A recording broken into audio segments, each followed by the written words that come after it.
Panthers actually. That's Chirnside Park hosting Surrey Park here at Kimberley Reserve. And as always, we're streaming on the SEN app and Facebook and YouTube, which you can find on our socials. I'm Ryan Long, hosting the pre-game show today, and I'm joined by media manager Matt Fodia and Josh Ward. And Wardy, you're an ex-Surrey Park player, so how excited are you to be back with the team on a Saturday watching the Panthers play?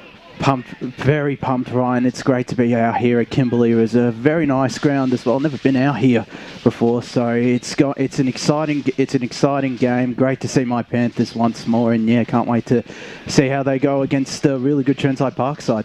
Yeah, it's a beautiful ground actually. We've been surprised by the weather today, much better than last week. And Matt, we haven't been out here for quite a while, but it's quite a bit of an underrated suburban area. We were talking about you've got the shopping centre just behind us, you've got the Sporting Globe, and then across the road from there you've even got the Precinct Bar, which I've been to a couple of times, which is nice. Do you like being back out here? Oh, it's a bit of a homecoming. Lived over the road. No, the ground is looking incredible. Last time I saw it, it was caked in sand, so it's good to see grass as the predominant surface out here at Kimberley Reserve, and there's a bit going on with the facilities to our right. Obviously this is audio at the moment and Lee hasn't got the camera on him, but it looks like they're just getting a nice little upgrade out here at Kimberley Reserve. And it should be an interesting game. I don't know what kind of game we're going to see in terms of style of football, because to be honest, I haven't watched Surrey Park since what was it, July last year against Forest Hill in what was a pretty scrappy game. It wasn't really a great spectacle, and then I haven't seen Chirnside personally since. Geez, I don't know. I honestly don't. Know how long. I think last time we've done a game, Chirnside game, would have been 2015 or something like that when they played Ferntree or something like that. So we haven't seen this new look Chirnside Park side play. And obviously with live streaming, streaming of games, filming of games in Division 4 only really coming in this year, the only part I've seen of Chirnside is their win over Forest Hill last week. So I don't know what to expect, but it will be exciting, the Panther off, because the winner will probably put their first foot towards getting top 2 spot. I think this is a massive game for Chirnside Park, just for the belief and the momentum that they had. Obviously, we've talked about it a lot over the last few years of just how draining that losing streak would have been over the course of multiple years. And to come back last year, I think it was just a lower division, just to be able to get a bit of confidence back in some of the lower sides that they were able to beat. And now this year is their chance to really cement themselves in that top 4. And they did it the perfect way last week against Forest Hill. Obviously, that is a massive win for their confidence. They didn't beat either Forest Hill or Surrey Park last week. Josh, do you think they're in the right spot for a chance at a potential premiership at the end of the year, or a potential grand final if they can get things right? I think they are. I put them as a bit of a dark horse this year in the Division 4 preview, and yeah, they showed last week against Forest Hill. I also think it are definitely going to be up there come finals time, that they can definitely be a grand final side. Yeah, it was a very impressive victory against a bit of a different Forest Hill lineup, and a couple of their new recruits did really well as well, and a couple of the old suspects, Kieran Urquhart, Ben Slattery, Grant Stevens, Dan Bedome, who's still kicking after all these years. They all did pretty well. So they all did really well. So it was a really good game and a really good victory for Chirnside Park. Massive confidence booster, as you said, Ryan. Yes, exactly. And joining us just shortly will be the Chirnside Park senior coach, Dave Newlands, and I think he's here right now. So, Dave, it's good to have you in the studio with us. Thanks for joining us and giving up your time. No worries. And just how exciting it's just to be able to be back at home at Chirnside Park. It's been a long time just to be back here, and the weather's all right for today's game. How exciting is it? Yeah, no, it's good, mate. It's good to be back here and playing against a good side and see how we go. Good test today for us against Surrey Park. So supporters, everyone's up for it, and I think they're more excited. You guys are down here, which is great. So yeah, it's good.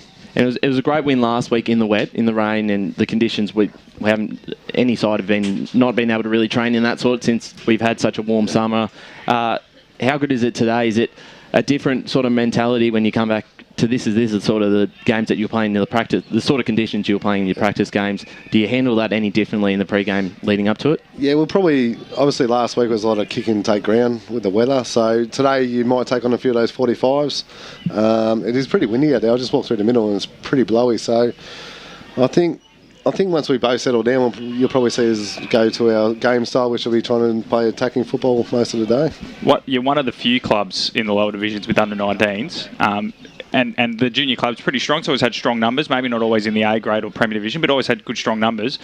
How bright's the future? I saw Matt King obviously got in the team of the week, selected by yours truly, so I had a bit of a role in that. But it was good to see, straight out of the under-19s and a strong performance in the ones. How bright's the future at Chirnside with the youth? Yeah, it's very good. They've got a good youth program here.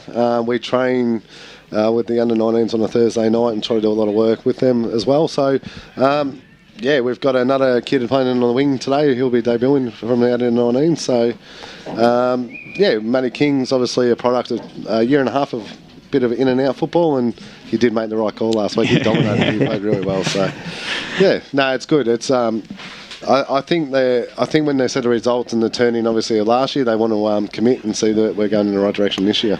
And you had a couple of new recruits as well, some who've come across from Moolbar, Croydon, who debuted last week as well. How impressed were you with them last week? Yeah, good. They played really well. Bonus with those boys, they played a lot of football together previously, so it's something not too different to them. So, they did everything we needed them to. Unfortunately, Ozzy Sutherland hurt his knee in the last minute of the game last week, so he's not available this week. But it was good. It was good continuity. I was lucky enough to coach those guys at Moolbuck as well, so they sort of know what I'm about, and they fit in really well.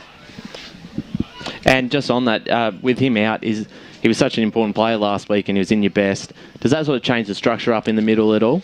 It does. We've quite blessed this year to have a bit of depth. So we actually had guys playing in twos last week that were constant ones players last year. So just gives them the opportunity, and I'm maintaining to the guys. It's about being a great teammate, and if you come in and you play your role, well, it's hard to get out of the side. So once you're in, you're in. You've been in the role for just over a couple of years now, and obviously only played pretty much, 9 games, maybe 10. What's been the biggest challenge, obviously, outside of a pandemic and keeping guys half engaged in footy, but sort of on field, I guess, what's been the biggest challenge? Because it's obviously a well-known fact that the club had, they probably had 3 rough years, one with the pandemic and 2 where they couldn't get a win. Yeah. I think it's just obviously last year helped with the belief. They're mates. I think that's the most important thing that's made it a lot easier is they're all mates, so they all get along with each other. And once they enjoy coming to training, being around each other, it was quite easy to keep going. 2019 when I first got here, that was a pretty rough year, something I've never experienced before, but it also allowed us to look at players in different positions in a higher level and see how they go when we had to recruit and what we need to do. So, but the motivation levels, the boys are really good being mates, so made it easier. And then Josh already sort of alluded to obviously getting recruits from Moolbuck, and you've spent time at Moolbuck, but it's a pretty tough area. Like, I'm sure Surrey Park will probably talk about the fact they're near Ball and Doncaster and the Mafford clubs, but you're in a pretty highly populated area with Moolbuck, Croydon and Lilydale, all in Division 1, and Lilydale have been in Premier Division before, all the top 5. And then you've also now got Croydon North that have popped on the doorstep. Not probably quite as much direct competition, but they'll get there. How do you think the club manages it, and what's a key focus to make sure that, some of those guys don't try to wander up the highway? I think it's about giving them opportunities. A lot of players will leave clubs for opportunity to play higher football. Obviously play a 2 o'clock run in the reserves level. So about being given an opportunity, also make their time here enjoyable, make them want to be able to be a better player here, but also see what we're trying to do. With doing that, we seem to be able to hold a lot of players, and to be honest, they're one set of mates that have come through high school together as well, so it's made it probably easier in that aspect as well. But to recruit players here, I think when the results started to turn, we started to turn, and obviously people started ringing us, which was great. So, yeah. And just on the last time you played, I know it's hard since it's so long ago, and obviously both sides have had different changes, lost players, brought players in. You only lost by probably a couple of goals. Thinking back in the game, was there any sort of key area that they beat you in that was the difference in the end, or was it just couldn't run out the game to beat them? They jumped us really heavily at the start, so I think after half time we really got back on to our terms, and we're actually coming home really quick. It was more they just got the really good start on us and spread very well at the first quarter, and that's where I think I was one in that first quarter. They really just put us to the sword and got away from us where we just couldn't get back. Yep. And there's been also a bit of focus on, obviously last season, Daniel Bedome's just such a dominant figure up forward. And again, he kicked 3 last week. But just looking at the stats from last week, you were able to find some other goal kickers. I think King may have kicked a couple as well. And a few others that were able to hit the scoreboard. How important is that to be able to find other options and give Daniel a bit of hand out when you do play a side like Surrey Park who have got a pretty strong defence? Yeah, it's for me it's really important because I think you never want to rely on one player because obviously with this COVID years as well, he might miss 7 days in a row being not being able to play. So you've got to be able to have other options. So we pride ourselves on being able to not only get our midfield, we've got an expectation on what they should be doing, but also our forwards as well. But bonus with Daniel is Daniel's about the team, so he'd be happy not to kick a goal as long as we keep winning. So that's his philosophy, and he's the forwards coach, so he sets it up how he likes to run it, and he does a great job, which is good. And you've got a bit of depth in midfield now. You're not you've got players like Ben Slattery, who won the best and fairest last year, Austin Sutherland, Callum Harper running through now. And was that a key area in improving this off-season as well? Yeah, definitely. I found last year, once we Ben and blokes like Josh Clavan and Robbie Johns as well, by the time they even need to rest and have a spell, Shane Hall's another included that. Our second midfield to come in probably wasn't as dominant, and that's where we got scored on heavily. So we've tried to counterbalance that by recruiting in those sort of players, and it held in as good stead last week against Forest Hill. And then, where do you think this group can take it on field? It's obviously, there's the context of 2 years ago or 2 seasons ago, the club starting a winless run. So we don't need to get too greedy too soon. But where do you think this group can take the club? I think the expectation for us is obviously we'd like to be a finals contender. We believe we're good enough to be a finals contender. And then once you're in there, obviously anything can happen from there. But the belief of the boys now is you can actually play good football against good sides and really compete. And then if you get the opportunity to play in a major finals, well, you should be able to do the job when you get there. Oh, perfect. Well, thanks so much for giving up your time, Dave, and good luck for the rest of the game. And we're looking forward to it. No worries. Thanks very much. Thanks very much. That's Cheers. Dave Newlands, the Chirnside Park senior coach. Great chat with him, and it's going to be very interesting to see how the club goes today. We've also got David Jensen from the Surrey Park Football Club a bit later this afternoon. But before we get into that, we might have a look at the ins and outs of today's game. As he just mentioned, Trent Russell is in this week, and along with Aaron Burt, who's a handy in for the club, and out is Stone and obviously Sutherland, the recruit from Moolbach with a bit of a knee injury. So that's a big loss, been important in the best for last week. And then with Surrey Park, in comes Jarrah Buru, who kicked 4 goals and was best on ground last week in the reserve. So that's his third senior game in the last couple of years. Riley Tempany's a big inclusion, and Hamish Burrell. And out is Higgins, which is a bit of a loss, and Durand and Gavin. So what do we make with those? Much of a difference? The big in, I guess, across those 4 is or those that you mentioned is clearly Trent Russell to me.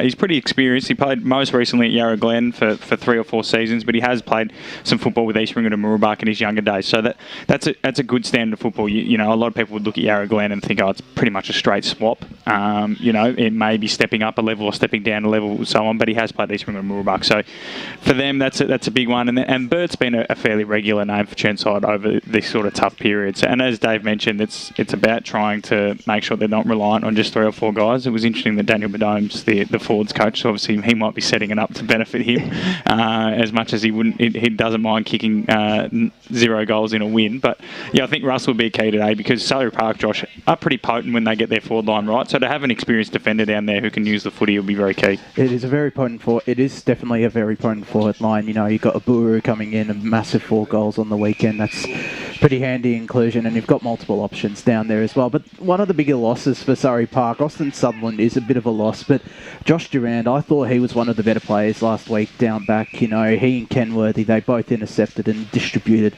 really well, kick-started a couple of attacks. So I feel like that's a bit of a blow, and yeah, it'll be interesting to see. He probably would have been the one to go to Bedome because he's the number 1 defender, and it now makes me wonder who can go onto Bedome and if they can shut him down. That's probably been the big difference this off-season, that obviously we haven't really mentioned, Josh, just how many players Surrey Park have lost over the off-season. They have brought in a couple of very handy recruits from Premier Division, which is both playing today, Fox and I've got the name off the top of my head, but Kentworthy. Yeah, so both experienced players, really handy players. They were both good last week, but they've lost a lot to retirement.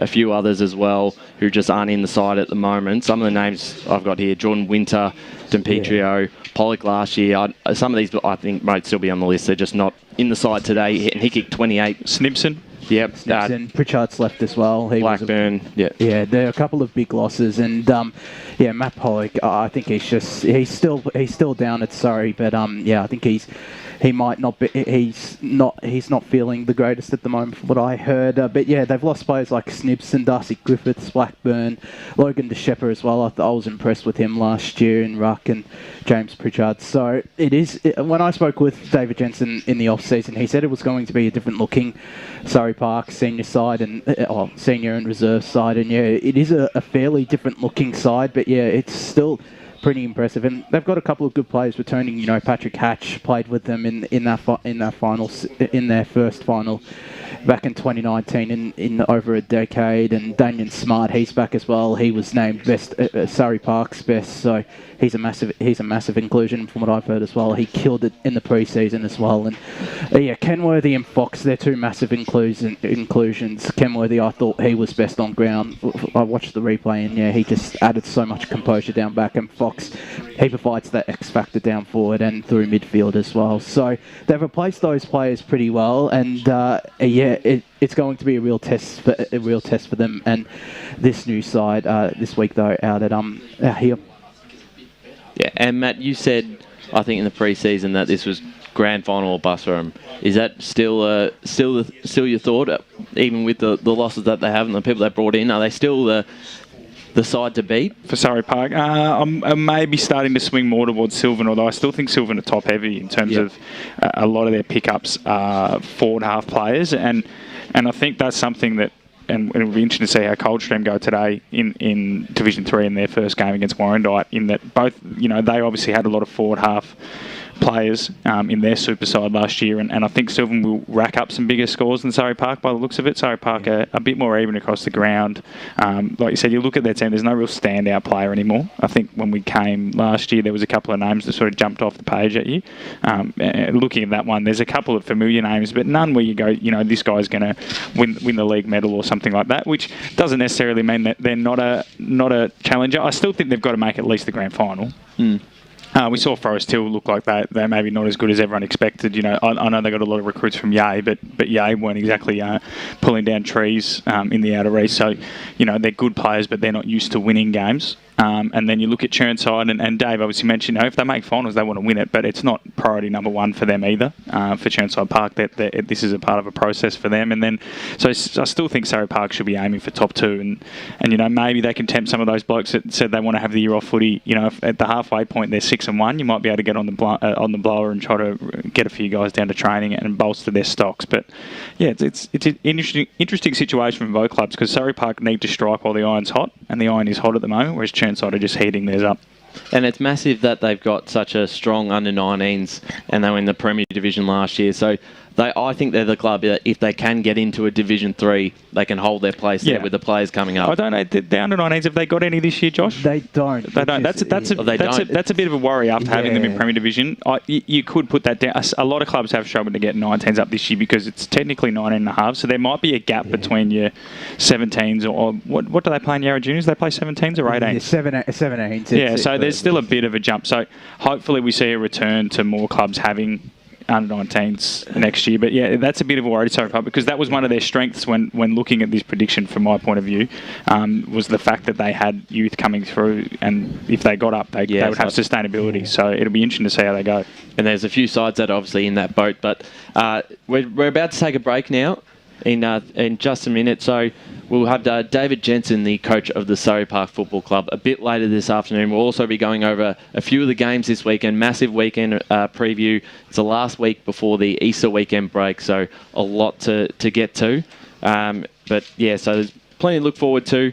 And you're listening to the E&L Eastland Match of the Round. I'm Ryan Long, Matt Fodier, Josh Ward. We're at Kimberley Reserve, streaming on SEN. Today at Eastland, Lucy's trying on jeans for a momentous occasion. coffee with the ex. She needs jeans she can move in because she's definitely moved on. Jeans that get a second look but don't give any second chances. Jeans that say, why yes, I have spent the last 8 months in a post-breakup juice cleansing kickboxing personal training frenzy. And it looks as though she's just found the perfect pair. Yeah, that's great. Bravo, Lucy.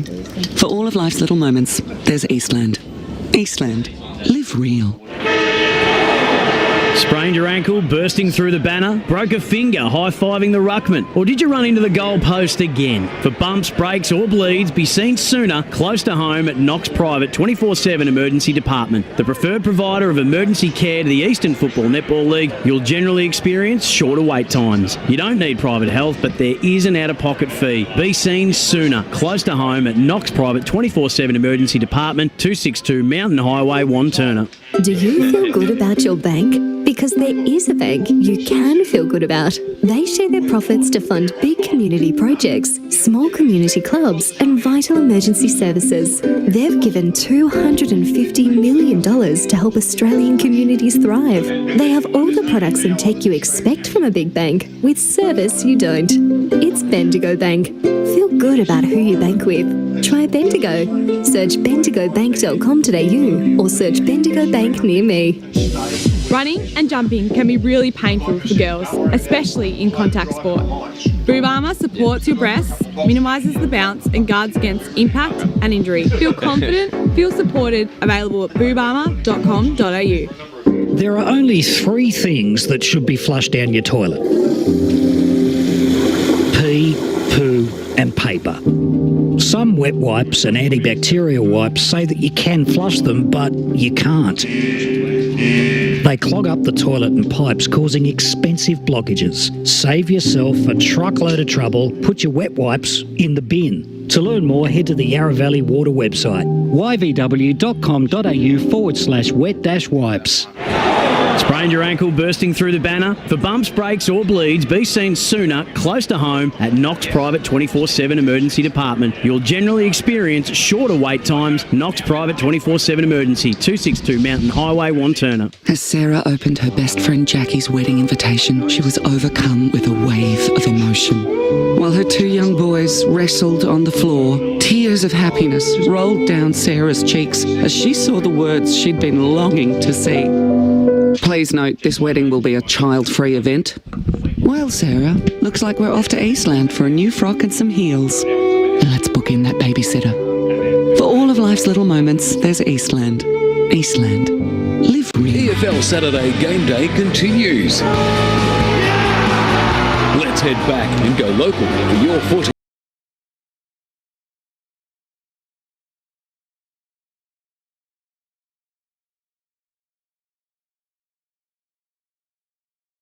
Reserve this week's EFNL Eastland match of the round, Chirnside Park and Surrey Park. It's a battle of the Panthers in Division 4, both sides 1-0, so looking forward to today's game. But as we said, there's a big weekend of footy for the EFNL.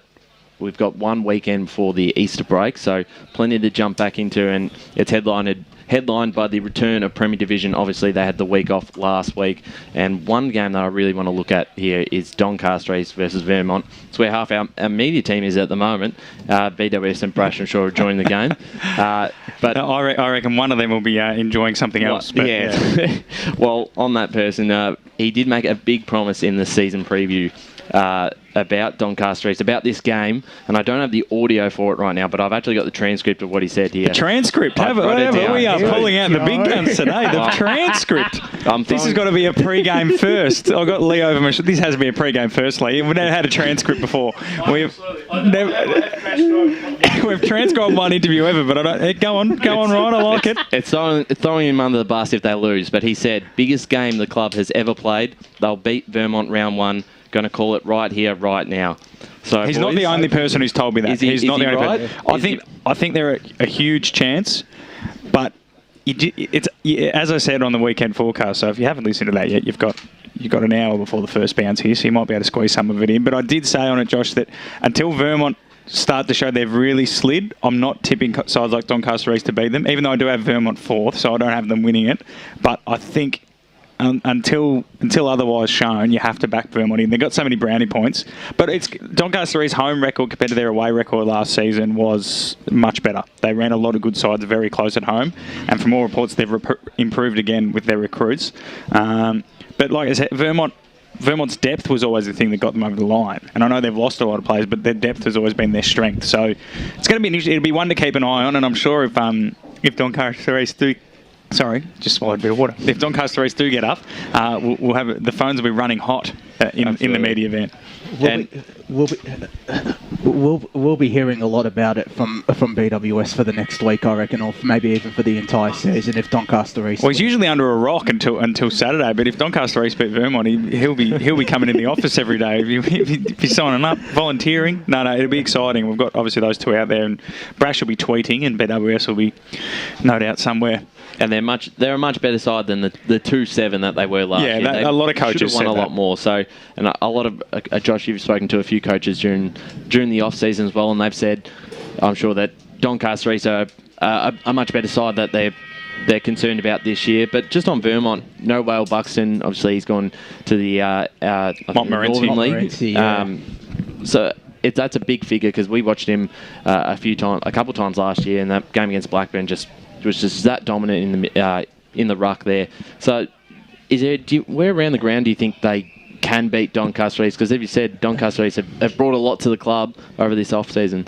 They have. I think maybe through midfield they can beat them because they've still got such good depth. You know, Matt Arnott is making his debut today for Vermont out there, and you've still got players like Robert Ross running the ruck and Lockie Johns. We all know how great a player he is. But the thing is, Doncaster East's midfield is possibly their strength because you've got Zach Clark in ruck, Chris Phelan and Josh DeLuca at his feet as well. The Subiaco Waffle Premiership 2018 trio who just killed it that year, and I think if they are to win, it'd probably be midfield, but it's going to be a real test. And I said it in the weekend forecast. I think they can win. I think they can pull off a surprise because it's out on their home deck. And yeah, this is a different Vermont side. They slightly struggled at the start of the year. They lost against, they only just lost against Bourne in their first round last year, and it could be a similar story. But yeah, it is a very interesting clash. But yeah, I think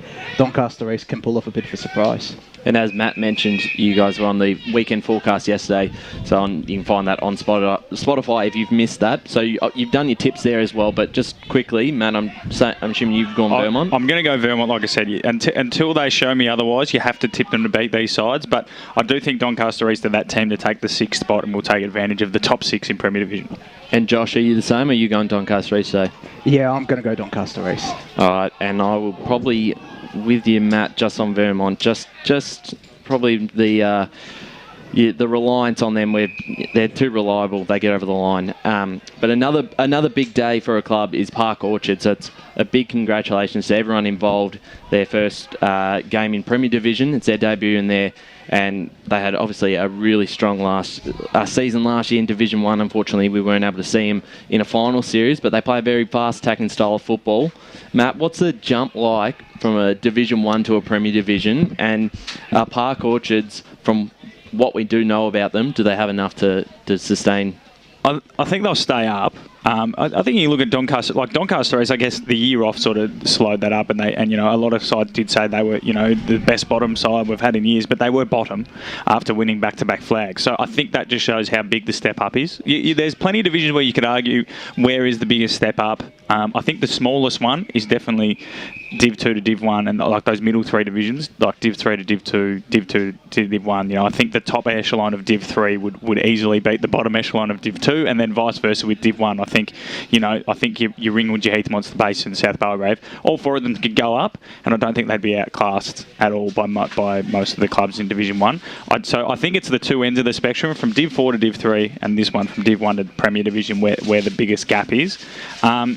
Park Orchard, it's all about, I guess, it's a nice soft opening for them, if you know what I mean. That they, Doncaster East last year, with all that momentum, played, unfortunately for them, Blackburn. who coming into Really it, strong side. where people, people had them as one of the teams to beat in the division. It didn't end up that way, but a good side. Park Orchard's a bit more of a soft opening, playing against a North Ringwood outfit that leaked goals last year. So I think we'll see a high scoring game. I think I lent towards Park Orchards. I can't remember. I think you did, actually. I think I lent towards Park Orchards just because they were playing at home. Yeah. But I think it's going to be a high scoring one. It'll be very exciting to watch over feeling. There'll be plenty of goals. But yeah, I think they'll be fine. You got the percentage is a key indicator. They had a higher percentage last year, so they were clearly up to level. It's not like they just won a flag. We've seen in years gone by your Knoxes and so on. I think Knox 2017 off the top of my head won a premiership, but they weren't absolutely blowing teams out of the water week in, week out. And we've seen that Wanturna South and Bayswater are other examples, and they come straight back down. So, yeah, it'll be very, very interesting to see how they go. And they've got to beat those sides like Rowville, North Ringwood, Doncaster, Berwick. And luckily for them, they start with one of those rather than starting with a Vermont or a Baldwin. And the side that they play, the Saints, the great Robbie Nahas, who spoke a lot about executing the fundamentals and fitness and being the issue last year, that they weren't able to run out games, and was part of the reason that they got blown out in a few of them. They add Jalore to the list. Josh, can they match the Saints? Can they match the Sharks' scoring power? Do you think this is going to be a one-sided? I think they do have the firepower to potentially match Park Orchards, but yeah, it's just it'll be interesting to see if they can run it out. That, like you said, Ryan, that was a massive problem for them because they were conceding such high scores in certain quarters or certain periods, but yeah, I think they do. It'll be exciting because they're gone pretty young as well. They've got a couple of debutants, including club debutants Jordan Trelaw and Aaron Ferrito, who, from all reports, is a highly rated midfielder from the outer east. So yeah, I think Trelaw helps them a lot. Schilling is a bit of a blow, although. Yes, he was their leading goal scorer. He scored most of his goals in the first couple of weeks before being moved down back. So, but yeah, I think they do have the firepower. But yeah, I'm just worried they won't have the legs to run it out. And yeah, they might concede yet another 100+ score this week. So it looks like everyone on the Sharks there. Now, just quickly running through the other games this week in Premier Division. Berwick, South Croydon. Anyone confident enough to tip the Wickers? No. Norwood, Doncaster, everyone gone Norwood? I think you have to. If Norwood, like I said, they want to start competing in that higher echelon. They want to jump from 5th and 6th to 2 and 3, and you can't lose to sides like Doncaster. I think they should honestly be 10 goals or bust. Yeah, I know that's harsh given we haven't seen anyone play yet, but Norwood should be beating side like Doncaster comfortably. They did lose to them last year, though. That's the thing, and that's where, like last year, they could have easily won the minor premiership, but they dropped games to Berwick and they dropped games to Doncaster, albeit coming out of mini lockdowns. But so were the opposition, so it shouldn't be an excuse. And they're just games you can't afford to drop in a division like this. And next one, Rowville, Noble Park. Rowville obviously is big crowd apparently. We've got a man on the ground out there, Tyler Lewis, my co-host at Pace and Pens. Josh, he's out there covering Rowville and Noble, and he got there. He asked, where the hell is he? He's never been to Rowville, never been to Seaback Oval before.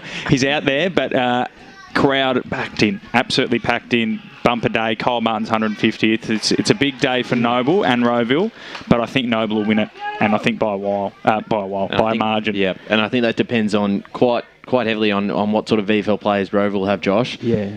But as we said, Noble Park very defensively dominant. I'm assuming you going the same way. Yeah, and they've had some potency up forward as well, and again through midfield, Chris Horton-Milne and Shane Allen making his return, and Horton-Milne, I think he's making his return to Noble Park as well. So two very handy inclusions, and yeah, I think they'll be too strong for Rowville. I know they've got Lockie Wind playing as well, Anthony Brolick, who's come back full time. That's a handy inclusion in midfield, but I think Noble Park are just too strong all across the board, and yeah, they'll get the win.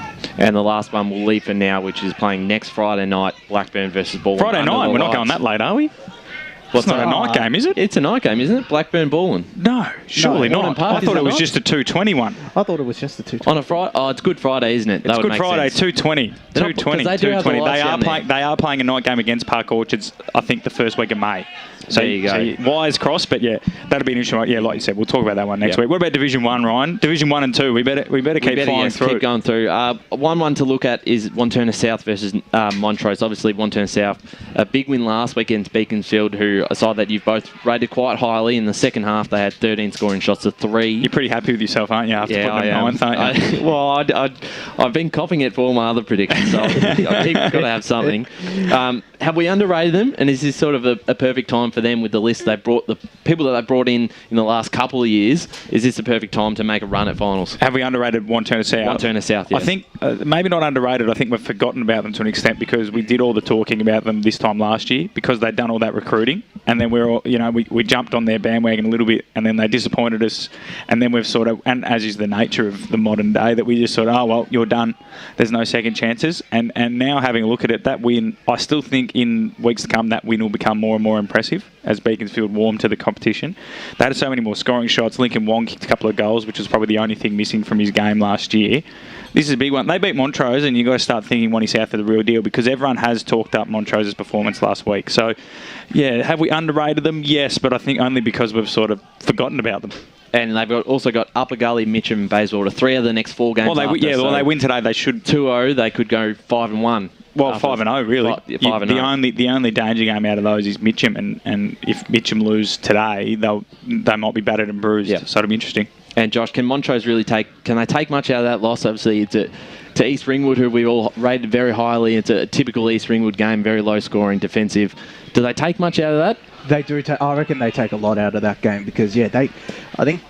What I heard, it was only that first quarter, and saw that it was only that first quarter that they ran away, did East Ringwood. But yeah, Montrose, they kept up to them really well, mind you. That was on their home patch and out at Montrose. But yeah, this is I said it on the weekend forecast. This is a danger game for Montrose because Wantirna South, a lot of confidence after that impressive win against a side that has been really highly rated by a couple. I've put them in the middle of the table, but I still hold them in a bit of high regard. But this is a real danger game for them. But I think they've got enough class that I think that they can get the win out here at Walker Reserve. And the thing is as well, what helps them is that Walker Reserve is pretty much similar to Montrose Reserve, so they'll be able to play a game style similar to what they played on the pre-season or practice in pre-season. So I think they can get the win.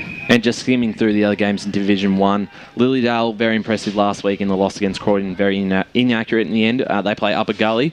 Anyone think Upper Gully can win this? I think they can. I think it would be very little a young side, so they will fluctuate. And Bo Mitchener, he's on their graphic as an extended bench, but on the official one is out. So if he's out, that's a massive loss. But yeah, it would be more catastrophic for Lilydale to lose than Upper Gully. But yeah, so maybe, but Lilydale have to go in his favourites. And Josh, East Ringwood, Mitcham as well. East Ringwood started well last week. The Tigers, they were pretty close against Mooroolbark until that last quarter. Can you see him pulling off an upset at all? I don't. It's hard to see them pulling off an upset. East Ringwood, they're just such a strong side, and all across the park. And Mitcham, they've got some good players across the board. I think they can potentially push them, but I think it'll be a comfortable win. And it's out at East Ringwood Reserve as well, which is very hard to play at. And you also got Bayswater Croydon today as well. I think everyone would tip Croydon there, and then Mooroolbark Beaconsfield. The Bayswater one is one to watch. They did play well last week. Yeah. Croydon have a lot of players out. They struggled against it. They got lucky to beat the Lilydale side. Yes, they had players out, but they still struggled to be a side that only won 2 games last year or 3 games. And Bayswater were pretty impressive, albeit against Upper Gully. It's a danger game, and it's at Bayswater. So I think you tip Croydon, but you just keep an eye on Bayswater. Keep an eye on it. And Mooroolbark versus Beaconsfield as well. So that's Mooroolbark's 1,000th game, if I'm right. Yeah, it is their 1,000th AFL game. Congratulations to the club there, the Mustangs.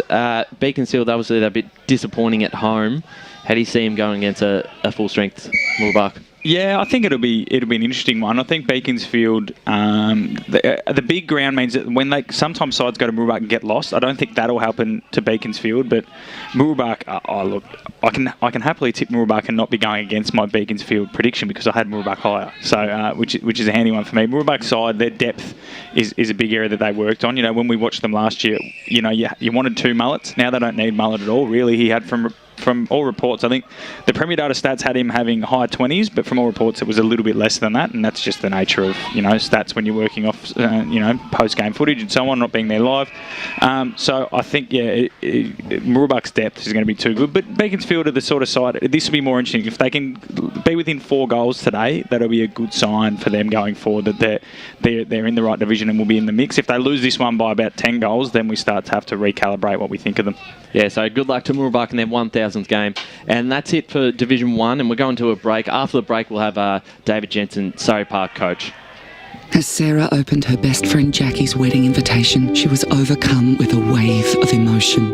While her 2 young boys wrestled on the floor, tears of happiness rolled down Sarah's cheeks as she saw the words she'd been longing to see. Please note, this wedding will be a child-free event. Well, Sarah, looks like we're off to Eastland for a new frock and some heels. Let's book in that babysitter. For all of life's little moments, there's Eastland. Eastland. Live real. Sprained your ankle, bursting through the banner? Broke a finger, high-fiving the ruckman? Or did you run into the goal post again? For bumps, breaks or bleeds, be seen sooner, close to home at Knox Private 24/7 Emergency Department. The preferred provider of emergency care to the Eastern Football Netball League, you'll generally experience shorter wait times. You don't need private health, but there is an out-of-pocket fee. Be seen sooner, close to home at Knox Private 24/7 Emergency Department, 262 Mountain Highway, Wanturna. Do you feel good about your bank? Because there is a bank you can feel good about. They share their profits to fund big community projects, small community clubs and vital emergency services. They've given $250 million to help Australian communities thrive. They have all the products and tech you expect from a big bank, with service you don't. It's Bendigo Bank. Feel good about who you bank with. Try Bendigo. Search bendigobank.com.au or search Bendigo Bank near me. Running and jumping can be really painful for girls, especially in contact sport. Boob Armour supports your breasts, minimises the bounce and guards against impact and injury. Feel confident, feel supported, available at boobarmour.com.au. There are only 3 things that should be flushed down your toilet: pee, poo and paper. Some wet wipes and antibacterial wipes say that you can flush them, but you can't. They clog up the toilet and pipes, causing expensive blockages. Save yourself a truckload of trouble. Put your wet wipes in the bin. To learn more, head to the Yarra Valley Water website, yvw.com.au/wet-wipes. Sprained your ankle, bursting through the banner? For bumps, breaks or bleeds, be seen sooner, close to home at Knox Private 24/7 Emergency Department. You'll generally experience shorter wait times. Knox Private 24/7 Emergency, 262 Mountain Highway, Wanturna. Today at Eastland, Lucy's trying on jeans for a momentous occasion. Coffee with the ex. She needs jeans she can move in because she's definitely moved on. Jeans that get a second look, but don't give any second chances. Jeans that say, "Why yes, I have spent the last 8 months in a post-breakup juice cleansing, kickboxing, personal training frenzy." And it looks as though she's just found the perfect pair. Yeah, that's great. Bravo, Lucy. For all of life's little moments, there's Eastland. Eastland. Live real. EFL Saturday Game Day continues. Let's head back and go local for your footy. Yes, welcome back to Kimberley Reserve, the EFNL Eastland match of the round, Division 4 clash, the Battle of the Panthers. It's Chirnside Park and Surrey Park, and we did have Dave Newlands, the Chirnside Park coach, earlier this afternoon, and we've just been joined by David Jensen, Surrey Park senior coach. David, thanks for giving up your time.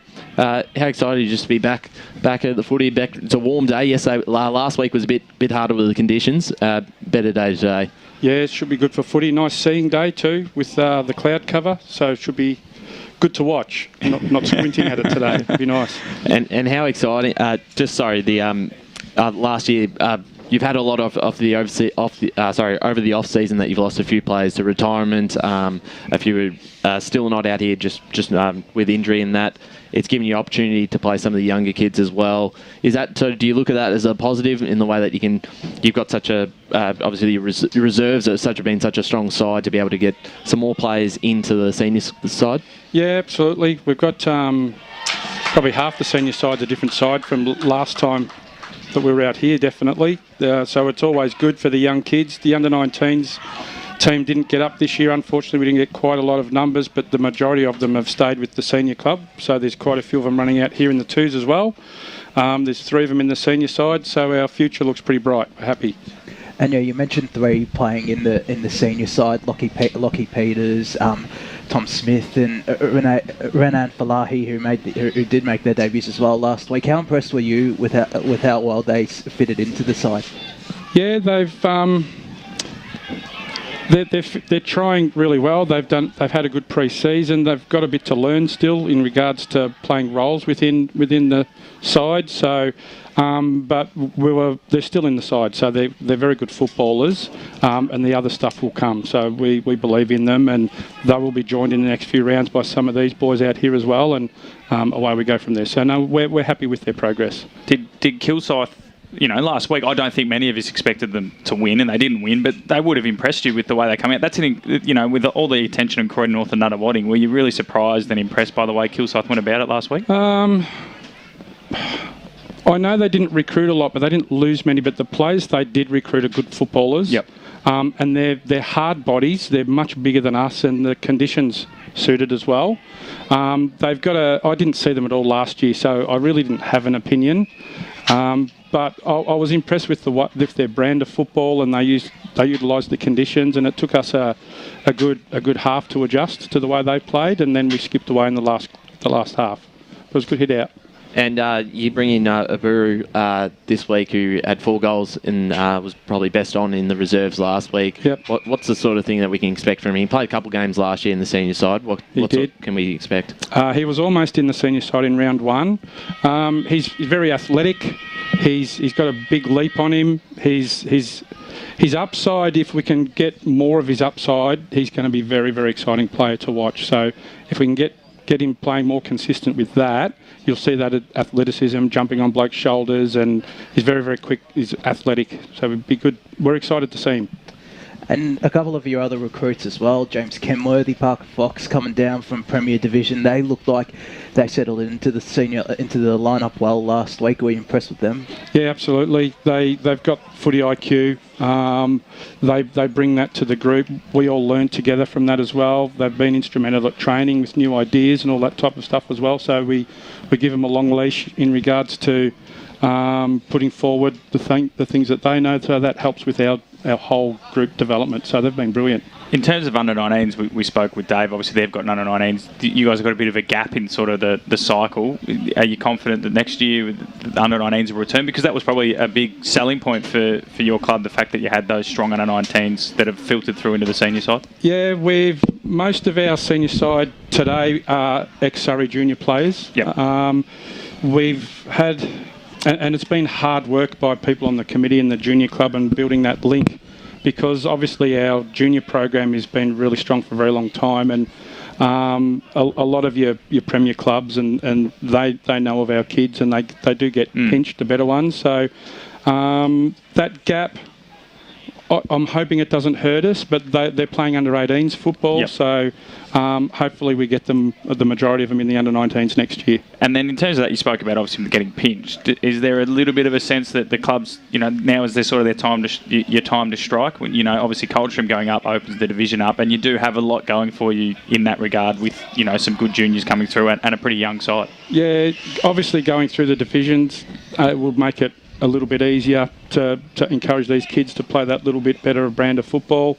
But the signs are good. As I said before, the most of the senior side is ex-Surrey junior players, so we're wrapped with that.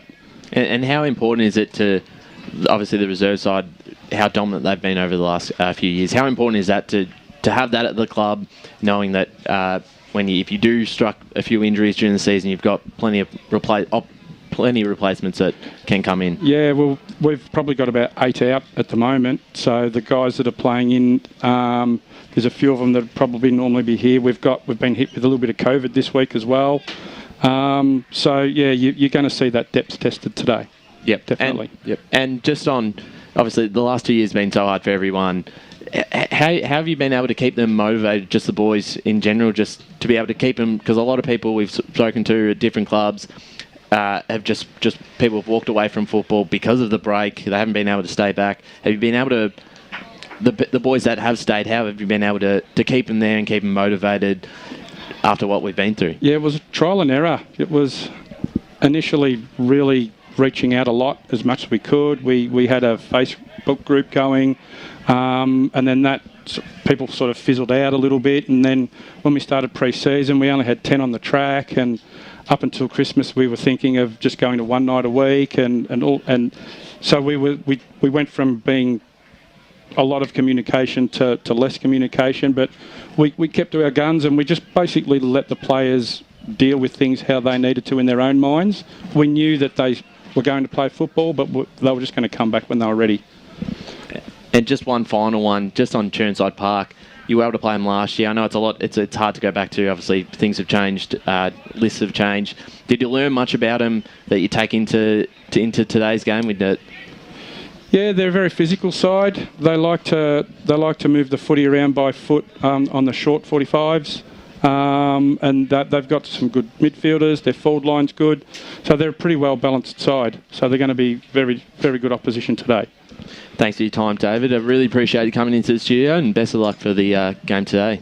Thank you, boys. Thanks for having me. That's the senior coach of the Surrey Park Football Club, David Jensen, and it should be a good game between the two sides, both 1-0 coming into today's game. Both sides are potential finals opponents.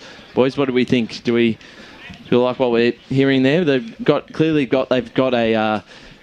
a strong junior program that they have had plenty of players, but they do get a few pinched from other clubs. Josh is trying to claim he's part of that strong junior program. Well, I'm not going to allow that. I think Dave kept his cards close to his chest. If you compared that chat with the Dave Newlands chat, Dave was a bit more open. I would say Newlands, that is. They've just called him Dave. I realise I like Dave. I think Dave Newlands is slightly more open and maybe a bit more excited. Whereas I think Surrey Park, you can tell that they're just a tiny bit worried that they might not be living up to expectations. That's what I gathered from that. Yep. That they're mentioning, obviously, they've got a few out, which is, understandable, but also the fact that, I already mentioned a few guys' motivation and so on, that maybe they're just trying to temper expectations ahead of, what is a big year for the club, because they probably need, as we've mentioned numerous times, they need to start moving up the divisions. And on that junior program, yeah, I was a part of it. I'll keep on saying that every time you bring it up, Matt. But yeah, it's a terrific junior program. I can understand where David's coming from, because all these players they've played. Some of these players they've played up in the higher divisions in the YJFL, which is a pretty competitive competition too, or junior competition. And you've got I can understand his excitement about some of these juniors, and they've also got that experience in Premier Division under-19s as well. So, yeah, I'm excited to see how some of the juniors coming straight up from the senior lineup go. But yeah, it's I still think that their junior program will be strong for years to come. It's still an exciting list, and Josh, you watched them last week on the replay, and I thought players like Kennedy, who played his 150th last week, so congrats to him. Then you had players like Gales, some of these midfielders that were able to hit the scoreboard, and they did really well to be able that forward pressure, to force turnovers in their forward half, I thought, and just to be able to score from that sort of opportunities. That was their key factor in them winning. They created pressure up forward. Their midfielders have got a really good midfield as well. Ryan Kennedy's in there. Daniel Smart, who I said before, he's a terrific player coming back into the lineup. It's got a bit of depth too. Forwards like Oliver Anderson, Mitch Molnar, they can run through there. Parker Fox as well. I reckon he can be a really good midfielder as well, half forward midfielder, that sort of hybrid player. And you've also got Mitch Gale coming through there as well. So that's a real strength. And yeah, I was impressed with them. They were made to work hard, as Dave said. Conditions I did feel like suited Kilsyth, but I was really impressed with players like James Kenworthy as well. He brought so much composure down back, marshalled the troops really well. Josh Durant, who's not playing, I thought he did really well. Smart and Kennedy, I was really impressed by those players. So they're going to be key players today. I think Surrey Park is still obviously a very strong side. So I think that's quite encouraging signs that you see a Kilsyth who have probably struggled over the last few years, just to see them be quite competitive. And really it was only, I think, maybe a quarter and a bit that they were down on the scoreboard. I mean, obviously they're behind all the time, but otherwise it was a pretty even game. I think in second half, maybe Surrey Park opened it up a little bit. So that's always interesting to see. Matt, just to quickly switch it to Chirnside Park.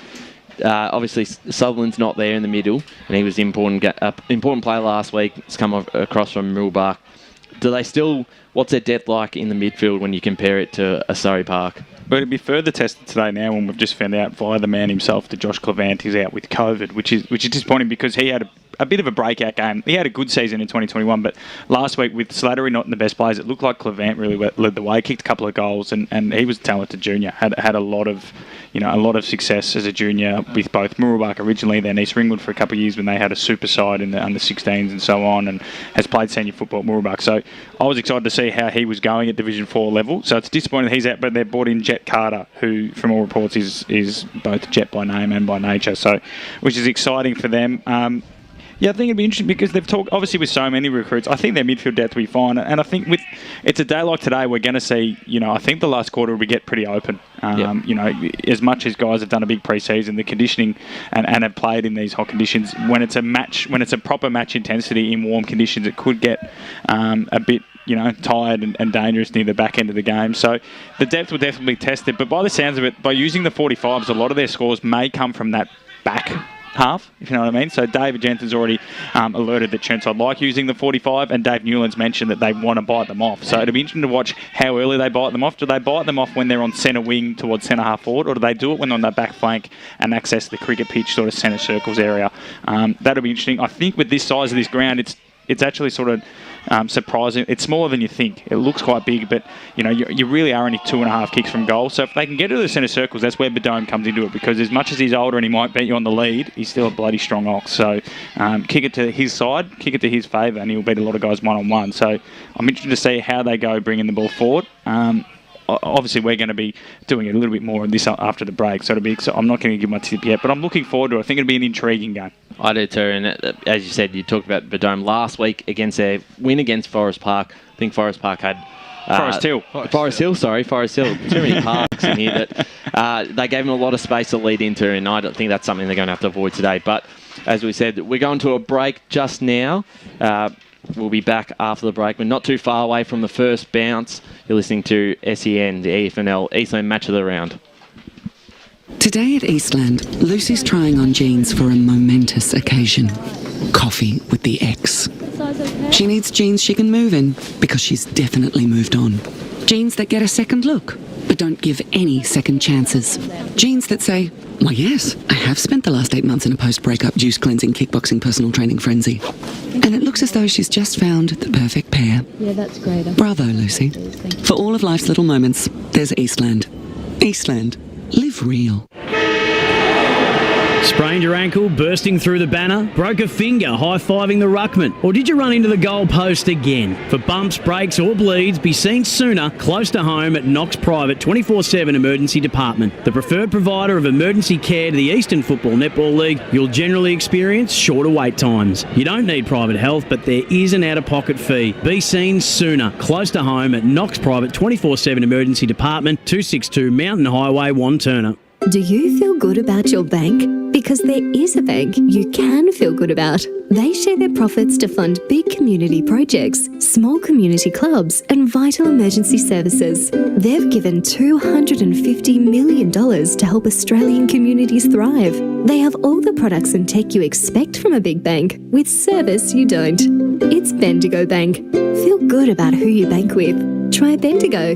Search bendigobank.com.au or search Bendigo Bank near me.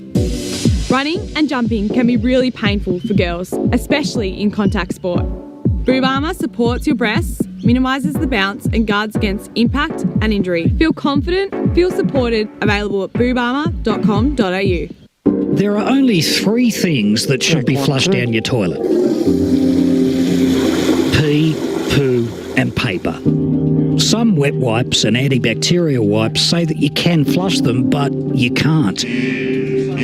They clog up the toilet and pipes, causing expensive blockages. Save yourself a truckload of trouble. Put your wet wipes in the bin. To learn more, head to the Yarra Valley Water website, yvw.com.au/wet-wipes.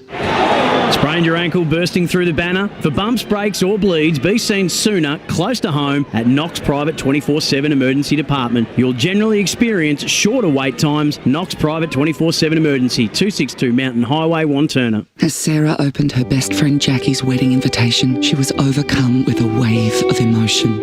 While her two young boys wrestled on the floor, tears of happiness rolled down Sarah's cheeks as she saw the words she'd been longing to see. Please note, this wedding will be a child-free event.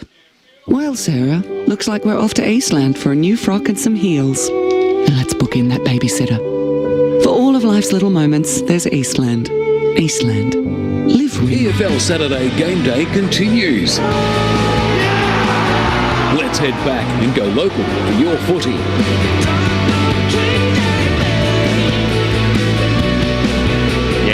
Kimberley Reserve today, Division 4 clash between Chirnside Park and Surrey Park. We're right now watching the Reserves game, Matt. Chirnside Park 6-7-43 to Surrey Park 5-9-39, which is quite impressive considering Surrey Park's recent record in the Reserves. Yeah, absolutely. And we welcome our listeners on Eastern FM as well, who've just joined us for the simulcast at 2 o'clock. I've just got the AFLW Grand Final in front of me as well, Ryan. It looks like number 16 for Melbourne's going off in absolute agony, clutching. It looks like it might be a wrist or a shoulder injury there. Crows by 9 points. Look good for the win there, the Crows. Another flag for them. Unfortunately, yeah, they're hogging them. But this one of those Adelaide sides has got, South Australian sides has got to go well. The men are letting them down. So yes, exactly. Well, I'll keep you updated if it gets close there. Yeah, Kimberley Reserve. It's looking a picture, isn't it, compared to last week when we stood in, at the bottom of the mountain as it was meant to clear at Batterham last week about 12 o'clock, I was told. Never did. It cleared at about 9 p.m. So we're in the comfort of the van, even though we wouldn't need it. It's a balmy day. I know Bruce, the audio technician, of course, he wanted his shirt off, get a bit of a tan going, but unfortunately they want to keep the crowds coming in. So it should be an exciting game, should be a close one, I think, and if the reserves are anything to go off. But there's also Premier Division returns, Coldstream playing their first game in Division 3, Division 2's heating up as well already in just the first two rounds. So it's a big weekend. It is plenty to look forward to, and as we said before, if you'd missed out, we've just gone through Premier Division, Division 1. We might have a quick look at Division 2 here. One of the big games that we want to have a look at here is Heathmont and the Basin. And we were there last week at Batterham, as Matt just said, in really poor conditions, and the Bears lost one that they really should have won in the end. There was 4 points that goes begging. They were in front for pretty much most of the... Ringwood were probably in front, but they controlled the majority of the game, and then were 3 goals up with 5 minutes to go, and lost it from pretty much nowhere. Matt, do they take much from that loss? I think they almost take more of that than Ringwood would. Yeah, I think the Basin were more impressive despite losing, if you know what I mean, like in terms of going forward. Yeah, like you said, it was one of those weird ones where the whole time the whole commentary team. Sorry, I'm about to burp, so excuse the silence.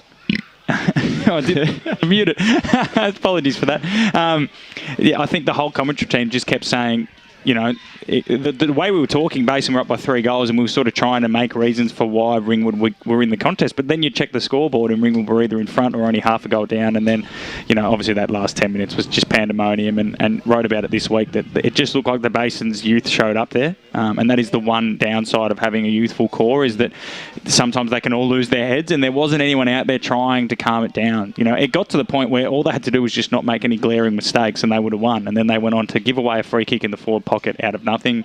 Their bench gave away a reversal, and they gave away a 50-metre penalty. So they did exactly what they didn't need to do, and Ringwood had the composure to finish it off. But I think as the season goes on, and on a day like today, the Basin will be proven to be a real contender, and I think Ringwood will have one of those years where their experience wins them games, but they're not going to be the same unit they have been. And the upside of that for the Basin is it's round 1. You'd much rather this happen now than in a finals game against Ringwood, which, again, they could meet, and they've had a couple of close ones over the last 2 years. So I think they're going to be fine. I think they'll cross bars in finals, I think, in my head. I think at some point. I think it'll be one of those final series where Ringwood are the side that no one will want to play, despite finishing maybe in the lower regions of the 5. I think Hawthorn 2016, even, last year when everyone was talking about Richmond, if they snuck into the 8, no one wanted to play them. There's that little bit of a thing. Everyone's starting to maybe say this is the end of the cycle, but has the old dog still got one good hit in it left? So, it'll be interesting to see how those two clubs fare against each other, because Justin Stanton did mention that they're a bit of a bogey side, Ringwood. They have beaten them, but every time it gets close, they seem to wobble. And it is a top 5 this year, is that correct? Top 5. So that's a good chance for them to make it, and same with Heathmont, who they're playing today. And obviously, an 0-2 start mean little. After last year, they were 0-2. But with Ringwood to come up next, it's a big one for Heathmont at home to try and get a win here. And especially after last time they met, Basin kept them quite. I think they kept them to about 5 goals in a really low-scoring game. I think Heathmont last year had a really tough opening month, and they've got it again. So I think last year they started with the Basin, then played South Falgrave, then Ringwood under lights, and then Baronia, and they ended up being 2-2. So they did really well, Heathmont, to get out of it after being 0-2. And I think they've got the same opening. They've got the same opening 3. I don't know who they've got in round 4, but. It's interesting because it's one of those games where if either side goes 0-2, you're not going to jump off them, but it's just a bad way to start your year 0-2. And it's, with the top 5 it helps, but with Baronia looking to have improved, and East Burwood and Templestowe also looking to be, Templestowe definitely, East Burwood maybe in the mix. 0-2 is a bit more dangerous than it was last year. Last year, all you had to do was beat Baronia, really, didn't you? So I think it's going to be interesting to see how that one plays out. You'd have to lean towards the Basin, just because of what we saw. What we saw last week didn't knock anything off us, and Heathmont, with no Mullinger McHugh, they might still be behind the Basin. But it'll be an exciting game to watch, no doubt. If people are in the area, head down to HA Park, or another great facility to watch footy at. We were there last year, weren't we? Brilliant facilities, and as you said, Justin Sen does like the bigger grounds, and I think they'll be much suited to these sort of conditions, much rather than what they had last week. But you also led into Templestowe and East Burwood, and they were 2 sides that impressed last week. They did beat lower sides, I think, at the end of the year. I think they'll be in the bottom few, but their wins nonetheless, and both should be up and about, and it's a real chance to build some momentum for both clubs. Stuart Wine talked about how it was a high-pressure game, the East Burwood coach, around the stoppages and the emphasis on their tackling pressure, and they're going to need it again this week against a side that kicked 21 goals in the wet. Yeah. Having a look at the highlights, it looked like the rain did sort of miss Oakley. It didn't seem as wet out there. But I think East Burwood, for the last 3 or 4 years under Wine, have been built off their sort of contested ball. Like their side, they did look like they scored a bit off handball chains and so on. But I think they've been known for big bodies, being physical. They've had some height and some intercept defenders and so on. Whereas Templestowe, by the looks of it, have all of a sudden got this outside game, and they've got some star power. So I think I'm more excited by Templestowe a little bit there when they come against sides like Heathmont and Ringwood, that they might be able to match them with that outside run. We saw Baronia last year. That's where they struggled against those top 4 sides. And I think that might be East Burwood's downside, that when they play the really good teams in this division, they're not going to be able to catch them on the outside.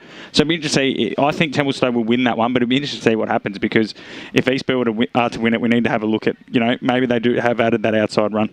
And we did like how last season the way they set up their defensive lineup against Phillips in that game against Warrandyte. Do they have any sort of similar system when you look at someone like Cloak? I know it's a different. I think Warrandyte was so Phillips centric early on out of that part of the year, and then in the end they ended up winning the game by actually dragging Phillips up the ground and mixing things up, because the East Burwood was sort of confused. Whereas if you look at Templestowe, Cloak's obviously kicked 6 last week, but Nagel's there. They've got other 4s that kick multiple goals. Cloak's a different one too, because he's actually a lot taller. Like, he's a bit taller than Phillips as well. Yep. Like, not to say Phillips, but like that reach, and Eddie Rixton, already he's undersized. He's then further undersized. So yeah, getting some help from guys like Max Wills might help, but they might just lower the eyes and use Matty Nagel. And they kicked a lot of goals running into the 50 last week, Templestowe. So it is a danger of sagging back on Cloak, that it opens up that sort of zone about 35, 40 metres out for guys to either lead up into, or just the midfielders to take the space. And do you still stick with Templestowe today? Yeah, absolutely. Templestowe at home, they've impressed me. The way they seem to be going about it, and the way they're approaching their style of footy. I think they'll have too much leg speed for East Burwood, but look, East Burwood, so far, every time you doubt them in these last few years, they've managed to showcase why they're up to the level. So it'll be an interesting game, no doubt. Absolutely. And rounding out Division 2, we've got Mulgrave at Ringwood today. Any chance of Mulgrave? Yeah, so Mulgrave, Ringwood, Baronia, Oakley districts. I'd give Mulgrave more chance than Oakley district, but I still think both these sides are going to, Baronia and Ringwood, the old dogs, they'll come away with a couple of big wins. So it'll be very interesting. Just as like this reserves game, it looks like 2 points of difference. Chirney are in front, so an exciting game. If you are in the area, pop down. But yeah, I think a couple of big wins for Baronia and Ringwood as they go 2-0 in my head. And the last one, obviously, South Belgrave Knox, probably a similar thing. We're looking at South Belgrave. Although Knox, you'd want a bit of a response after that start last week. I think they had five points in the first half, and they were down by 50 points at halftime. That's a game right there. So, although you're not going to expect them to be able to knock over a side like South Belgrave away, but you do want a bit of a response. Yeah, a response. It is the worst possible game to then have a response. They'd ideally want to be playing a Mulgrave where they could possibly come out and win by 8 goals and everyone sort of gets them back to square. Whereas playing South Belgrave, it's going to be hard because even if they lose by 10 goals, it's sort of like, well, did South Belgrave take their foot off the gas? I know South Belgrave are missing a couple of key players. I know there's a fellow, Jordan Roberts, is making his debut for the senior side after winning the reserves best and fairest, so good luck to him. So I think it's a hard one for Knox because it's a lose-lose really. Unless they get within 5 goals, it's hard to get a read on them.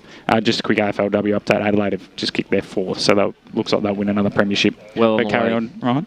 Well on the way to another premiership, which is quite impressive. 3 in about 5-6 years. So we'd like to see that from the Crows. Rounding up, so that's Division 2. We're about 10 minutes away from the bounce of the Chirnside Park, Surrey Park game. But a quick look into Division 3. I think the highlighted one there would be the Waverley Blues Whitehorse game. Waverley Blues went down to Warrandyte last week by 2 points in a really tight tussle in the wet, and I think that's probably today's much better weather for them for a quick attacking side like them. I think they'll be rubbing their hands at home, and they actually beat Whitehorse by 105 points last year. But obviously it's a lot to turn around now. It's a different Whitehorse, as Duncan has said, and I've copped it a bit earlier. But he also highlighted the under-19s that came into the side last season. They were quite impressive. What's different with them this year? What would you say the main difference from a Whitehorse perspective from last year? Obviously, like recruits, they're a bit of hit and miss because sometimes, when you're organic, a bit more like Surrey Park, for example, you're a bit more confident in the guys being, part of the system and so on. Sometimes when you recruit big, you've almost got to, we look at Glen Whaley, for example, it looks like they might be trying to start everything again by just recruiting guys in. And then that means the guys that are left behind are trying to learn a new system.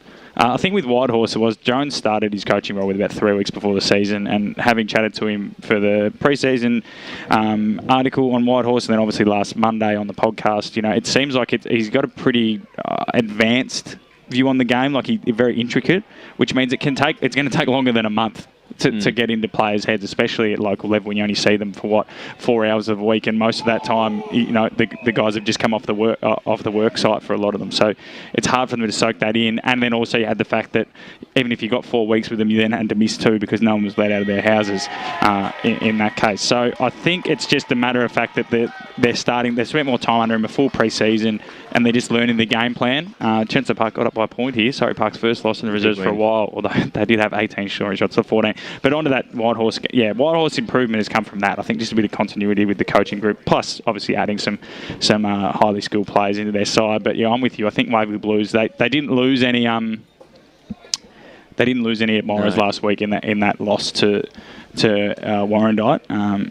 So I'm excited by them, the way they play their football, the way they go about it. They're young, they're energetic, and it'll be interesting to see how they go today. If they can win by 6 goals or more, I think we'll all be correct in having them right up the top of the ladder. And they also bring in Perry, which is an important inclusion up forward. So I think that's the thing. I think their attacking style, their scoreboard pressure, I think they're just going to be too hard to match, especially if it turns into a shootout. I don't think Whitehorse quite have the weapons, despite what they've been able to bring in. Some of the other games, though, this Division 3, very good weekend of football last week, and one of those sides that caused a bit of a boil over was Fair Park, and today they play Glen Waverley at home, and a good chance to go 2-0 after Glen Waverley, a bit of a surprise loss to Scoresby.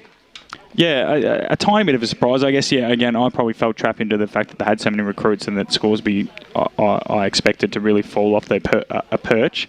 In hindsight, it looks like Glen Waverley might fall into that Wanty South trap from last year, where it takes a little bit of time for players to gel not only at a new club but under a new coach and a new system and everything. And Scoresby, on the other hand, maybe sometimes losing some of your big stars means that the young guys, that underdog spirit can sort of put them together. So a massive win for Scoresby in the context of the year that they've got one against the side around them. And that's the thing that'll hurt Glen Waverley. It's not that they jumped out to a 3-goal lead against someone like, a Whitehorse and then drifted off. They've lost to a side that they probably would have thought they should be beating. So it'll be interesting to see how Glen Waverley go today.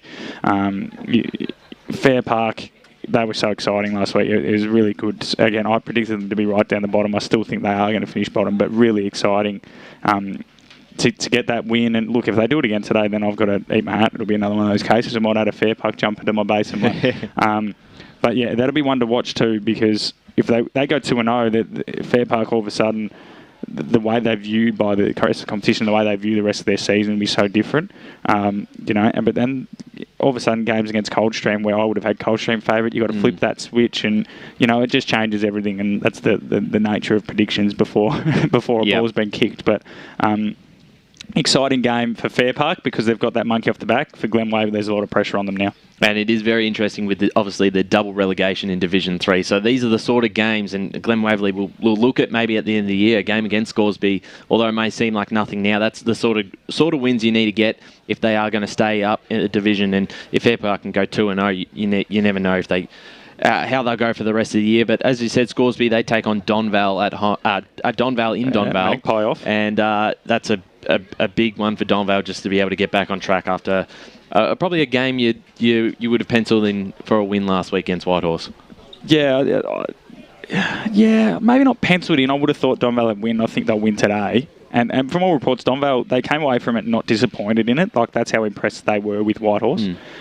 So that's another thing to just keep an eye on. With the way clubs react to losses, that's an indicator. If a side like last week, Ferntree Gully would have reacted, I think they would have been a lot more disappointed than a Donvale are, and that shows maybe where they think other sides are at. So that'll be an interesting thing. Donvale should win that one, and then the other one, Warrandyte should win that one against Coldie. It's sort of a good way for us to get a gauge on Coldie by playing Warrandyte. It's sort of like, all right, if they get within 6 goals, they'll be fine. If they lose by 70 or 80 points, then maybe they're not as good. Maybe the step up is bigger than we thought. So, and a couple of interesting games there to round out Division 3, and as the Chirnside Park side run out under the ground here at Kimberley Reserve. So Division 3's last year it was the second closest in terms of margin. The only reason it was bigger, the worse than Premier Division, is because Fair Park we're getting on the end of a couple of big losses, which meant that obviously the average was blown out. So I think technically you could have claimed it was the most even division bar one. Now Fair Park have met that challenge. All of a sudden it's a very even division. Yep.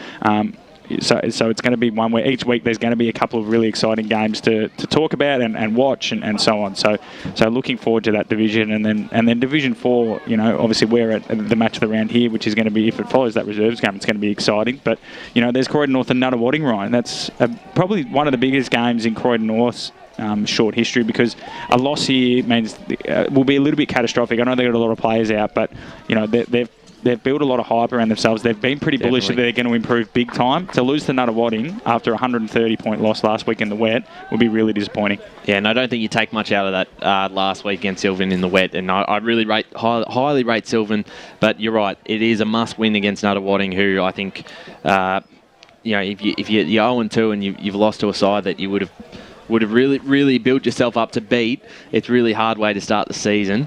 And I think that's a must-win, as Surrey Park are about to come out as well. And just on Kilsyth Forest Hill quickly. Forest Hill will win that, but it'll be interesting to see how good Kilsyth are with the conditions being drier, whether they're just a physical contested side or whether they can still match it with sides on the outside, but the Zebras should win that. Yes, yep, and I'm with you there. So are we about to go to a break? Yes, so we'll be back just after the break for the first bounce of the game. We're at Kimberley Reserve. As Sarah opened her best friend Jackie's wedding invitation, she was overcome with a wave of emotion. While her 2 young boys wrestled on the floor, tears of happiness rolled down Sarah's cheeks as she saw the words she'd been longing to see. Please note, this wedding will be a child-free event.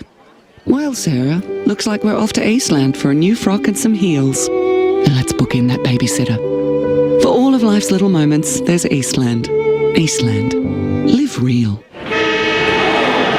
Sprained your ankle, bursting through the banner? Broke a finger, high-fiving the ruckman? Or did you run into the goal post again? For bumps, breaks or bleeds, be seen sooner, close to home at Knox Private 24/7 Emergency Department. The preferred provider of emergency care to the Eastern Football Netball League, you'll generally experience shorter wait times. You don't need private health, but there is an out-of-pocket fee. Be seen sooner, close to home at Knox Private 24/7 Emergency Department, 262 Mountain Highway, Wanturna.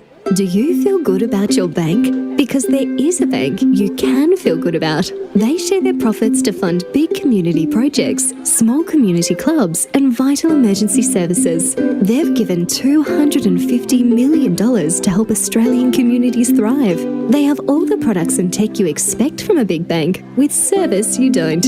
It's Bendigo Bank. Feel good about who you bank with. Try Bendigo. Search bendigobank.com.au or search Bendigo Bank near me. Running and jumping can be really painful for girls, especially in contact sport. Boob Armour supports your breasts, minimises the bounce and guards against impact and injury. Feel confident, feel supported, available at boobarmour.com.au. There are only 3 things that should be flushed down your toilet: pee, poo and paper. Some wet wipes and antibacterial wipes say that you can flush them, but you can't. They clog up the toilet and pipes, causing expensive blockages. Save yourself a truckload of trouble. Put your wet wipes in the bin. To learn more, head to the Yarra Valley Water website, yvw.com.au/wet-wipes. Sprained your ankle, bursting through the banner? For bumps, breaks or bleeds, be seen sooner, close to home at Knox Private 24/7 Emergency Department. You'll generally experience shorter wait times. Knox Private 24/7 Emergency, 262 Mountain Highway, Wanturna. Today at Eastland, Lucy's trying on jeans for a momentous occasion. Coffee with the ex. She needs jeans she can move in because she's definitely moved on. Jeans that get a second look, but don't give any second chances. Jeans that say, "Why yes, I have spent the last 8 months in a post-breakup juice cleansing, kickboxing, personal training frenzy." And it looks as though she's just found the perfect pair. Yeah, that's great. Bravo, Lucy. For all of life's little moments, there's Eastland. Eastland. Live real. EFL Saturday Game Day continues. Let's head back and go local for your footy. Welcome back to Kimberley Reserve for the EFNL Eastland match of the round. The umpires have just come out for Chirnside Park versus Surrey Park, the Battle of the Panthers. I believe we've got Josh Ward on the boundary line just shortly. And looking forward to the game. It's going to be a big one. Very important for both sides to get some momentum early on in the season. And a big one. Welcome to Matt Fodia back again. You'll be doing the commentary today. We're a bit short on numbers, just the 3 of us here. We're short on numbers, and that's okay. That's okay. Sometimes small teams, less is more. Better. Less is more, as the great Richie Benno used to say in regarding cricket commentary. So I'll try that approach with football, as they're just about to do the toss here. So we'll cross down to Josh in a second. But yeah, exciting to be out here at Kimberley Reserve. Two clubs that are at different ends of the cycle. Surrey Park just sort of hitting right in their peak. This is now or never for them to be the dominant force in this division and win it. And then Chirnside Park are just building nicely, and if they win one, it might be before their time, but I don't think they'll be worried about that. But it's only round 2, so I don't think that'll matter. They've just tossed a coin, so we'll head down to Josh Ward on the boundary line. G'day, fellas. It's very windy conditions down here. There's a bit of a heavy breeze heading towards to the left of your screens if you're watching on Facebook and YouTube. Left of your radio dials.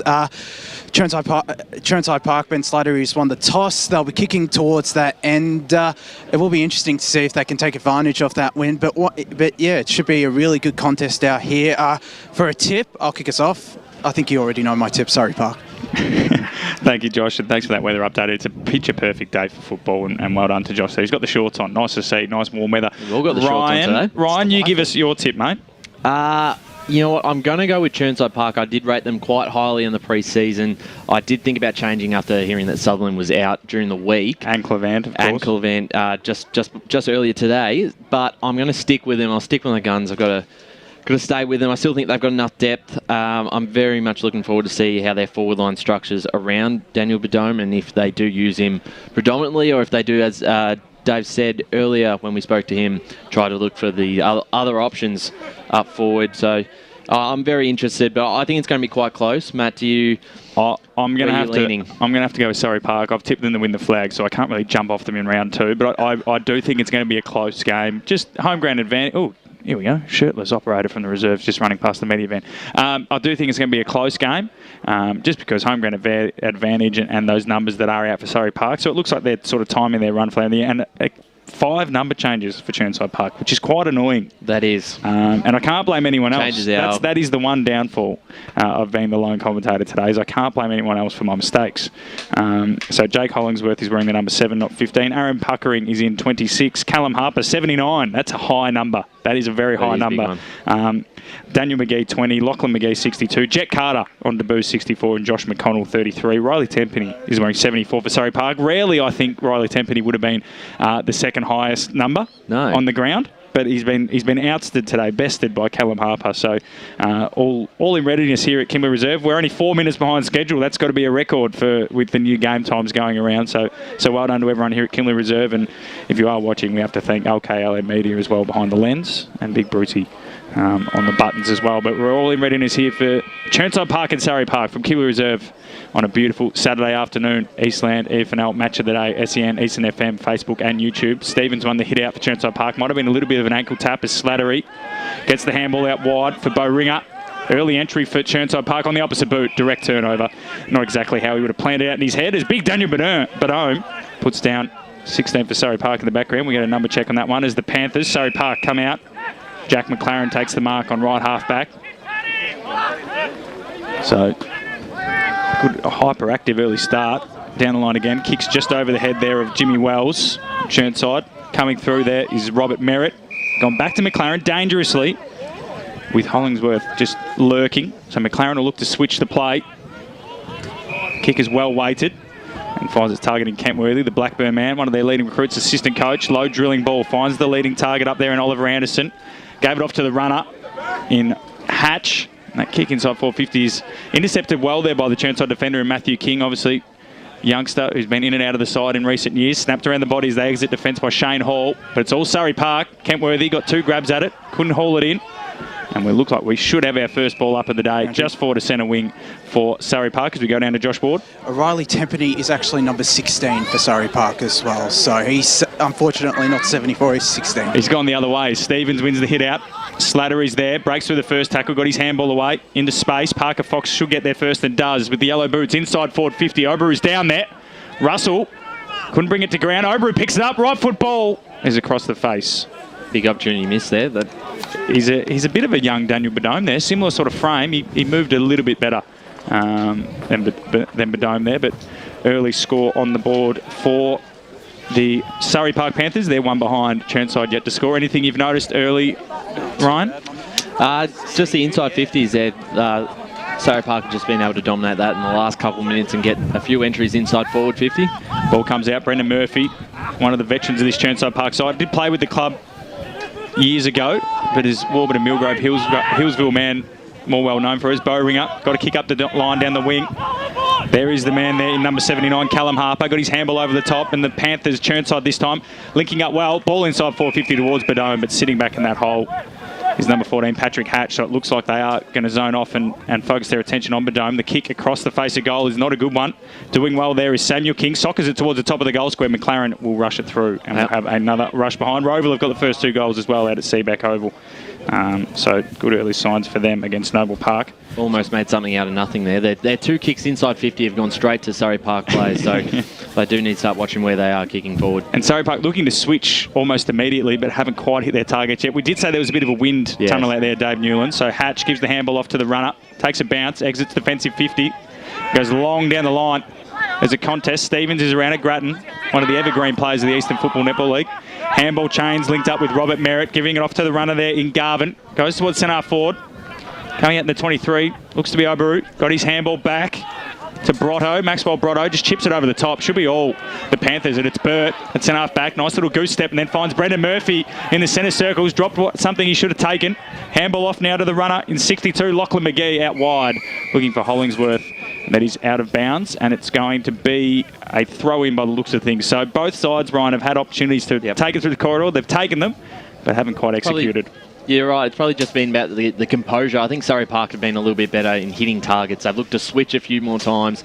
Whereas Chirnside Park, although they've been playing quite fast, it's quick brand football, but they're a bit spraying the ball a bit and just having. I think they just need to take a bit longer to find their targets. Yeah. So another boundary throw in here on the half-forward flank for Chirnside Park. We've gone 4 minutes, and it's all tied up at 1 score apiece. Both behinds, 1 rushed and then 1 off the boot of Jara Obaru. And they've got big wraps on down at Surrey Park. So Brendan Murphy, undersized in the ruck there against Callum Turnus. Coming through is Kentworthy for Surrey Park. Soccer's at forward. Ryan Kennedy's around it. Brought up his 150th Surrey Park game last week. Burt on the bottom of that pack. McGee got the handball out, and they link it up through Robert Johns, and it's inside forward 50. Good spoil, but an aggressive spoil there from Murphy. Knocked it further towards his team's goal. McLaren's been in everything early for Surrey Park. Handballs towards the boundary line. Lachlan Peters kept it moving forward, and now they'll clear their defensive lines. But it's a scrappy-looking kick, and it bounced out of bounds for a boundary throw-in. So just 5 minutes gone here in the opening term. And around the grounds, Mitcham, bit of a quick start, 3-4-22 to the Roos 1-1-7. There we go. And there's been a yellow card out of the Seaback. Well done to Tyler Lewis giving us all that. Surrey Park go forward. Nice intercept mark taken there by the youngster there, Matthew King. Got the purple boots on. You like that from the youth. Goes out wide. Finds the leading man there in Slattery. Quite tall for an inside midfielder. Shows his versatility. Plenty of experience. Yep. To Badome. Centre forward. The big fella. Can't bring it in. Picking it up there is Burt. Couldn't take it cleanly. Kennedy got his handball away just in time before he got pinged. Now they're trying to Harper. Second effort is good. Slattery picks up clean hands. Walks through the tackles. McGee off to Harper. Gave it off now. They've got a bit of run. Breaking through the first tackle. Little left football from Bo Ringers. Not very good. So Surrey Park should wrap up their lines. And coming off there was George Haynes. Did well. Did really well.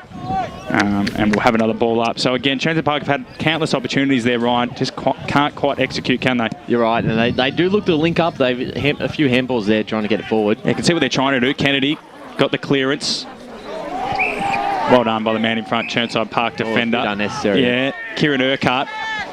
Big frame. I thought they were about to overturn that. Yeah, good umpiring in the end. It was unnecessary though. I'd just have a word to him. He goes long down the line. That's a nice raking left foot kick. Big fly, nice mark. Great mark. Coming across the front there, attacked it really well, Samuel King. He's been hyperactive already, the small forward. Had his little socket at the top of the square earlier, ended up being the rush behind, and now he's just backing himself. And he's one to look forward to. He kicked 16 goals from 7 games last year. So he's another target that if they can't find Badome, he's someone to step up. So he's going to kick from just outside the arc, which is about 40 metres. The breeze looks to be going right to left goalpost, so he wheels around on his left, starts it on line and loves it off the boot. First one of the afternoon goes to Chirnside Park. They are 1-1-7. Samuel King, he struck that beautifully, Ryan. Yeah, that was a beautiful kick. I'm really impressed with this kid, and I think that's one of the plays that Dave Newlands was talking about earlier on this afternoon. That one to look forward to up forward 50. But obviously that's an impressive kick from the distance out. I don't know if the wind is going that way. Is it just going just from side to side, I think? Josh might know more of who it's really favouring. It looks like it's going slightly across the ground. Josh, Chirnside Park kicking with the wind? I feel like they are. I think that might have helped Sam King with that goal, but yeah, he did strike it really beautifully, but there is a bit of a breeze heading more towards down that end of the ground, so maybe leaning slightly towards the right goalpost, but yeah, I think that did help King's case. Thank you, Josh. A couple of other scores around the ground. So Rowville 2-1, Noble 2 straight, Berwick 1 straight, South Croydon yet to score, and Park Orchards 1 straight, North Ringwood 4 behinds as they burst out of the centre clearance. Charlie Clavant into Badome, and listen to the crowd go up, Ryan, the big fella. He just tossed his defender aside, and he'll go back. Crowd favourite here. Well, he's just a big man, and people love big men. And he's going to go back. He's got a unique kicking style, and that was beautiful ruck work from Stevens. Straight down, and then coming through the centre there, it looked to be Charlie Clavant, Charlton.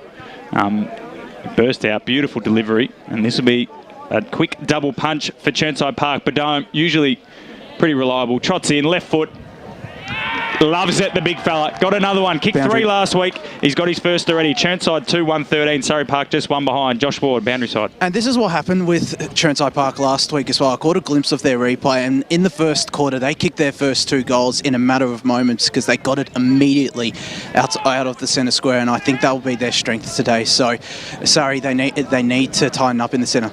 Croydon North have got the first two out there against Nuttawading. They're 2-2-14 to zip. And Whitehorse 4-2-26. Waverley Blues yet to score. Oh, that's interesting. When you've got a target like Badome there, as soon as you can get the ball out of the middle and just he's leading up to the ball, it's very hard to stop that, and he's a good mark.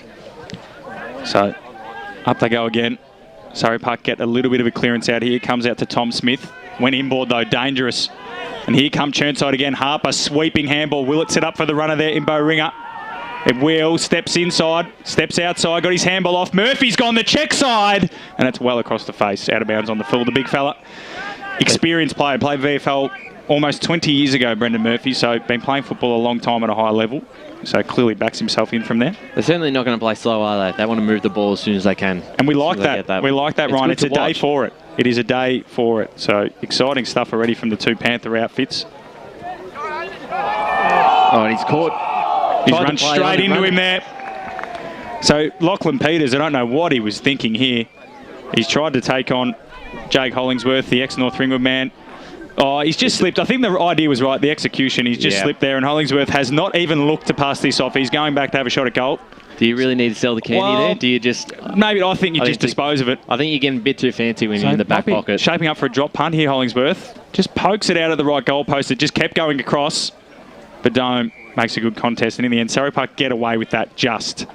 They're very lucky. I think when you're in a back pocket in defence like that, just get the ball down the ground. Yeah, especially when you're under the pressure that they're under. 3 early goals would be disappointing for them. Turners won the hit out down.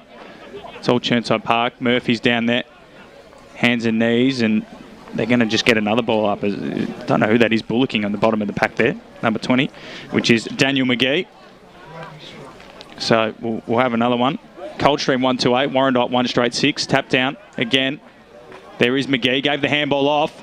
Across the face. Badome's got the sit. Should take that. Dropped it out of bounds for a boundary throw-in. So he's looking dangerous, Daniel Badome. When he gets a one-on-one, he's going to be very hard to beat, isn't he, Ryan? Well, that's the thing. When you got a chance to, do you put another player down there and just to be able to get in front of him? Because on a one-on-one, you'd back him almost every time. And if they're continuously being able to get it in there, it's going to be a bit of a struggle with Surrey Park. Yeah, if they kick it to his advantage, he's going to blow him out. Hollingsworth out of the pack. Left foot ball. Just gone straight up. So another chance for Surrey Park, and they're going to rush it behind, that time through Patrick Hatch. So it's all Chirnside Park at the moment. They are 2-2-14. Surrey Park just the one behind, and really have not exited their defensive half since, well, that Oberu chance, and in hindsight probably had a bit more time to steady. So takes the bounce immediately here, the Surrey Park defender in Kentworthy. He goes out wide towards Smith and Molnar, who did toss the coin. Going up there. And the number 16 for Chirnside, Jimmy Wells did well, brought it to ground. Smith is away. Just got his kick as Callum Harper closed in. Turnus is down there, brought it to ground. Lovely pick up by Parker Fox. He's got a target on Oberu. Around the corner, should find him. In the end, Oberu just sort of a bit laissez-faire there, wasn't he, bit over Ryan? the top. I thought it was a hard one to get there, but Parker Fox, geez, looks dangerous when he gets there. He was impressive pick up there, Parker Fox. Could he have just kept running and kicked the goal? I think Oberu sort of led to the pocket to open up the corridor for him. So we did have a bit of space in front of him, so I mean, obviously it's hindsight 2020, but absolutely, we do love that. So Urquhart does well in the ruck, but it's gone straight down. Molnar missed it coming through. Handball goes over top. Urquhart taps it down again. Chirnside clear their lines. Parker Fox is there again. He is very exciting. He's very quick. Steps in. Little fend off kick, well smothered, coming through. It'll be a hard number play to 26, tackle. Aaron Puckering, sorry. Parker Fox will be a hard play to tackle. Once he gets the ball, he looks very dangerous. And he's strong, isn't he? He's got a bit of a fend off on him. So Puckering was mentioned by Dave Newlands on the Monday recovery last week, just giving Grattan Stevens a bit more of a help out in the ruck, and he got a hit out down again. Slatter is coming through. The boundary line should win out, and does, as the players come crushing through. It's an interesting ruck combo. You've got the experienced player in Stevens, and then obviously Puckering a bit younger.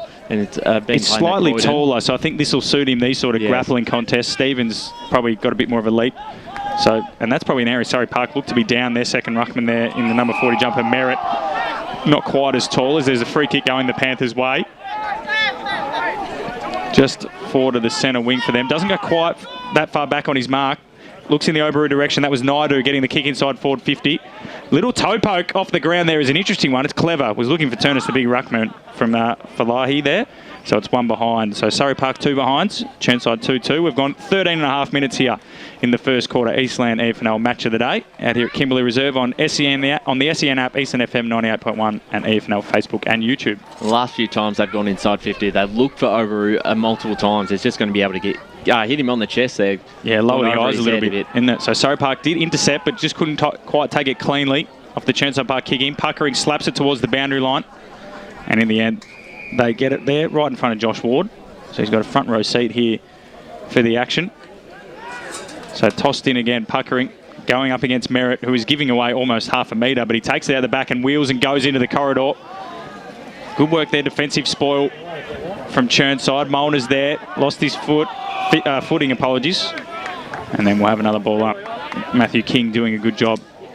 Has impressed so far as well when he's got his hands on the footy. Jet Carter as well, been brought in. So thrown up again. Surrey Park getting their hands on their footy at the clearances now. A chance for their small forwards to get involved. Kick was missed there by Oliver Anderson. Coming through Turnus, the ruckman resting forward, been pink holding the ball correctly, dropped it. Absolutely holding the ball, and Chirnside get another reprieve. This time, Urquhart got a long left foot kick. You'd hope to open it up to this side of the ground, Ryan, but he's looking to go back towards the coach's box. Merritt's getting across there, brought it to ground. Puckering soccers it forward. Could it suit Chirnside? It will. They just keep forcing it forward. Kentworthy's back there, got his handball away, but to a man under immense pressure, just dropped it. Umpire says play on. Puckering handball over top to Murphy. He handballed it again. Should it sit up for Clevant? It went a little bit further. And they flick it further forward. McGee running through on the right boot. Puts it to the top of the square, but it's across the face.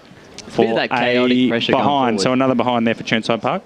Carry on. They're a bit chaotic going forward, but it's putting Surrey Park defence under pressure, and they've just been able to just even kicks off the ground up forward, anything they get the ball moving, and it's worked out all right so far. That handball from Kentworthy was an interesting one, that low kick. So he's got good skills, Kentworthy. He's displayed there again, but just that decision to give it to a man under immense pressure. So once again, Surrey Park, they're good to this stage, and then they've been making a few mistakes. Out wide again to Patrick Hatch, who's had a fair bit of it early. Goes down the line. They've got 2-on-1.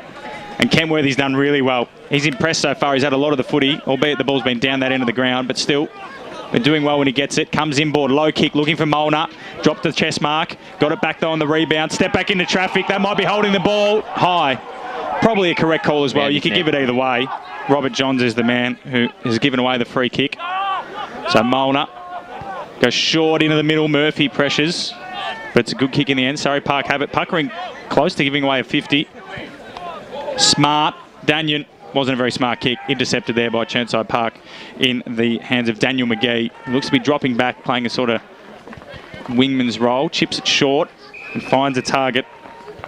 Centre wing. And they keep moving it forward. But it's all Surrey Park here. So both sides have got numbers behind the footy. Well done by McLaren. Handball back to Kentworthy. Steps onto his left. They're going to have to learn that. Clevant. He's a left footer first is Kentworthy. Blasts it to the far wing. McGee gets there. Got a little knee on it. Merritt, who's been playing an undersized second ruckman role, does well. He's got support in Anderson. And then looks like a nice tackle. Umpire's going to ping him holding the ball here. That's harsh on McGee. That's very rough. He's got intent for the footy there, Ryan. That's a harsh penalty, but if they continue to be consistent, we won't mind that. So Surrey Park have another chance, but look at the numbers Chirnside Park have got back there. Jimmy Wells sitting as the loose.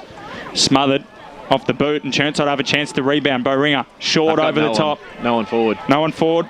Looking for Samuel King, the first goal kicker. Handball over top to Burt. Badome's got a 2-on-1. He pokes it out wide. Looking for the runner here in 64. Jet Carter on debut. Left foot ball under pressure from Smith is out of bounds on the full. So Badome probably wanted that, but Burt's looked up. It's been given down. It's been given a free kick for a hit. It must have been given push in the back because it's not downfield. Would have been hard to get it at Badome then, though. I think there was... It was a 2-on-1. He's a big man. He had two players near him. I didn't mind that. Yeah, I agree with you. I didn't mind that from Bird. I think Badome himself would be a bit frustrated because he's obviously a man in form, so he'll be backing himself in. But, Jack Carter got a chance here. So the umpires deemed it a push in the back, not late, or else the free kick would be in the forward pocket. So it must have been... The timing was fine, just the execution of the tackle from Smith not up to standard. So Jet... Johnsy wanted it. Jet's going to back himself with the breeze. We saw Samuel King make the distance before. That one, wrong side, stays left. So another behind. So it's all Chirnside Park at the moment.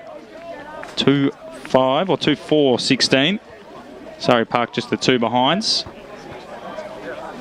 So the Panthers, Surrey Park that is, they're hanging on for dear life at the moment. And if they can get through this first quarter, we're just about to tick into time on with only a 2-goal margin, they'll be pretty happy. It does always take a bit of time, Ryan, to get the ball back into play here. Across the, is it going across the road there? There's a bit of a hill down there. Yeah, there's a bit of grassland down there. So Kentworthy to bring it back in once again. Goes the far side of the ground, looking for the runner there in McLaren, who's been pretty ever-present for Surrey Park so far, and they take it out for a boundary throw-in. So 19 minutes gone, 2-4-16 Chirnside Park, Surrey Park, just the two behinds. Haven't really looked like it, have Surrey Park. So Grattan Stevens is back in the ruck. Tap down was looking for Burt. Good, strong tackle. Umpire says, give it to me. So Aaron Burt's impressed me. He's an inclusion this week, so obviously no Clevant is disappointing for Chirnside Park, and obviously Austin Sutherland as well. But Aaron Burt returning has given their midfield a little bit more inside work. So there's going to free kick going Grattan Stevens' way for a Shepherd. I've never understood ruck infringements. Oberu, good pressure on Slattery, puts it to centre forward. Badome coming through, brought it to ground. That's what you want from the big fella. Samuel King kicked one already, gets to the footy first, only got a left foot, and he's run out of room there on the boundary line, and we'll have a throw in.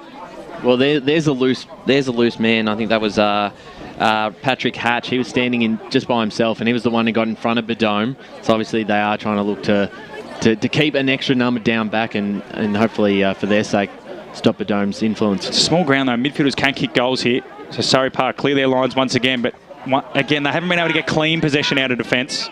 Naidu, 2-1s going head to head.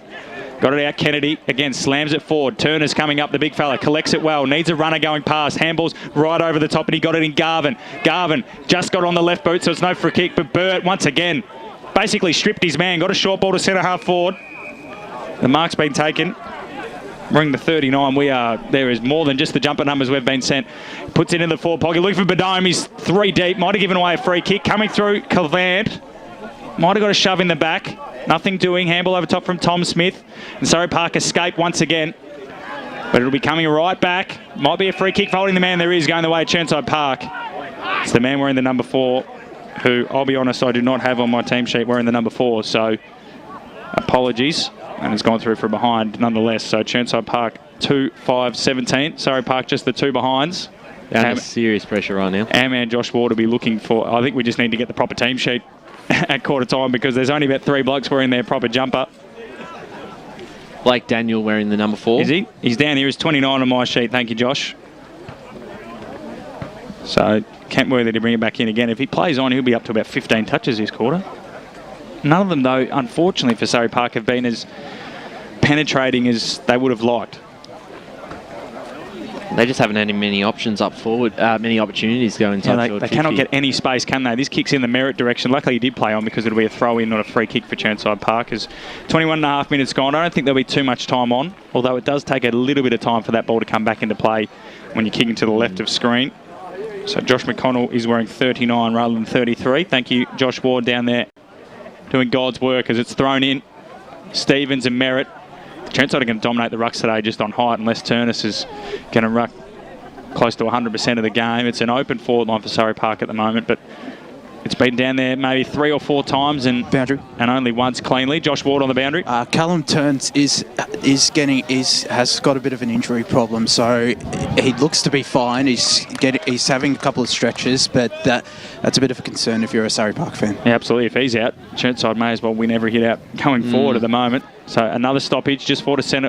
Boundary thrown just forward to centre wing for Chirnside Park. Obery went in the ruck. He might get a free kick for holding the ball. Stevens took it out of there. Just got his handball. McGee. Obery coming through again. Well, does well for Surrey Park, and they might force another stoppage here as the ball's just pinballing around in there. It's been kicked forward by Chirnside Park. Coming up is McConnell. Couldn't quite get there, and we'll have a boundary throw in. So a tiny bit of a stalemate at the moment, Ryan, but so far so good for Chirnside Park. Well, with the extra number back to Surrey Park, that once they get outside that back 50, there's just no one to kick to, and they've been able to turn it over. And here's Chirnside Park now. Yeah, so Stevens won the hit out. Harper came through. Slattery tries to burst through. That should be holding the ball, really. He took on a couple of tacklers, but umpire says, give it to me. So Surrey Park are just going to have to find It's a sort of skinny ground. Again, it's a weird shaped ground. It's not small in any real regard, but it's not massive. And we'll have a repeat stoppage here. With the way the last 15 minutes have gone, I think you'd take being down just 15 points absolutely. at quarter time. And we'll be interested to see how much the wind, wreaks havoc if Surrey Park can get it going. Although Bowring is coming through, the bounce just didn't quite sit for him. And Surrey Park will clear again, but only as far as Slattery. Got his handball back into Grattan Stevens. Met in a tackle by Kennedy. Did well for Surrey Park. Can they burst away now? Oberu gets it down the line. It's over the head of Urquhart. Sits into the middle. Parker Fox coming through, but good handball. They're away again through Burt. Big collision coming up. Oh, that's Kentworthy. That's bad. That will be looked at during the week. He could have gone for the ball. He's lucky that Burt's okay. I think he'll get away with it on that regard, but it's not a good look. Burt goes in the Bedome direction. He's got 3 on him. Umpire says play on. He'll go out of bounds for a boundary throw-in. Hollingsworth was zooming out the back there. Kentworthy, you don't like to see that, Ryan. There was a collision coming up, and you've got to go for the ball there. Burt had his head over the footy, had the elbow up. So, well, we're very lucky that it clearly didn't Burt's come out okay. The way that it could have been a lot worse. So McGee coming through in the number 62, got his hands on the footy, stepped back into the tackle by Kentworthy, it's spilt free, and tonight we'll have a ball up again. Josh Ward on the boundary. Callum Turns is going through some run-throughs now. He got some strapping on his upper right leg, so he looks set to come back on soon. Thank you, Josh. Good work down there. Grattan Stevens and Oberu go into it. McGee is around that footy, so is McConnell. They get it forward again, Surrey Park, but they need a mark and they get it. Harry Laciana has been pretty much unsighted until this. Here we go. Bit of speed from Garvin coming through the middle. High ball. Merritt's at front spot at centre forward. Does well. And then coming through, well done, Molnar. So they force it forward, Surrey Park. Parker Fox is unmarked. Should take the mark, doesn't. Can get the handball over the top. Ball! Urquhart. Beautiful tackle. Parker Fox, he was thinking about kicking the goal before he had the ball in his hands, Ryan. Well, he had that, or he had a man just ahead of him. I think that was... there was too much going on. Anderson was right in front of him, so they had the options for a goal there. So Oberu, he's been put around the ball a bit more, and he's doing well. Here we go. Bit better for Surrey Park. Naidu, big fly from Urquhart. Couldn't bring it down. Play on, says the umpire. Here comes Burt. And there'll be a high. He's been impressive, Aaron Burt. It is all happening out here at Kimberley Reserve. That was an incredible fly from Kieran Urquhart. He just couldn't bring it down. He just sort of hovered a little bit there. So they go across to Urquhart again. Back out to centre wing. Nice, strong grab there from Beau Ringer. He's been impressive on that high half-forward wing roll. His kicking's let him down a little bit today, but so far it's been so good for Chirnside Park. 26 minutes gone. If they can get another one, it'll be a massive start for them. Down there towards Slattery, he's resting forward. Surrey Park defender couldn't knock it out of play. King got it back to Slattery. Kentworthy's there. Slattery handball over the top. He'll come through himself. Little soccer off the ground. He's rushed through for a behind. Well done there on the last line of defence by George Haynes. So another rush behind. 2-6-18 Chirnside Park. Will they rue missed opportunities later in this game? Boundary. Josh Ward. Callum Turns has just come back on. Good signs for the Surrey Park ruckman. Looks like he's going to centre half forward though. Kentworthy, short ball. Finds his target out there in Burrell. His first kick of the day by my count. Steps around the man on the mark in Samuel King. Goes long down the line towards Oberu. And then a nice mark taken there by Beau Ringer. Again. Did really well. Had Blake Daniel for support, but didn't need him in the end. He'll play on. Got a little bit close to the man on the mark. Tumbled it forward to centre half forward. Coming across the mark there was Haynes for Surrey Park. Affected the spoil. And then Burrell got it forward, but it's all Chirnside Park. Grant Stevens marks just forward to centre wing for Chirnside. Got the rolled up sleeves in, a testament to his former teammate at South Croydon, Daniel King. Goes short to Roberts Johns. He'll pump it inside forward 50, surely in the Bedome direction. Murphy's down there as well. Big fly from the back. He's brought it down. Hollingsworth, the smallest man on the ground, has taken a contested mark 20 metres out directly in front, siren. Just on the siren. And if he kicks this, it'll be a 22-point margin for Chirnside. And to be honest, Ryan, they've been worth it. They need it. They need the goal because they've dominated probably the last 20 minutes up besides that first few minutes. I think Surrey Park have had maybe 30 seconds in their forward half. And Beau Ringer's been really impressive just on that. A lot of that marks on the half-forward flank, just onto the wing. And now... Hollingsworth is going to line up. He shanked one from the pocket earlier, the left footer. He's been lively. I didn't expect him to take the mark. Comes in 30 metres out directly in front. Little stutter steps. Kick is right off the side of the boot. So that is disappointing for Chirnside Park, but it's been all the home side here at Kimberley Reserve. 2-7-19 leading Surrey Park, the two behinds here. The goal kicker, Samuel King, with one from just outside the arc. And then Daniel Bedome, the big fella, took a contested grab and slotted from 20 metres out directly in front. It's quarter time here on EFNL Match of the Round, brought to you by Eastland on the SEN App EasternFM, Facebook and YouTube. We're going to a break, and on the other side of it, we'll have the second quarter. Today at Eastland, Lucy's trying on jeans for a momentous occasion. Coffee with the ex. She needs jeans she can move in because she's definitely moved on. Jeans that get a second look, but don't give any second chances.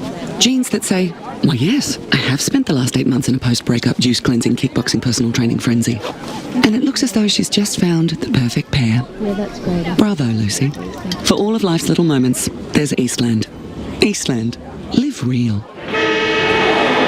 Sprained your ankle, bursting through the banner? Broke a finger, high-fiving the ruckman? Or did you run into the goal post again? For bumps, breaks or bleeds, be seen sooner, close to home at Knox Private 24/7 Emergency Department. The preferred provider of emergency care to the Eastern Football Netball League, you'll generally experience shorter wait times. You don't need private health, but there is an out-of-pocket fee. Be seen sooner, close to home at Knox Private 24/7 Emergency Department, 262 Mountain Highway, Wanturna.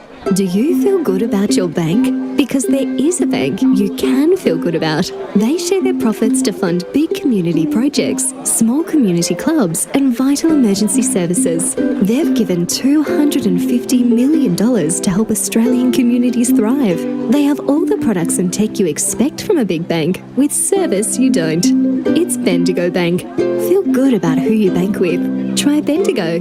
Search bendigobank.com.au or search Bendigo Bank near me. Running and jumping can be really painful for girls, especially in contact sport. Boob armour supports your breasts, minimises the bounce and guards against impact and injury. Feel confident, feel supported, available at boobarmour.com.au. There are only 3 things that should be flushed down your toilet.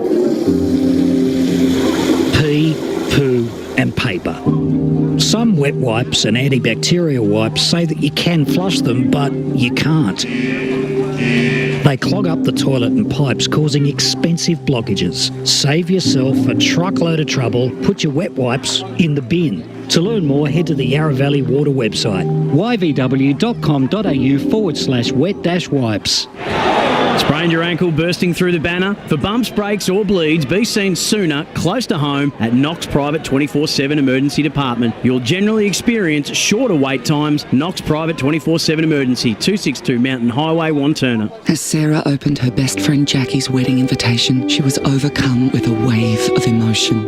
While her 2 young boys wrestled on the floor, tears of happiness rolled down Sarah's cheeks as she saw the words she'd been longing to see. Please note, this wedding will be a child-free event. Well, Sarah, looks like we're off to Eastland for a new frock and some heels. And let's book in that babysitter. For all of life's little moments, there's Eastland. Eastland. Live real. EFL Saturday Game Day continues. Let's head back and go local for your footy. Welcome back to Kimberley Reserve here for the EFNL Match of the Day, brought to you by Eastland on the SEN App, EasternFM 98.1 and the EFNL Facebook and YouTube. It's quarter time here, 2-7-19 Chirnside Park. The visitors, Surrey Park, just the 2 behinds. The goal kickers, Daniel Badome and Samuel King for Chirnside Park. Ryan, we've got a couple of around the ground scores that will fly through. Roeville are up 5-3 to 2 straight, and I believe Mitcham still lead East Ringwood, despite East Ringwood having most of the play at the moment. But whilst we search up a few of those, what have you noticed from this quarter so far? Oh, well, just as soon as probably the first 5 minutes, I thought Chirnside Park were a bit chaotic with their ball movement. They weren't really hitting targets up forward, but they just continuously pressed forward, and they kept entering their 50. And eventually, once you do that, you start to put Surrey Park under a bit of pressure, and you can start hitting the scoreboard. But 2-7 is just it's not an accurate reflection. A 17-point lead is not an accurate reflection of how much they've controlled the game so far. Yeah, they should be further ahead, shouldn't they, really? Chirnside Park for their dominance. They're kicking around the ground's been poor. We're going to go down to Josh Ward, boundary side, is with Dave Newlands. I am with Dave Newlands. Dave, pretty impressive quarter. What do you make of it from the bench? Yeah, I think we just rely on the wind a bit too much. I think we're taking shots from a bit too far out. So just a matter now, lowering our eyes and using the other way up against the wind and make sure we take on the shorter kicks. Now, your defence, it was mainly in your forward half, but your defence stood tall really well. How impressed were you with them repelling any attack from Surrey? Yeah, really good. They played a really good quarter. Just got to make sure they stay on top of this quarter, especially with the ball going to drop in long. So, hopefully we can keep that ascendancy over them. And what is the plan against the wind this quarter? Do you hope to lock it in to get it into your forward 50, or just... Yeah, just make sure we get the ball on our terms and try to control the football as much as possible and keep the game going our way.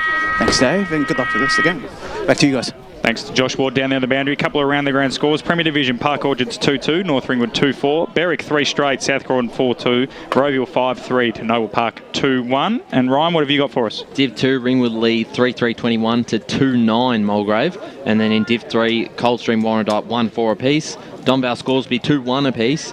And the Waverley Blues have hit back 4-3-27. They lead Whitehorse 3-3-21. Yeah, Division 1 a bit lax on the scores. And then we'll just jump down to Division 4. East Ringwood lead Mitcham lead East Ringwood just, but from all reports, East Ringwood have had the play. But a good start from the Tigers nonetheless. Croydon North, 7-4-46, Nunawading 3-1-19. So good signs for the Kangaroos as we're up in the middle of the ground for the second quarter. Stevens won the hit out and then followed up for Chirnside Park, and they're on the cricket pitches, so I'm sure the umpires want to remove them from there as we have another stoppage. Has been a lot of stoppages as well in this game. So interesting, Dave Newlands, again, sort of didn't think his side capitalised as much on the win as they should have, so see how Surrey Park go today. So Stevens hit out, Carter coming in, the late in for Clevant. Did well, created some space and then just handballed. He probably had time to kick. Bo Ringer, been impressive. Back to Carter, back to Bo Ringer. He's got Wells there if he needed him, but this time he goes the kick. Murphy direction, held up in the breeze. Well done by Kenworthy, got the spoil. Harper came through. Couldn't affect anything, and we'll have another stoppage. Half forward flank for Chirnside Park. They're just dominating the clearances, aren't they? And it's that advantage in the ruck. I know Turnus is back on the ground, but Grant Stevens has got so much nous, Ryan, as he wins another one with that vertical leap. Turnus got the secondary hit. It's just toe poked into the corridor. Carter doing well off the wing. Disposed of it just according to the umpire. Garvin sort of threw it forward. Umpire says play on. Johns, Stevens coming through. Slattery, look away hand pass. Stepping in and out of traffic there. Little kick around the corner by McGee. Falling as he kicked. And Surrey Park should be able to clear and run with Mitchell Gale. Low ball down the line. Here's a good one. Merritt drop. Definitely what he should have taken. Burt picks up another disposal. Little poking ball to McGee. And he finds his target there in Daniel McGee on centre wing. Once again, Surrey Park. Well, that might be the pressure that they're under, that they're missing marks that, should just be able to take. As it's spoiled out of bounds there by Patrick Hatch. That's twice. So Oberon in the first quarter dropped a mark he probably should have taken. Parker Fox as well dropped a mark he should have taken. And then Robert Merritt there. And that was probably their best piece of play all day, Surrey Park. And as you said, the clearance is battle at the moment. Chirnside Park just dominating that. And I think that's due to Stevens and Puckering combo in the ruck have got the... They've just got the advantages. Yeah. Burt steps in and out of travel, does brilliantly, gave it to Grattan Stevens, swings it wider to Slattery. Burt kept running. The league medalist handball back to the ruckman and then had to mix up his own work. He wants a free kick. Bit of a Patrick Dangerfield sort of look at me with the arms splayed as he went to ground, and we'll have a stoppage. So Chirnside maybe overpossessing slightly there because Burt had the run on. But nonetheless, Stevens, again, does well. Becoming a second midfielder. Slattery got the clearance, toe poked it forward. Brendan Murphy comes at it, does well. Kept it just below his shins. There's a lot of numbers around this football. Met. Aaron Burt came in. It was a bit of a sandwich, and the free kick would go the way of Maxwell Brotto. So it's a chance for Surrey Park once again to get some clean footy. Handball off to Mitch Gale, goes long. Got a one-on-one with Molnar. Ober is coming at the footy, got there in the end. Slattery will pick up the mess. Handball over the top to Wells. Wells beats two tacklers, gave it back to Slattery. Slattery comes inboard to Stevens. Stevens is tackled by Gale. Good strong tackle by Mitch Gale, and we'll get a stoppage. 4 to the wing for Surrey Park. So a little bit better there from the Panthers. Surrey Park, that is. Gets involved a lot, Stevens. They like to look for him, and I don't know if he's necessarily always been a ruck. Like, he's got a bit about him. Could be like a nice intercept defender, but he's doing so well in the ruck. And as we've mentioned multiple times this pre-season and early rounds of the year, having a strong mobile ruckman in the lower divisions is get you halfway there. So up they go again. Turnus hit down. Burt missed it. Coming through there is Burrell. Just forced it forward, and then Jimmy Wells wraps up the Surrey Park player in a tackle, and we'll have a stoppage. This time inside forward 50 for Surrey Park. Yet to kick a goal. Around the grounds update, Baronia 10-3-63, lead Oakley at 1-3-9 at quarter time, so that's a big lead already. Slattery came through, handball to Wells. Kicks it out wide to Hollingsworth, who's impressed so far today. Does well to bring it to ground. He should have the legs on his opponent there in Peters. In the end, Peters does well, locked it up, and Hollingsworth came over top and looks to have given away a free kick. And the home crowd don't like it, but it was there. So Lachlan Peters, handball to Burrell. Long ball, top of the square. 2-on-2. Oberer came across, brought it to ground. Crummers, Molnar. Should have got a free kick. Does get a free kick. Advantage. Post. Is he going to bring it back? He is. Oh, that's interesting from the umpire. Fallahy took the advantage, snapped it right into the post, but the free kick's going to go to Molnar. It was there for high, but I think the advantage was there as well. But credit to him, strong whistle. Again, they looked at Oberer. Again, he was up forward. That's their target up forward. But he hasn't been able to. The way they're delivering it, though, like, does he want to lead at them or does he want it one-on-one? I think he needs to lead because Surrey Park do not have the height at all today. So Molnar. Must kick. Some reward for a little bit of effort here for Surrey Park. Comes in and he's kicked it just. Umpire looked like it made him work a little bit, but Molnar gets Surrey Park's first of the day. They are 1-2-8. Chirnside Park 2-7-19. We have gone 5 minutes in this second quarter here at Kimberley Reserve on SEN, Eastern FM and EFNL Facebook and YouTube, brought to you by Eastland. He's a reliable goal kicker. Gets in the right places and kicked 19 goals last year and kicked a couple last week. So he's a dangerous one up forward when he gets in the right spots. Deceivingly tall too, Molnar. I think something about him, when you look from afar, he doesn't look that tall. But when he's run past or gone in a contest, he can play. I wouldn't say he's a key position player, but he's filling the void at the moment. He does have some height in this sort of division against some of the players he's playing against. He's matched up against. But so Stevens once again wins the hit out, but it's all Surrey Park. Burrell got his kick, smothered, nice little handball over the top. Carter fumbled and then ducked his head as Burrell came through. Handball, but it's a free kick for high. You don't mind him protecting the head. Carter takes off immediately with the mullet. Low ball, Bedome's the target. Will it get to him? No, it won't. A lot of numbers back there for Surrey Park. So Patrick Hatch, he started well this quarter. Was a bit quiet in that first one. We're getting a bit of it now. Naidu marks, or should have marked, defensive side of the wing. Handball back. Brotto stepped in and out of traffic and then chipped it over the top looking for Merritt.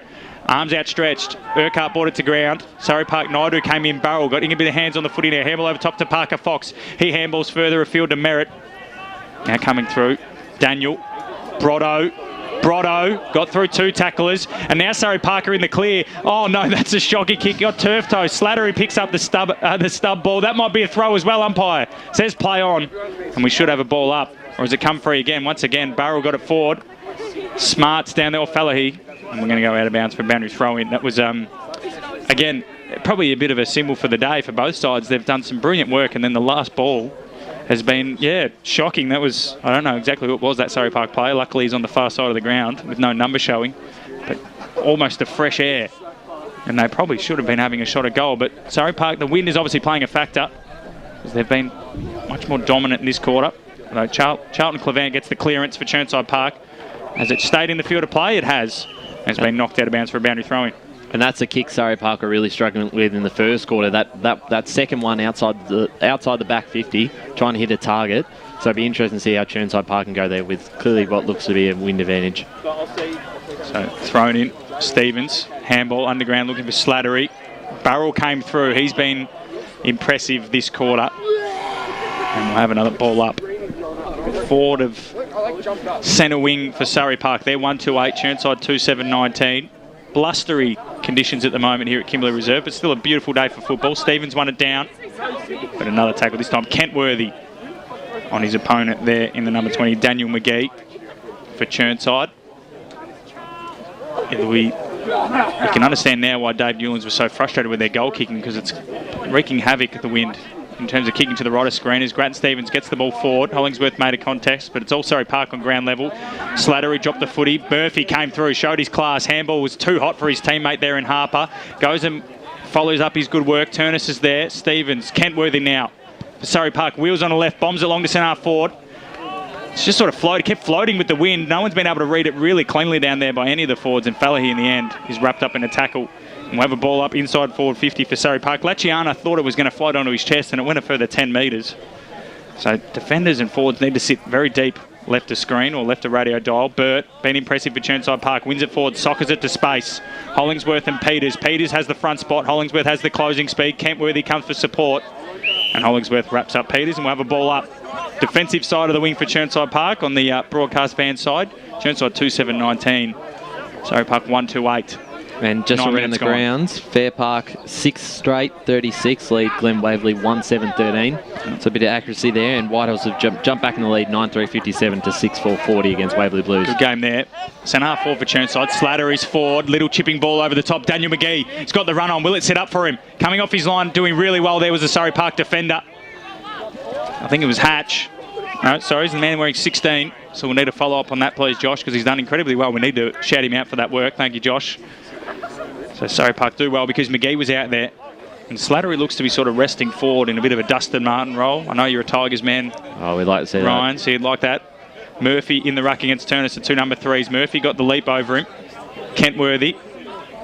McGee, Daniel, Slattery's around it, and they'll be taken over the boundary line for a boundary throw in front of the new rooms that are, what do you reckon, a couple of years off? Oh, they're still, a year off? Still at least another 2 years, I reckon. You reckon? Till it's completely finished. Yeah, maybe a year and a absolutely. bit. It's good to see, though. Looks fancy. So Stevens took it out of the ruck. Handball. King kicked the opener today. Samuel got the handball off inboard. That's got to be holding the ball. Callum Harper, he knew it immediately. So Naidu. Surrey Park been a lot better this term, but they still trail by 11 points. Number 16 is Tempany, of course. Thank you, Josh. So doing well down there in defence is Riley Tempany. Coming through, Mitch Gale. Starting to get his hands on the footy. Garvin as well, left footer. Wants Oberu. Poked it out in front of him, but it's going to go to the back. Russell does well. Brings it to ground. Kennedy, 151st game for the club. Got his handball over the top looking for Merritt, who wraps up the Chirnside Park defender in a tackle. Looks like it might be Blake Daniel there. And we're going to have a ball up. Well, that's where he was. Trent Russell, apologies. That was where he was very dangerous last week, Kennedy. Pushed forward a bit and was right around the stoppages that was able to kick a couple. Well, he's got it again out of the stoppage. Swings onto the right boot. Top of the goal square. Ober is down there. No one can take a mark. Laciana, fresh air. And it's going to go out for a boundary throw-in, I believe. Stuck. Yeah, it's hit the padding there. Apologies to Riley Tempany. We did have that number. Just got to look right down the bottom of the list now for him. So thrown in deep inside forward 50 for Surrey Park. Merritt going up against Urquhart, who had that big fly in the first quarter, Kieran Urquhart. Fantastic one. Goes up again. Won the hit out down. Dangerous spot. Fella, he's there. Got a right foot kick around the body. Out of bounds on the full. It looked immediately I thought he kicked the goal for it. Well, that's what I mean. The crowd sort of went up the little gathering behind the goals. But in the end, no one on the ground went up. So it was out of bounds on the full. So we're going to have to wait for this ball to come back. We just want to say thank you to the Chirnside Park Football Club. Their service has been top notch. Brilliant. There's hot dogs, pies, pasties. Lee's coming down the ladder now. He's abandoned his camera. As the ball comes back from Anthony Drive. Chirnside Park 2-7-19. Surrey Park 1-2-8. We got any more around the ground scores? Ryan is Chirnside clear their defensive lines. It's on that far side. We're going to go out of bounds again. That wind is clearly blowing to that pocket of the ground because that's where the play's been mostly situated. What have you got for us, Ryan? Yes, back in an update in Division 3, Coldstream have skipped ahead 3-6-24 to Warrandyte 2-5-17, so that's one to look forward to. Baronia, as we said, we're 63-9. Ringwood Mulgrave still the same, 21 each, sorry, apiece, 3-3 to 2-9. So a few sides with a similar. A couple of surprising results as well there. Like I wouldn't have expected Mulgrave to be so close, and as you mentioned, Coldstream, we would have backed Warrandyte to beat them. And obviously, Div 1 Moolbark 3-4-22 in front of Beaconsfield 1-5-11. That's just come through now. So tapped down by Turnus for Surrey Park. So it's just been locked up on their half-forward, and it's pretty much where the ball's been the whole day. It's been on that far side of Kimberley Reserve. If you've ever been to Kimberley Reserve, it's that far forward flank down towards the shopping centre, and just with the wind, it's just been blown to that pocket. As coming away with it now is Surrey Park. A little goose step from the big fella there in Merritt, and it's smothered. And now Chirnside could be away through the ruckman puckering, slams it on the boot. It's a one-on-one there. McConnell, Kentworthy came across though with a good double fist, gets it out of bounds for a boundary throw-in. Josh Ward almost got a touch there. Our boundary right up. Chirnside Park 2-7-19 lead by 11 points. 13.5 minutes gone. Second quarter here on the EFNL Match of the Round, SEN App, EasternFM 98.1, Facebook and YouTube.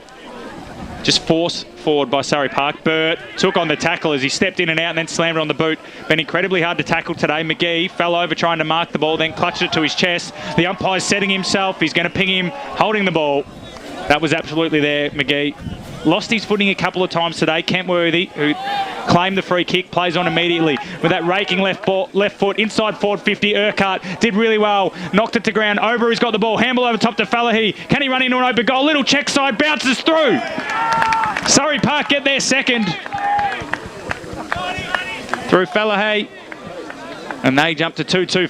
Chirnside Park lead them by 5 points now, 2-7-19. And there's just been two behinds all day, Ryan, to the right of screen as we go down to Josh Ward on the boundary. I've been really impressed with Kenworthy as well. He set up that goal down there. I think Chirnside Park, it did well last week against Kilsyth. Chirnside Park, I really think they need to get a defensive forward onto him. Otherwise, he's going to keep creating chances like that.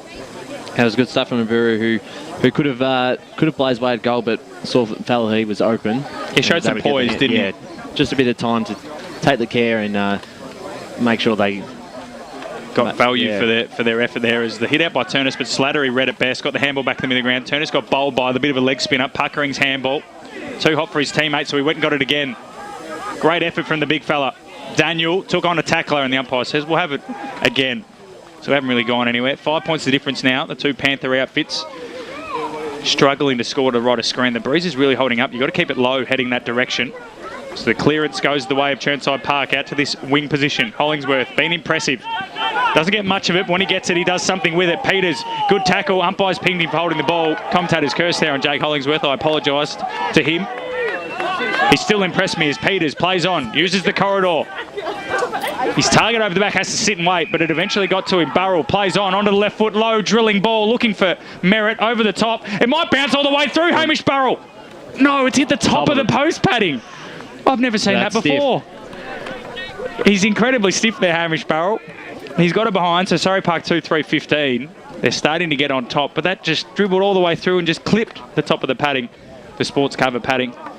So it's back to 4 points here. 16 minutes gone, so all of a sudden it's the tale of two quarters so far, Ryan. As Burt brings it in, hooks to that far side looking for Robert Johns. Both bald and of similar height, so apologies for confusing you two. And that really frustrated Dave Newlands now that they couldn't capitalise in that first quarter when they did have all the play. I thought Burt left the goal square there, but evidently not. So it's a free kick on the way of Parker Fox, who is another one of those players who's impressed when he got it. You'd like to see him get more of it. He goes long to the top of the square. That might have the journey as well. Good hand on it by Trent Russell. And now that's that kick where Parker Fox needs to either back himself to really have a shot for goal, or if he's going to aim for the top of the goal square, remember with the wind, you're better off kicking it 20 metres out in front, aren't you, Ryan? Let the players lead into it. Every player's been caught out by it today, and we've been going almost 45 minutes of game time. Not one player has read the wind either end. No. So this time it looks to be Russell bringing it out. Goes almost like the outside of the boot, looking for Slattery. If it'll hold up, it'll get there to him. It won't, but Burt picks it up from the spoil. Just kicks to space. McGee overran it. We'll have to go back. Kentworthy's there. Goes to his knees, but he'll end up with the footy, and then he'll be thrown over the boundary line.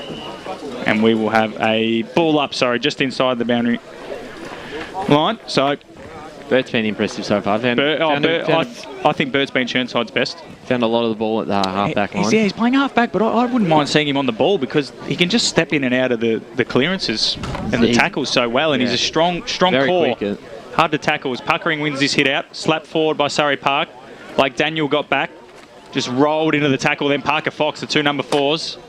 Does well. Daniel's still got the footy. He might have to ping him here, the umpire. Taking a long time. He's thought about it. He's called it in. He really should have pinged him, to be honest. Daniel was taken to ground and then kept hold of the ball. He said, play on. Parker Fox dragged him around like a rag doll. The young fella. Puckering wins it down. Kennedy slams it on the left boot. Who's under it? Merritt. Well done there by Matthew King, the youngster. Slaps it out of bounds for a boundary throw-in. So Chirnside Park defending grimly at the moment. They lead by 3 points, but all the players with Surrey Park 2-4-16. The visitors, Chirnside Park 2-7-19 yet to score this quarter. We've gone 18 and a half minutes in this second term on EFNL game day. It's going to be thrown in here at Kimberley Reserve. Ground is looking the best it's been in a while. Urquhart was in the back spot, won the hit out over Merritt. Coming through there was Oliver Anderson. He gets taken to ground and we'll have another stoppage. I'm glad you're not doing the clearance count properly here, Ryan, because you'd be running out of room. Yeah. Thrown up again, Urquhart down. Merritt's around this one. And Matthew King, beautiful poise from the youngster, stepped in and out of traffic and then kicked it out towards Brendan Murphy and Jack McLaren. McLaren clipped it in play in an interesting style. Picking it up now there is Daniel Smart. Now Surrey will enter forward 50 again, but no real clean possession as it's just gone to the back on the ground. Nice pick up from Slattery to Burt. Back to, looks like, is it Russell? No, it's Jimmy Wells. Left foot snap around the body's going to work. They've taken a mark at half back and they'll just need to settle and try to find some clean possession for a while here, Ryan, and it's in the hands of McGee. I think eventually they're going to have to look to start switching the ball because every time they go out this way, it comes about right here and it's a turnover. Well, on cue, the mark taken there by McLaren has been impressive as well for Surrey Park. They're kicking it in the air, both sides have, and the wind just wreaks havoc. Keep it low. Long ball, inside forward 50. Wells brought it down for Chirnside Park. At his feet, it was all Surrey Park though. Russell got a little boot forward though, out of the danger, and the mark is taken, this time by Robert Johns. And I really hope he doesn't just bomb it down the line. At least he kept it a little bit lower. That wind is taking it all the way to the boundary line, out of bounds on the full. So Surrey Park, they need to bring it this side. When you're attacking, you've got to open the game up, surely, Ryan. Well, that's their problem. It's gone back and forth. It is kick to kick. Straight on that wing, and neither side can really find it. So Parker Fox has run underneath it, but you get the crumbs, slammed on the boot. Good pressure from Chirnside Park, from Johns, meant they couldn't get it forward. And then a little bit laissez-faire from McGee. Oberu came through, and then wrapped up the defender, and we'll have another ball up. So Oberu has impressed this quarter. You're right, Matt, though. Someone does need one side needs to open this game up a bit. It's to be Surrey Park this quarter. When you're kicking with the wind, you've got to bring it to this side. Make a bit of space because Chirnside Park are happy to just keep defending where there's heaps of numbers. If someone takes a pack mark, so be it. But with their height advantage, Chirnside Park, they're probably going to take more of those pack marks than Surrey Park as we get another stoppage. So, yeah, I think you're right. David Jensen will be pulling his beautiful grey hair out. A very distinguished man, David Jensen. I enjoy his look, but he'll be pulling his hair out because they've had all the dominance. Kent Worthy showed the way, used the corridor. I know he's a left footer, so it helped him, but used the corridor to create that advantage. So just forward of the centre wing for Surrey Park. Kennedy came through, dropped it, and then McGee came through and dropped it. The umpire said play on, and now Harper's wrapped up a Surrey Park midfielder, and we'll have a ball up. 20 minutes gone. We're ticked into time on. It won't be a particularly long quarter, this one, on EFNL game day. Chirnside 2-7-19, Surrey Park 2-4-16. Heavily contested game. Stevens and Oberu. Stevens does well again. Tapped it to himself. And Charlton Clevant couldn't take it cleanly. And we'll go up again. Any around the ground scores of note for us, Ryan? Not too many updates. Warrandyte back in front against Coldstream, 4-5-29 to 3-7-25. As the ball comes inside forward 50 from Surrey Park. Long ball to the top of the square. Molnar's got the sit, but doing well there is Burt once again for Chirnside Park, knocking it through for a rush behind. And the kicker for Surrey Park is taking a while to get back up there.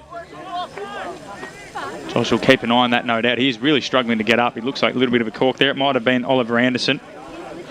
So 2-5-17 Surrey Park. Chirnside 2-7-19. The kicker in wants to stop in the game, and we'll get that stop. So around the grounds while we can, Ryan. Croydon North 8-9-57 to Nuttawading 4-6-30. Still no update on Kilsyth and Forest Hill. Anyone else? We got that's just about it for the moment. No stretch at the moment, which is a good sign. At the moment, it just looks like he's just copped an ankle tap as he's gone to kick. So he's coming off the ground now. Oliver Anderson, good sign, I believe. No stretcher. Believe it's Oliver Anderson, and I'm sure if we are incorrect, Josh will update us. So, what's this game at the moment? It's hard to sort of be bullish on someone because of the fact that both sides, it's pretty much been identical quarters. Surrey Park defended grimly, got lucky with some inaccurate goal kicking. Now this quarter, Chirnside Park have probably defended a bit better. I think they have. But Surrey Park have attacked probably slightly more frustratingly and haven't been unlucky with their goal kicking. It's just been more their delivery because they've actually been cleaner once they've had their opportunities. So Chirnside Park will once again go to that defensive side. All numbers with Surrey Park, and Turnus uses his height advantage. I think they're happy to play this out to the quarter if they can just keep this play. Yes. So Turnus puts it to a better position. Merritt's underneath it, and he might take the mark. Dropped it on the second attempt. Coming through there was Jimmy Wells. Got his handball away. Laciana, one of his few touches so far this game, is wrapped up in a tackle. And we'll have a stoppage inside forward 50 for Surrey Park. They have to make the most of this one. But there's just so many numbers around the ball. No one's got any width around the contest. Stevens slaps it forward for Chirnside Park. Naidu shall get there first. Hits it at speed. Couldn't take it cleanly. And it's out of bounds for a boundary throw. It's almost like it's wet. The players, no one's been able to really just duke it. Well, that might have been their best chance there with Molnar. Not so far on the wing, not so far on the flank. That was more of an inbound kick. Yeah, it was a better kick from Turnus. Thrown in. Stevens wins it down. Johns took on the first tackle, got the handball to Bo Ringer. Has been quiet this quarter, but gets his kick away long down the line.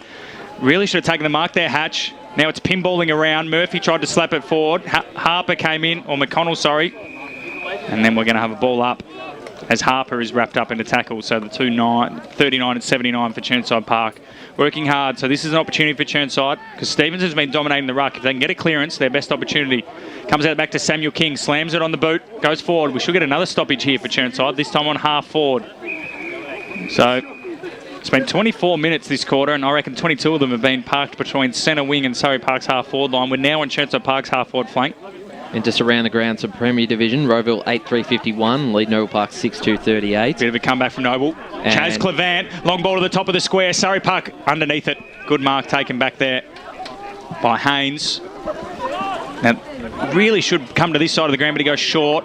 The kick will just get there to the man on the bounce in Daniel Smart. Really good pick-up. Went down the line looking for Turners, and then Robert Johns came across, got a good side fist to the ball. Burt and Slattery there. Burt's got it. He'll want to give it to Slattery. No, comes inside. Got his kick smothered, and now it's all Surrey Park. Long ball to the top of the centre half forward. Floats inside forward 50. Fallahy couldn't trap it. Coming through, Matthew King did well. Stepped in and out of traffic. Gave it to Blake Daniel. Wrapped up Oberu. Umpire said he goes handball to it. Oberu goes back and gets his footy. Then he gets wrapped up, holding the ball. Good second effort there. Looks like Jimmy Wells. And once again, Chirnside Park come out of that unscathed. Carry on around the grounds, Ryan. Also, King's been a very important player down back as well, being able to get a few intercepts. Berwick, they trail South Croydon 3-3-21 to 7-3-45. Doncaster 0-4 to Norwood 2-3. And Park Orchards 2-2-14 to North Ringwood's 2-4-16. Yeah, that hasn't been updated in a while, but some interesting games around the grounds. If you have got any scores, let us know. Instagram, Twitter, Facebook. Message us if you've got our contacts. Let us know as it's gone to centre wing. Chaz Clevant kicks it down the line. It's all Lachlan Peters here. Has he kept it in? Van Rumper says he has. And then really, in hindsight, he should have let it go out because he's given the ball away. Free kick.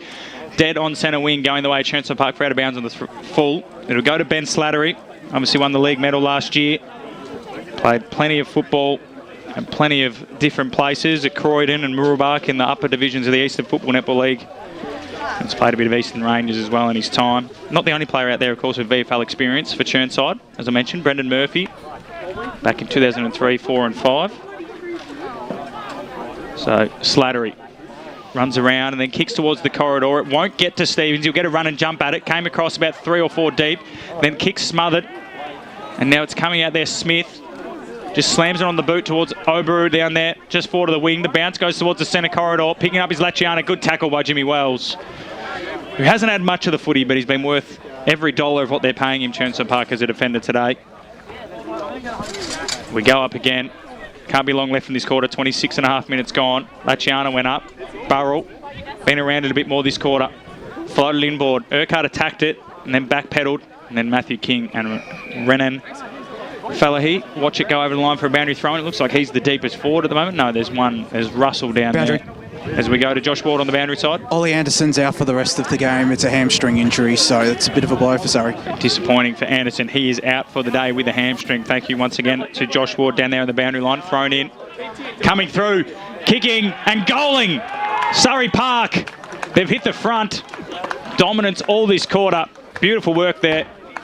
It looks to be Mitchell Gale, who I don't think he touched the ball in the first quarter, but he just burst through the pack there at the stoppage. Chirnside Park lacks at the stoppage. They've been dominant all day at that sort of point, Ryan. So that's disappointing to concede a goal direct from it. Came through, slammed it on the boot and kicked it straight, which has been pretty hard to do today. They're 3-5-23, Chirnside 2-7-19. 4 points the difference, just about ticked over 28 minutes here in the second quarter. And well done to Surrey Park, they've fought their way back. And if they are to get up today, they're going to be looking at people like Mitchell Gale and Kennedy. Those are the ones last week against Kilsyth, especially in that second half when they really stormed ahead. They were dominant, coming in the midfield, but also then pushing forward and being dangerous as he was just there. So Oberu did well, tapped it down and then won it off the ground.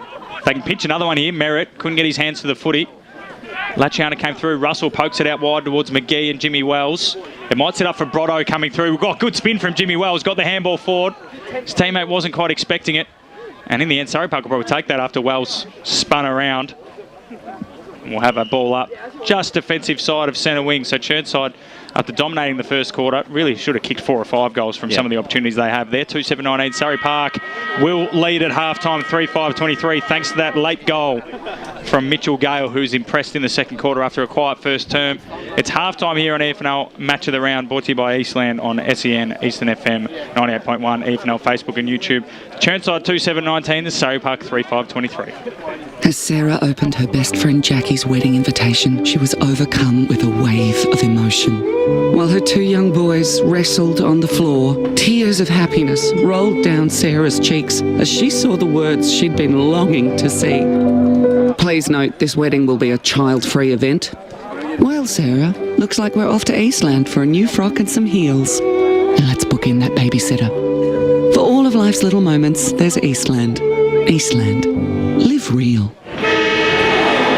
Sprained your ankle, bursting through the banner? Broke a finger, high-fiving the ruckman? Or did you run into the goal post again? For bumps, breaks or bleeds, be seen sooner, close to home at Knox Private 24/7 Emergency Department. The preferred provider of emergency care to the Eastern Football Netball League, you'll generally experience shorter wait times. You don't need private health, but there is an out-of-pocket fee. Be seen sooner, close to home at Knox Private 24/7 Emergency Department, 262 Mountain Highway, Wantirna.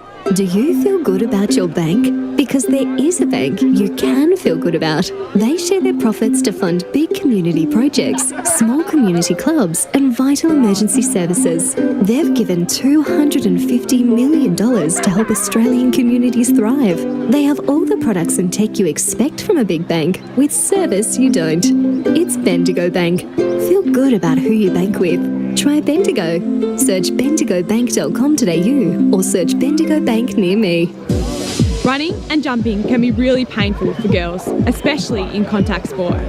Boob Armour supports your breasts, minimises the bounce and guards against impact and injury. Feel confident, feel supported, available at boobarmour.com.au.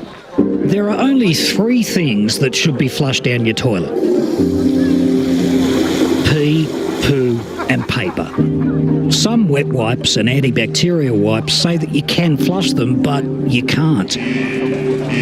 They clog up the toilet and pipes, causing expensive blockages. Save yourself a truckload of trouble. Put your wet wipes in the bin. To learn more, head to the Yarra Valley Water website, yvw.com.au/wet-wipes. Sprained your ankle, bursting through the banner? For bumps, breaks or bleeds, be seen sooner, close to home at Knox Private 24/7 Emergency Department. You'll generally experience shorter wait times. Knox Private 24/7 Emergency, 262 Mountain Highway, Wantirna. Today at Eastland, Lucy's trying on jeans for a momentous occasion. Coffee with the ex. She needs jeans she can move in because she's definitely moved on. Jeans that get a second look, but don't give any second chances. Jeans that say, well, yes, I have spent the last 8 months in a post-breakup juice cleansing, kickboxing, personal training frenzy. And it looks as though she's just found the perfect pair. Yeah, that's great. Bravo, Lucy. For all of life's little moments, there's Eastland. Eastland. Live real. EFL Saturday Game Day continues. Let's head back and go local for your footy.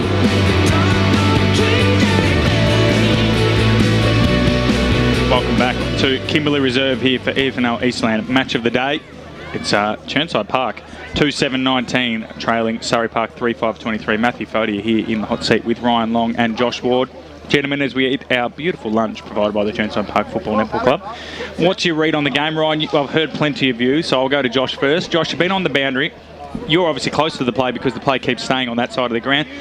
Do you agree with Ryan and I that the attacking side, who's got the win, key left of screen, needs to somehow open the game up and use the corridor as much as possible? It definitely does. It's been very much a scrap down on that side. So yeah, whether it's Chirnside, whether it's Surrey, they need to go towards this broadcast side. I've been impressed with both teams' defence. You know, yes, it's been mainly down that end of the ground, but they've still had to stop a couple of attacks, and they've done really well. Surrey Park's marshalled by James, the 2 number 9s actually both marshalling their defence, Ken Worthy and Kieran Urquhart. I've been really impressed by those two. But yeah, it's this game, if it wants to open up, they need to come towards this side, because yeah, it's going nowhere if you're kicking towards the far side. And I think that last goal hurts them, because other than that, I think Chirnside Park had probably been the far better side. And that first quarter, they probably should have been 3 or 4 goals up. But in that second quarter, I think they were happy to just let them stay on that side of the field. Every time they were going forward, I think Chirnside Park got a bit more height than Surrey Park do in Surrey Park's forward line. So if it was just really that last couple of minutes where they started to look inboard a little bit more, and they'll be able to get Gal involved and around the clearances. Kennedy did a bit earlier in that quarter. But this is a big quarter now. This third quarter, they've got to be you'd be nervous. 3 or 4 goals up. There's already pressure on Chirnside Park. So that opening quarter, they were excited. They had the play. I was really impressed with them. But now, knowing that Surrey Park can do the same thing with the wind, there's almost pressure on them. You've got to capitalise. They can't go in 3/4 time only a goal ahead. No. I think both sides, though, refusing to risk it and spread. The spread's been more disappointing from Surrey Park, because we know that was their strength last year. They had the big ground. And like Coldstream, they got out of the stoppage and they spread and they moved the ball. And, they didn't have a lot of goals with blokes coming out of the goal square marking it. And they still won't this year. They don't have a key forward that's going to take the game apart.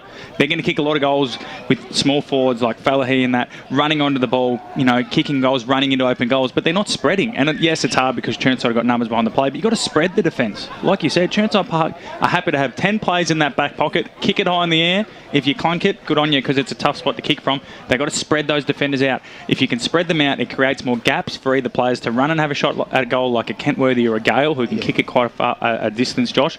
Or it allows Oberu, Molnar to lead at the footy, or even Lachiana, because they can't just keep kicking it high. Because Chirnside have all the height. There's only one player in the ground that's taller than a Chirnside player, and it's Callum Turners. And if they don't, that's exactly what the point I was going to make. Just lower the eyes, which I don't think they didn't look like they lowered the eyes too much that quarter when they really needed to, especially with the ball on that side of the ground. But it's they need to either side. They need to lower the eyes when they're going into attacking 50, or not just bomb it long, particularly Surrey Park, because they've got such a very small forward line. But it will be. This quarter is massive, and it will be interesting to see if either of them lower the eyes and take advantage of them. The player that's really impressed me from Chirnside Park the most, there's been a numbers, like Urquhart's been impressive in both quarters. Hollingsworth impressed me when the ball's been in his area. Jimmy Wells is another one behind the ball. We've already spoken about Matthew King, but Aaron Burt so far is probably the front runner for our player of the day, I would say. Ryan, his way that it's been so hard to tackle him when he has got the footy. And then not only that, it looks like he's got quite a penetrating kick, and to be honest, if he had his time back again, he'd probably put the ball on the boot a bit more in that first quarter when he was running through the centre corridor. And I think he's that perfect sort of player in that quarter when Surrey Park do have all the momentum to have on a half-back to be able to steady the ship. And as soon as he gets the ball, you're confident with him that he skills that he's going to make the right decisions. But as you did mention in that second quarter, do you put him in the middle of the ground? Like when I'm assuming this quarter they'll probably maybe when they're more with of the play this quarter. So maybe you do look to push him up the ground just a little bit to hopefully be able to open the game up a bit and find some targets forward. Lean with me here. Chirnside Park kicking with the wind. Now, rather than just keeping their same structure, do you roll a lot of your forwards up the ground and leave Bedome and maybe one more, maybe Hollingsworth deep, and allow a lot of your play to come from half-back and run? Because I think there's just it's actually quite a small area, that forward line, and when you've got all the play down there, you need to clear out some room. That's one thing Chirnside Park will have. They might also rest Puckering. Has he been coming to the bench, Josh? The ruckman, have they been swapping on and off the bench? Yeah, they've been swapping on. I wouldn't be surprised if you threw a Stevens or a Puckering forward to give them another marking target if a lot of the play is just going to be Surrey Park defenders plugging up the hole. Well, the dome works best for Chirnside Park when he's got that space that he can lead into. So at the moment, if that's the sort of play that he's going to be getting in the third quarter, he's not going to be really able to have much of an option. You don't want to bomb it on top of his head. You don't want to give that, and that gives a chance to Surrey Park's defence, a few of their defenders, to come back and spoil him. And they did that in the first quarter. They had, I think they had Hatch down their back who would float in front of him. So Hatch and McLaren had about 30 touches in the first 5 minutes. Yeah, so if you're going to look for him, I think you open up that forward 50, maybe push the half forwards up a bit, give him that space to lead into, and hopefully get him involved in that third quarter. Who are the key players? We've got a couple of minutes before the break. Who are the key players, Josh, first for you, that can swing the game for Surrey Park or Chirnside? I reckon for Surrey Park, James Kenworthy. He did have some of the ball, especially in that first quarter, but I think with his raking left foot and his composure down back, I think he can marshal the troops and kickstart an attack. I think he'll be a key player for For Chirnside Park, I'm actually going to go with the other number 9, Kieran Urquhart. I think, yeah, he can do the exact same as Ken Worthy. So, yeah, those will be 2 key players for these last couple of quarters. Yeah, I agree with that. I think Bo Ringer up forward in that first quarter was quite dominant, so I think he's the one to watch in this third quarter. And also, I do like King down back. I don't think poise. He's got a bit of poise, and I think he was quite good in that second quarter when they were stemming the flow. But I'd also, for Surrey Park, I'd like to see Kennedy get involved more. He was very good last week, and he might be a key in the middle. You want him to have more clean possessions. He's had a bit of it, but he's always under pressure. We're going to go to a break here on EFNL Match of the Day, and when we come back, it'll be the second half between Chirnside Park and Surrey Park. Trying on jeans for a momentous occasion. Coffee with the ex. She needs jeans she can move in because she's definitely moved on.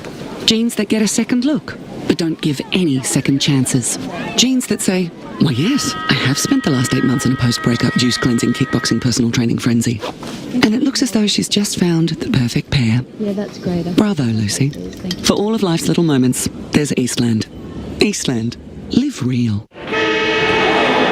Sprained your ankle, bursting through the banner? Broke a finger, high-fiving the ruckman? Or did you run into the goal post again? For bumps, breaks or bleeds, be seen sooner, close to home at Knox Private 24/7 Emergency Department. The preferred provider of emergency care to the Eastern Football Netball League, you'll generally experience shorter wait times. You don't need private health, but there is an out-of-pocket fee. Be seen sooner, close to home at Knox Private 24/7 Emergency Department, 262 Mountain Highway, Wanturna. Do you feel good about your bank? Because there is a bank you can feel good about. They share their profits to fund big community projects, small community clubs, and vital emergency services. They've given $250 million to help Australian communities thrive. They have all the products and tech you expect from a big bank, with service you don't. It's Bendigo Bank. Feel good about who you bank with. Try Bendigo. Search bendigobank.com.au or search Bendigo Bank near me. Running and jumping can be really painful for girls, especially in contact sport. Boob armour supports your breasts, minimises the bounce and guards against impact and injury. Feel confident, feel supported, available at boobarmour.com.au. There are only 3 things that should be flushed down your toilet. Pee, poo and paper. Some wet wipes and antibacterial wipes say that you can flush them, but you can't.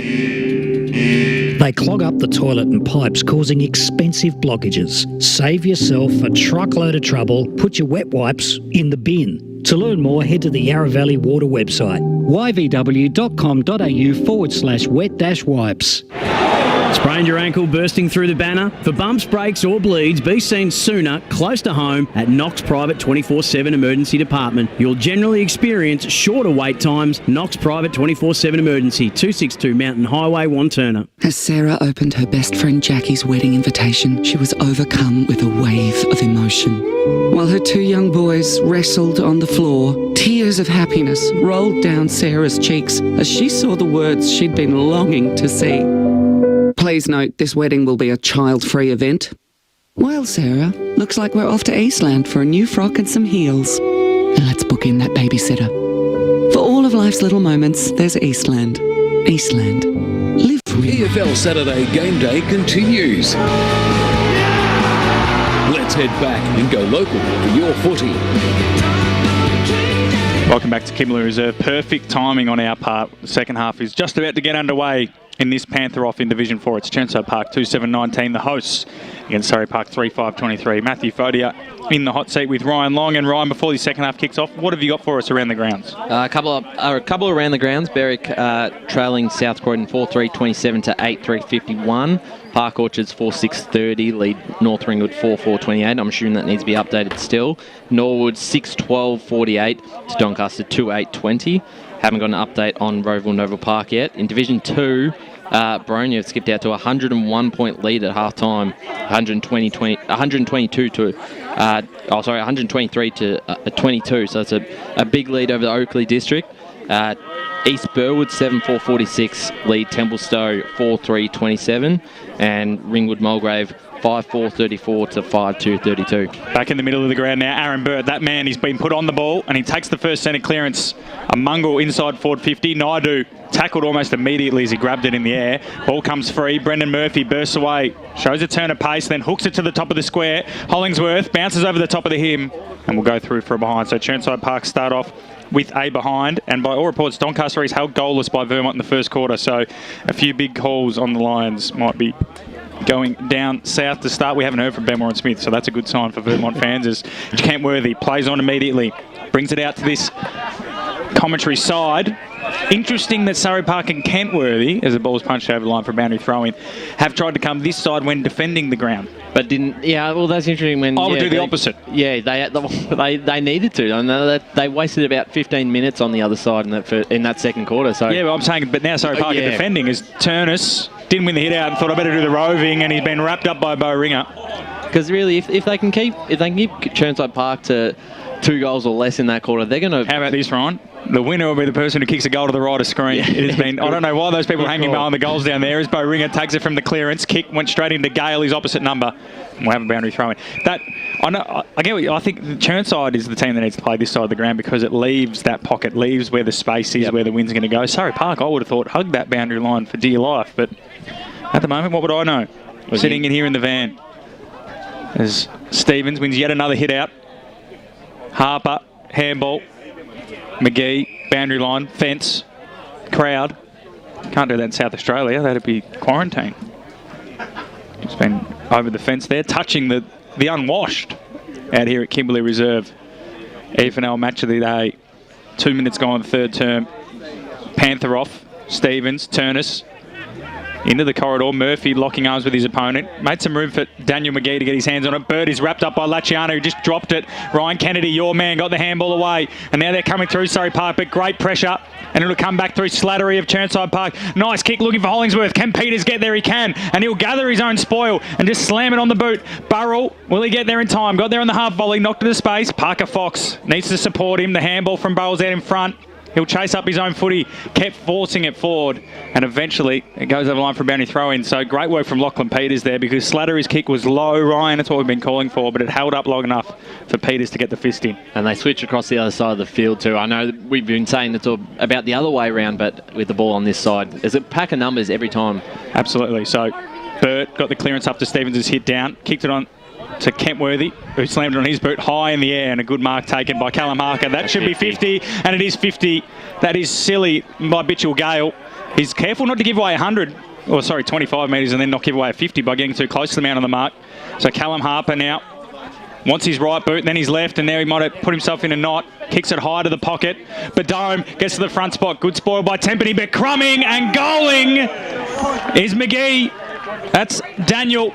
Great goal for Chirnside Park. They're back in front, 3-8-26. Surrey Park 3-5-23, and that's probably the goal of the day, Ryan. It has to be, and that's what you need to have around Badome. He's obviously got 1 or 2 on him at all times, and if you can get in front of him, just be able to crumb the ball from him and set yourself up for an opportunity for goal, and that's exactly what they've done there with a good stuff by McGee. And right under Harper tied himself in a knot, but it was still quick. And I think that's the disappointing thing about that 25-metre penalty is the fact that Harper had marked it, literally, he may as well have been boundary riding for us. And there was no way to kick goal from where he had it. 25-metre, the defence can't set up and get their numbers back. And well under Badome, he didn't get his hands on it, but he created a contest. And Tempany spoil went straight into the hands of McGee. So we're back in the middle again. Stevens taps it down. Callum Harper wraps up the Surrey Park midfielder. So Surrey Park are 1 down, of course, with Oliver Anderson with a hamstring. Stevens and Turnus. Stevens taps it. Slattery. Stevens' hit out to advantage is incredibly high, Ryan. It is, and well, it's just so handy that you've got him there. That not only in the hit outs that he's dominating every single one, he can also rove pretty much to himself. Burt smothered Kennedy's kick and then got the rebound and low drilling ball. Peters got the front spot. Brendan Murphy roved it, gave it to Charlie Clevant. Or Charlton. Chaz, left foot ball around the body, could fall onto the chest of a Chirnside Park player, and it does. And an important kick here for Chirnside Park because they had similar opportunities in the first quarter and couldn't make them pay. And it is McGee again. Lachlan McGee. Sorry, Daniel McGee. Apologies. It was Daniel lining up for his second. There's 2 of them and they've both changed jumpers, so bear with me. But he kicked a nice snapping, roving goal before and then was in the right place at the right time from that Charlton Clevant snap. So comes in, little stutter step, kicks through it, kicks straight. 2 in a minute for Chirnside Park. They jump out to 4-8-32. Surrey Park 3-5-23. And all of a sudden, it's game on for Chirnside. Well, how big a difference when you start converting your shots, and that's what they need to do in that first quarter. But this is a good opportunity now. They're obviously back on top in the clearances, and this is where you can get it, because once the ball gets trapped over there, that's where it's hard to find scores. But from the centre clearances, it's a bit wider open, and that's where McGee was able to lead up and take the mark then. And they're moving it quickly, Chirnside. Burt obviously got it on the boot quickly under pressure, but the way that Murphy and Clevant, there was none of this trying to find the perfect pass. It's not that day for it. So ball in the middle of the ground. Stevens is dominating in the middle. Turnus won that hit out and then had to rove it himself. Needs a handball. In the end, decided to go around. All his options is slammer on the boot. Puts it out to half-forward flank. Burrell, been impressive for Surrey Park. Got the handball inboard to Mitch Gale. Slams it high on the boot. Kennedy's underneath this, should mark, and does. So could we have our first genuine shot at goal to the right of screen here? I don't think he's going to have the journey. The breeze is blowing right through the window here of the broadcast van. Yeah, he is a good set shot, though. He did kick a couple last week, I think, from set shots. But still, I don't know if it's a tough ask. So he's going to kick it from, you'd say, just on 40, maybe a little bit further out, right into this breeze. So he doesn't have to hang it out anywhere. He's just got to get the journey. So Ryan Kennedy, for one, right against the run of play. And for the first goal to the right of screen, just crosses the line, hooked it to the top of the square. Is it going to come back? Top of the square it is. And there's a grab! All's well that ends well for Surrey Park. I think Kennedy's going to claim it. And it's Mitchell Molnar who's taken the grab, and he should convert from 10 metres out directly in front. Well, those are the ones that really are coach killer, that you don't have anyone fly up for the ball. I think Stevens was there at the back, but other than that, Mullen just came in. Well, the wind wreaked havoc. It looked like... It did, yes. I agree with you. Stevens looked like he was going to swallow it, and then it just dropped. And Molnar, as you said, read it best. He's already kicked one today, is Mitchell Molnar, from a similar situation at the other end of the ground. It's still a difficult kick with this breeze swirling. Just kick through it, Mitchell. Comes in, stabbed at it, and he's missed. The second person to not heed my advice, Ryan, and he's paid the price. That is going to hurt. They are the only team to score to the right of screen today, but they've scored 3 behinds. Even one of those goes through, and it's a different ball game. 3-6-24 to 4-8-32. Chirnside in front. And Trent Russell bring it back in. So this is the side that you'd like to see him go to? Chirnside, definitely, because you can bring it through the corridor. Urquhart flies. Brought it down. Slattery crumbs. Handball back to Urquhart. His left footer. Kicked it. High up and under. Will it stay in the field of play? Kentworthy's underneath it. Does well to get his hands to it. Might have got a shove. Umpire says nothing doing. And we'll have a ball in dead on centre wing. I think it just opens up the game with the wind bringing the ball towards the corridor rather than the boundary line. Especially when the young boundary umpire throws it in. Lovely little Malay. Looks good, doesn't it? Looks like a young Jet Carter. Thrown in. Stevens, Turnus. Stevens won the hit out and then roved it himself. Got the handball in a unique style to Slattery. Then on his hands and knees, flicked it out again to Blake Daniel. Wrapped up in a strong tackle, and the umpire says, give it to me. Good tackle there from Daniel Smart. That's a nice... Daniel Smart. It's a champion's name, isn't it? So Turner slapped it forward, bit of territory. Can Burrell get there ahead of Slattery? Can. Toe pokes it forward. Nice mark taken down there. Shane Hall, one of his few touches, swings it immediately to the far side. Jimmy Wells brought it to ground. McGee, Lachlan pokes it out wide. Got Hollingsworth, takes the mark. Will he play on immediately? Little short ball, might have been Samuel King even. Apologies. Dropped mark at centre half forward. The toe puck comes out wide. It was Hollingsworth. Got his handball. Missed McGee. And now comes Lachlan Peters storming off half back. Handball. Spilt again by Smith. Back into the middle to Kentworthy. Got a kick on him, but he gave it off to a runner. Mitch Gale. Booming ball. One-on-one. Urquhart. No brew. Urquhart does well. Couldn't bring it down. Molnar's there. So is Lachiana. Obrew now. Picks it up. Handball back to Gale, who went and followed up his good kick before. Obrew picks it up. Second attempt, third attempt, finally gets clean possession. Handball back. The fend off by Merritt was good on Slattery. Doesn't want his left foot. Pokes it to the pocket. Won't be far enough. And the umpire has paid a mark, although he has, to Urquhart. He did very well back there. Once again, Surrey Park, they had so many numbers. Merritt gave the fend off and then went onto his wrong boot. Well, that's one. Urquhart 2-on-1 then. Just did well just to be able to keep the ball away from them and keep it alive. It's coming back though. Surrey Park on top at the moment. Peters, high ball to centre half forward, but great mark. Aaron Burt running back with the flight. Takes an intercept mark and immediately plays on. The game's opening up a bit, Ryan. This is good. Out to Hall. Little chipping ball down the line. Is looking for McGee, who kicked those 2 goals in a minute. goes out of bounds. So just ticked over 10 minutes here in this third quarter. The game is starting to open up, Ryan. It's 3-6-24 Surrey Park, Chirnside 4-8-32. It's good just to see some ball movement up to just the right movement. end, especially to the right end of the screen.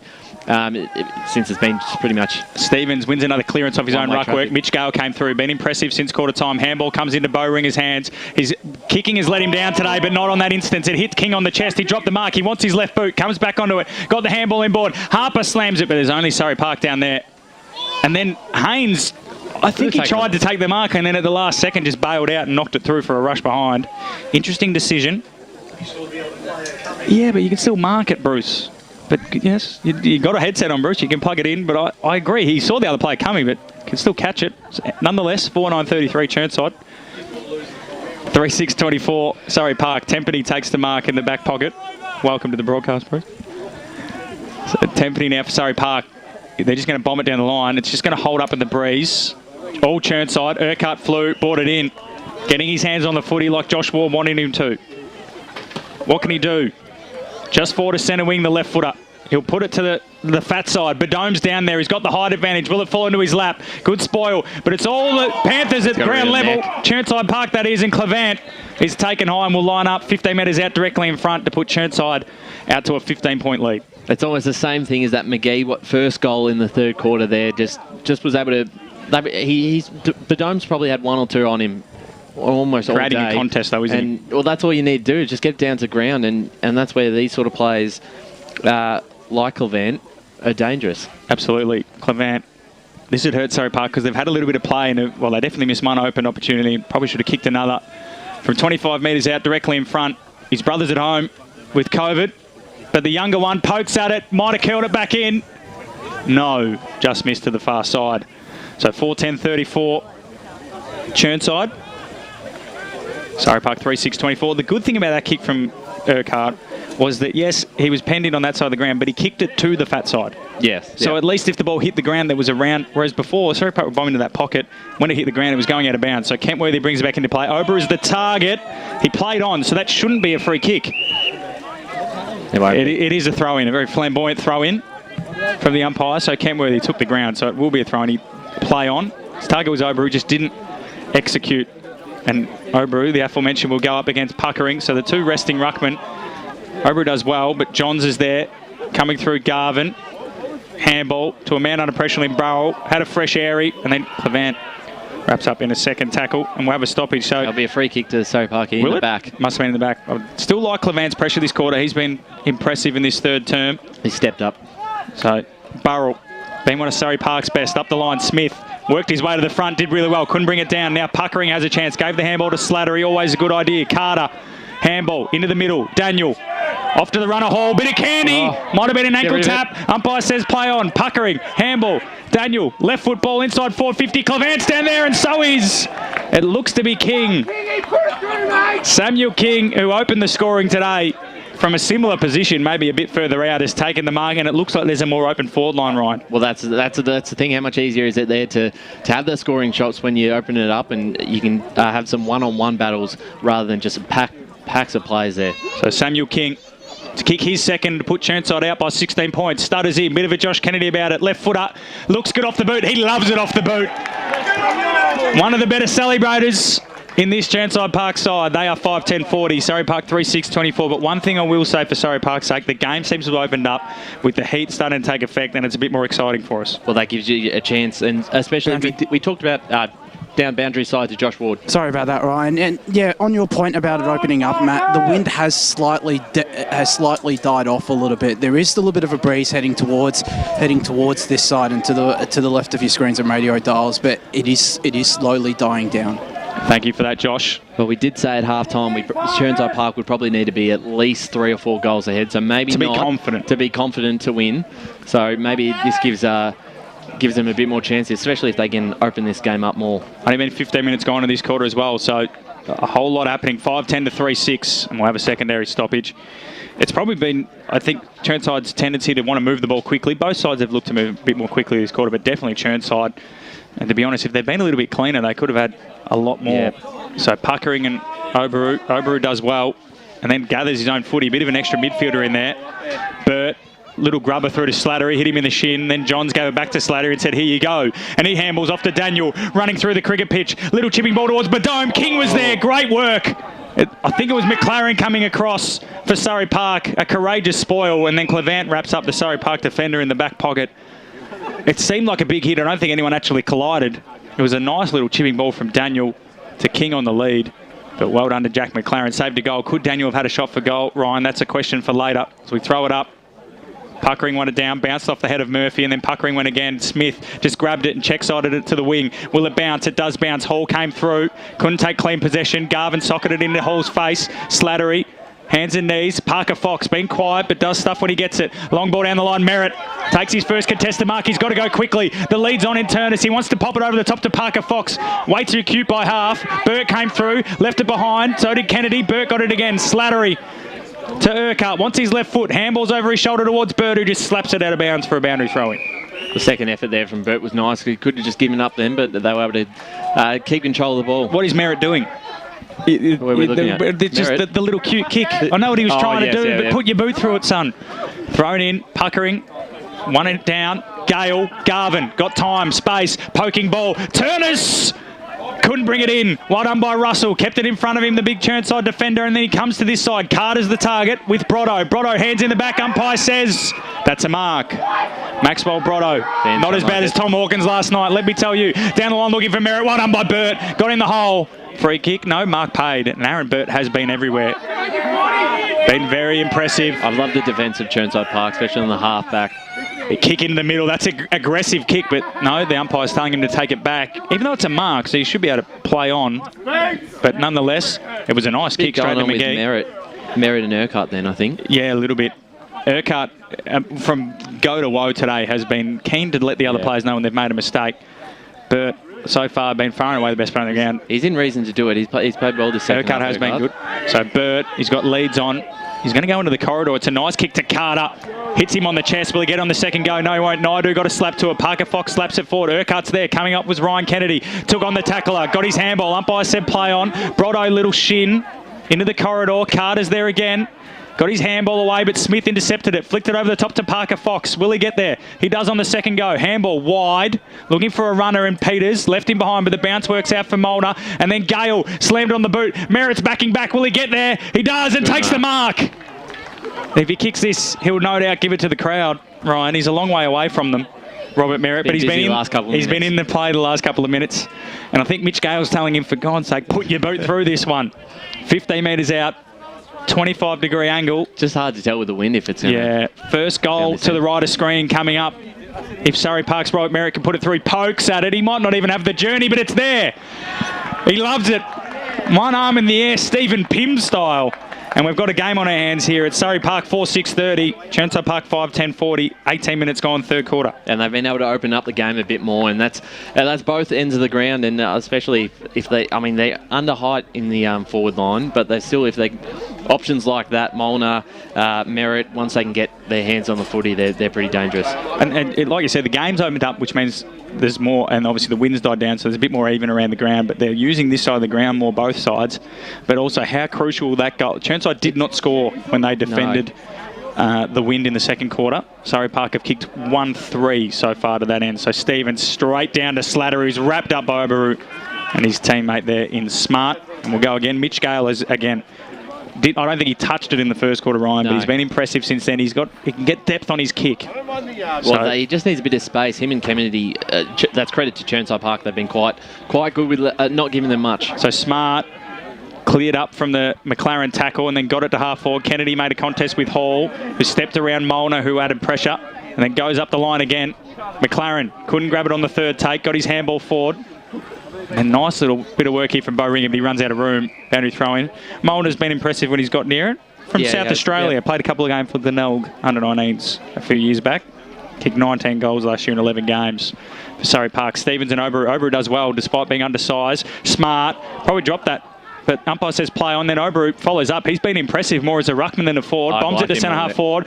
Urquhart couldn't quite get there on the bounce, but mopping up was Daniel with 2 L's. And he bombs it to centre wing. Bo Ringer takes the mark. He hasn't had a man all day. It's Jaden Bo Ringer. Hopes it over the top.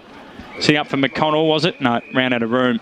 And once again, that's been the story of the day for both sides. Every time they're out, they seem to just try something too cute by half and stuff up an open chance at getting it into their forward line clean. You're right. No, I actually do like Surrey Park's move to put Oberu in the ruck, and he's wearing number 23 now, so he's had to change the jumpers. But obviously, he gives up a bit of height to Stevens, but I think he's agile, he's a bit quicker. Added a bit around the ball as Slattery burst away from that clearance and kicked it to the pocket, but the wind's taken it out of bounds and out on the full. So bringing it back into play will be George Haynes, who was under pressure in that first quarter but stood up under it.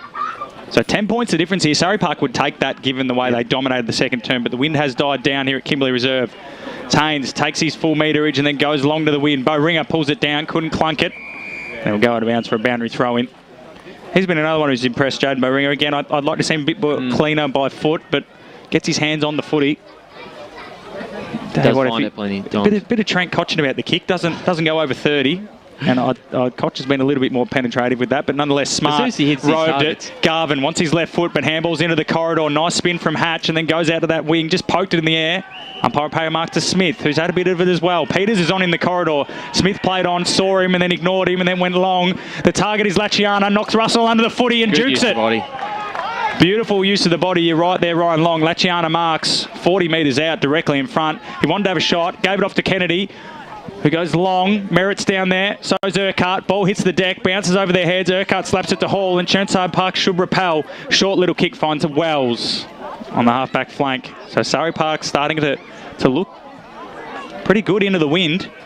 I think that comes a little bit with the tiredness of some of the players. Kick from Wells. So, right, speaking of tiredness, that came off the instep. Peters has been impressive in this third term. Got his handball into the corridor, though. Bowringer, handball towards Stevens, who had to wait for it. Took on the tackler. Handball again, under pressure. Harper. Surrey Park have gone up a notch here. And we'll have a boundary throw in. The Chirnside faithful want a free kick for Shane Hall, but nothing doing. Chirnside Park might be tiring a little bit. Surrey Park seem to have lifted. Well, that pressure in the that first half now, blokes like Gale are able to get a bit more space, and I mean that's going to be crucial in the last quarter if they can pull off a win. So Stevens took it out of the ruck and Obery brought him down, but he got the ball forward, and now going inside forward 50 with a little chipping ball was Clevant. Stevens been still down. He's still down, but taking the mark is McConnell. Josh McConnell, he's tied into the pocket, and this is where the boys would have shots from training, surely. Next to the light tower, where the arc meets the boundary line. But it was a beautiful kick there from Charlie Clevant. He's shown poise everywhere, literally, in front until he had that shot at goal. He's looked the most skillful player on the Chirnside side as McConnell has had a shot, missed to the near side. So they're creating opportunities, though. 5-11 to 4-6, and they did kick inaccurately in the third quarter last week, Chirnside Park. They weren't made to pay by Forest Hill, but Surrey Park are a different outfit. Do you feel like if they're within a couple of goals, this is a big win for Surrey Park? Absolutely. So the Panthers, they'll go to the defensive side. The wind has definitely died down. The trees aren't moving as much. And well done by McLaren. Got rid of his man and took the mark for Surrey Park on the back flank. He's got options inboard. He'll go to Peters. Chipping ball. Badome is coming. That's not a man you want closing in on you, I'll tell you that much. No. Big Daniel Badome. Peters switches it. Dangerous kick, but it'll get to Hatch. That could be 50... or 25, and the umpire says it will be. So Hatch is going to take off. He can take off here and take the ground as quick as he can. And he won't. His teammates telling him to, but he didn't do so. Now the handball goes to the runner. McLaren, poking ball. Finds Mitch Gale. He's got a leg on him. Will he use it? Turney's is making his move to the half-forward flank. Gale goes short to Kentworthy. You're hot. Carter's closing in. Kentworthy got the kick away just in time. Who's got the sit? Big fly, bringing it down. Coming through. Parker Fox spoiled his teammate there. In Fallahy. He stole it from him. He did. He would have got that on the third go. Parker Fox came through. I'll tell you what, I don't like that Oberu was the man crumbing Fallahy, who's 160 centimetres. Urquhart got the tap down. Matt King, handball. Beautiful. Clevant, little poking ball is smothered. Beautifully done by Garvin. Will he keep it in? No, well done by Clevant. Mopped up, second effort. 24 minutes gone. Third term. Chirnside by 11 points. 5-11 to 4-6. If Surrey Park can pinch another one here, you almost can't see them losing. No. Although, as we've said multiple times this quarter, the wind has died down as the game's open up. Urquhart didn't really get as much connection as he wanted. Kennedy got the crumb. Left foot ball, top of the sort of 30 metres out. Smith couldn't pull it in. I was about to say top of the square, but it held up in the wind. Burt, left foot ball out wide. Bohinger should get there. Does, but dropped the mark. Got it on the second attempt. Took a bounce way too early. Peters cleaned him up. And we'll have a boundary throw in. A bit in it between the two of those. Lachlan Peters has impressed me this quarter off half-back. And there's now been a free kick paid for a high. They come inboard to Hall. Hall, back flank. Deep into time on, but there's been a few more goals this quarter. 3 to Chirnside and 1 to Surrey Park. Slattery marks on centre wing. Yes, Josh? Grant Stevens walked off a little bit gingerly just before, so there might still be a bit of an injury concern for him down here. Yeah, still sucking him in as the chipping ball goes up to Puckering, his replacement, who marks 65 from home. Got to go back quickly. Bedome's down there. He's got 2 on him, Tempany and Haynes. But they'll still go in that direction. The wind will bring it back towards the corridor as Haynes gets across, though, and punches it over line. No free kick! Holding the man going to Daniel Bedome. He had an arm around the neck, or at least around the shoulder there, and had one in front of him. Have a look at the replay. I think the free kick is, it's against Tempany. He definitely had his arms on Bedome. And the faithful here at Chirnside Park love it. This would hurt Surrey Park because they've done so well to even things up this quarter. Bedome will want to run around, you'd suspect. He's shaping up to do that. Runs around onto the left, 2 steps, 3 steps. Caught the belly of the ball. He's kicked it. The club umpire just didn't give us much, but it's through. Bedome's kicked his second. He's only had about 3 touches today. And Chirnside Park are 6-11-47. There's a bit of a dispute here by the Surrey Park defenders, but this field umpire has said it's the goal umpire's decision. So Chirnside... That shows you how worried about that. Jump out to a 17-point lead. Carry on. It just shows you how worried about them that they have so many numbers. Obviously, when someone's got an arm around your shoulder, you're worried about how they're giving up so much height and weight. So really. and that's the thing. And if Chirnside Park can just keep giving him those chances, and with the players around him to crumb, they're going to keep scoring. So up they go in the middle soon again. Like we said, 17-point lead now for Chirnside Park. That was a big goal by Daniel Bedome. Just to give that 3-goal buffer. Like you said, a key forward like that, he might only touch it 40 times this year, but he might kick 35 goals. Puckering got the hit out and then had to get it his own footy. Kick on the boot. Murphy will lead the race as it spills towards centre wing. Good pick up by the veteran. Wheeled around, got the handball back to Harper. Kick around the corner, sits up in the air. Don't want to be under it, but well done there. Was Hollingsworth, couldn't bring it down. And now Kentworthy's got it. Being chased by Clevant, got his kick away just in time. And it'll hit the boundary line. And out of bounds for a throw-in. Just in front of the Surrey Park bench, they're forward 50, or just outside it. They trail by 17 points, 6-11-47 Chirnside Park. Surrey Park 4-6-30. Well within reach. And if they can get another one here, it'll be really exciting last quarter. Puckering. Clevant wrapped up by Gale. And we'll have another stoppage. 27.5 minutes gone third term. Thanks for joining us on the SEN app, crystal clear, Eastern FM 98.1, or the EFNL Facebook and YouTube as Turney's the hit out down. Went and got it again, handball over the top. Mitch Gale could get there and does. But he's under pressure from Harper and then just escorting it over the line. To be one of the McGee boys. It's the first time any side going to the right-hand side of the screen has really taken the game on. Well, and it's looked like scoring. And looked like scoring. And that's what Surrey Park have been able to do. And Chirnside Park will be looking at as... Turney's nice hit out. Sorry to interrupt there, Ryan. Smart came through. Couldn't quite take possession. Did Burt take him without the footy? Umpire says no. Smart went back and got it. And then King picked up. Wells picked up. How did he dispose of that? The umpire said cleanly. Parker Fox came in. Turney smother. Sits up for McGee. Can Chirnside get one on the hop now? McGee. He's got a runner out wide. And he'll chip it to Slattery. One on by McLaren. Good mark. That's going to be a mark in the end, will it? On the second grab. I thought McLaren got a fist to it. Slattery. Can he go quickly? Parker Fox is working back because Hall's out in the corridor, but Slattery plays on and then heads in that direction. Bedome's behind them. The ball beats all of them. There's a free man out the back. Ringer wheels onto the right. Great smother. Riley Tempany. Puckering. The ruckman of one step. It's there! The big fella! Picked it up and in one foul swoop put through their seventh. 23 points the difference. Chirnside 7-11-53. Surrey Park 4-6-30. That one hurts, Ryan. That does. And well, that's the thing with Stevens coming off. You look at Puckering and to stand up in the middle, and obviously that's a big recruitment over the off season to have him there. And he's still got so much height on. What a finish from the big fella. Well, he just grabbed it, slapped it on the boot. Didn't even need a step. Oh, exactly. I don't think he did. Just standing start from the big man. He's got a big roost on him. That was a great kick. And after Surrey Park had that chance, maybe you could dispute a free kick. Great rebounding play. Slattery again using the corridor. Nice to see. And they're just not reading it. So tap down by Puckering again. He's a fan favourite in front of us here in the broadcast van. pinballing around on the ground, coming through. Nice collision, but puckering again. Got his kick out to space. He's been good. We stepped up since Stevens come off. Bowringer leads the race. Let it go to Wells, though. Then Wells's kick is up and under. Sitting under it is one of the McGees. It's Lachlan. Sorry, it's not. It's Daniel who kicked two. I will get them wrong every time. So they can't afford one more. Daniel McGee, if he kicks this, you almost call it. And he's going to have a ping. He's... What? He'll kick from 42, you reckon, Ryan? I'm making that up. He's just outside the arc. Just outside the arc. Tough kick for a right footer. Stutters. Good connection. On the siren! It's there! That's a great goal!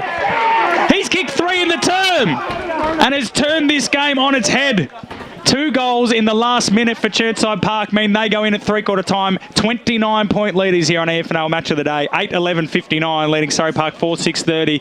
And after the first 20 minutes of that quarter, we thought Surrey Park had done a mountain of work to keep themselves right in the hunt heading into the last. But 2 late goals, one through McGee and one through the big man Aaron Puckering. See the Panthers up by 29 points going in three-quarter time. We'll go to a break on the other side of this, the last quarter.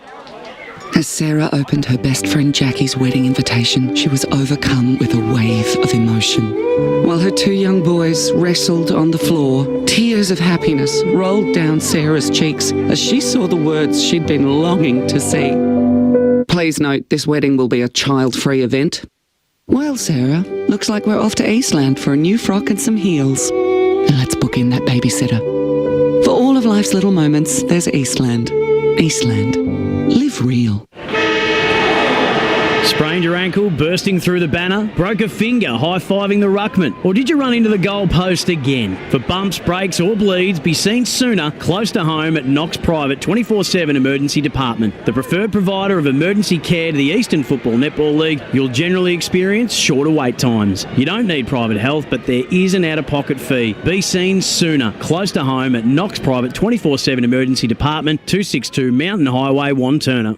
Do you feel good about your bank? Because there is a bank you can feel good about. They share their profits to fund big community projects, small community clubs and vital emergency services. They've given $250 million to help Australian communities thrive. They have all the products and tech you expect from a big bank, with service you don't. It's Bendigo Bank. Feel good about who you bank with. Try Bendigo. Search bendigobank.com.au or search Bendigo Bank near me. Running and jumping can be really painful for girls, especially in contact sport. Boob armour supports your breasts, minimises the bounce and guards against impact and injury. Feel confident, feel supported, available at boobarmour.com.au. There are only 3 things that should be flushed down your toilet. Pee, poo and paper. Some wet wipes and antibacterial wipes say that you can flush them, but you can't. They clog up the toilet and pipes, causing expensive blockages. Save yourself a truckload of trouble. Put your wet wipes in the bin. To learn more, head to the Yarra Valley Water website, yvw.com.au/wet-wipes. Sprained your ankle, bursting through the banner? For bumps, breaks or bleeds, be seen sooner, close to home at Knox Private 24/7 Emergency Department. You'll generally experience shorter wait times. Knox Private 24/7 Emergency, 262 Mountain Highway, Wanturna. Today at Eastland, Lucy's trying on jeans for a momentous occasion. Coffee with the ex. She needs jeans she can move in because she's definitely moved on. Jeans that get a second look but don't give any second chances. Jeans that say, "Why yes, I have spent the last 8 months in a post-breakup juice cleansing, kickboxing, personal training frenzy." And it looks as though she's just found the perfect pair. Yeah, that's great. Bravo, Lucy. For all of life's little moments, there's Eastland. Eastland. Live real. EFL Saturday Game Day continues. Let's head back and go local for your footy. Welcome back to Kimberley Reserve. It's Old Chirnside Park in those last 5 minutes, with the Panthers kicking 3 goals to finish their term to jump out to a 29-point lead. They lead 8-11-59 to Surrey Park 4-6-30. The goal kickers, all singles for Surrey Park. Molnar, he had a chance as well in the third term. He should have kicked, but we won't talk about that now. He's got 1. Robert Merritt's got 1. Singles to Renan Falahi and Mitchell Gale, who's been impressive since quarter time. For Chirnside Park, there's 2 to Daniel Badome, 2 to Samuel King, 3 to Daniel McGee, and a single to Aaron Puckering, the big ruck. ruckman, who just off one step after gathering the ball ankle height, Ryan, went bang after Surrey Park had sort of wrestled momentum back. That was big for the big man, and we were saying probably about 5 minutes before that Chirnside Park looked like they were starting to run out of legs a little bit, and the midfield and Surrey Park, guys like Gale and Kennedy were starting to get a bit more space and getting more opportunities up forward, but they went bang, bang, bang, and they kicked the last 3 goals of the game and now stretched that out to what Surrey Park now need 5 goals when they've only kicked 4. But in saying that, we were here last week at Batterham where Ringwood pulled it out of nowhere. So they're certainly still in this, but they're going to have to. Everything's got to go right, doesn't it? Everything's got to go right. They probably can't. You'd say Boundary. 1 goal into the breeze will be good enough for Chirnside Park. Well, speaking of Surrey Park and their coach, Josh Ward is with David Jensen. I am. David, it was a much more open third quarter. What were your thoughts on it? It was... Oh, it's hard to judge. We were sort of managing a lot of injuries. We're down to 1 player on the bench, so it was a lot of that to key players as well. But it opened up for them a little bit. I still think that we're a big chance. It's in our court now. We've just got to go forward and win. Were you impressed with the effort the guys put in during that whole quarter, even with only 1 on the bench? Oh, absolutely. Their fighting effort is just out there for all to see. They're brilliant. Their effort, it can't be faulted. And what will be the keys for you guys for this final quarter? Just go forward, take a risk. We've got nothing to lose. Let's just go. Thank you very much, David. Good luck for the rest of the game. Back to you guys. Thank you to Josh Ward down there. If they're going to take risks, it's going to be exciting. If Josh could just chase up, who are those other 2 players out? We know Oliver Anderson's out, and I'm sure Josh will chase that up for us and let the listeners know. Ryan, it's all to play for here at Kimberley Reserve. It's a big game for Chirnside because, like I said, many of us expected Surrey Park to be one of the top 2 this year, and if the Panthers can knock them and Forest Hill off to go 2-0, it'll be a big one when they take on Sylvan later in the year. Yeah, it builds momentum, and you can start to hear in that third quarter the crowd getting a bit vocal behind them, so just wait until you get the grandstand there as well. And yeah, down to Josh Ward quickly. It's Max Brotto and Sam Naidu who are the other 2 that are injured for Surrey. So Brotto and Naidu out, as well as Oliver Anderson, as we go up in the middle, and straight away it's Johns bursting out of the middle for Chirnside Park, inside forward 50. Brendan Murphy gathers, spins, handball, intercepted, McLaren, Garvin, handball to Gale, left it behind. Murphy slaps it forward for Chirnside, but now the Surrey Park Panthers, they resist once more. Parker Fox, will this ball sit up for him? He's been beaten by Hall here. Really well done by Hall. Took it to the boundary line, out for a throw-in on centre wing, and we'll get some around-the-ground scores as well when we can. We know Roval are up by 7 points, 76 to 69 at three-quarter time, and Noble are down to just 1 on the bench. East Ringwood leading by 6 goals over Mitcham with a similar situation, though, so if Mitcham could take advantage of it, as there's a free kick in the ruck going to Oberu. He's been good. Been impressed with him. I've liked him more once I moved him up the ground. Around the ball. He's not overly tall, so he's more of a half-forward flanker than a centre-half forward. It's coming back, and there's going to be a free kick against, it's a reversal against Parker Fox, going the way of Shane Hall, and the free kicks, but it's going to be taken by Ben Slattery on the wing. So a bit of confusion here. As we've, so in the end, the ball will come back to Ben Slattery on centre wing for Chirnside. Handball to Hall eventually, who came running past. He kicks up in the Murphy direction. There'll be a big fly from the back. Spoil came over from Surrey Park defenders. Garvin can't quite pick it up. Jack Carter, the late in, is taken in and tackled by Callum Garvin. You've got to remember as well, Chirnside have had a couple of late outs as well. I know David Jensen has talked about, players missing and so on, but Chirnside have got a few missing as well. Was a big loss. And Clavan on the eve. Obery slapped it forward. Will it sit for Wells? He's been impressive across half-back as well. Hall.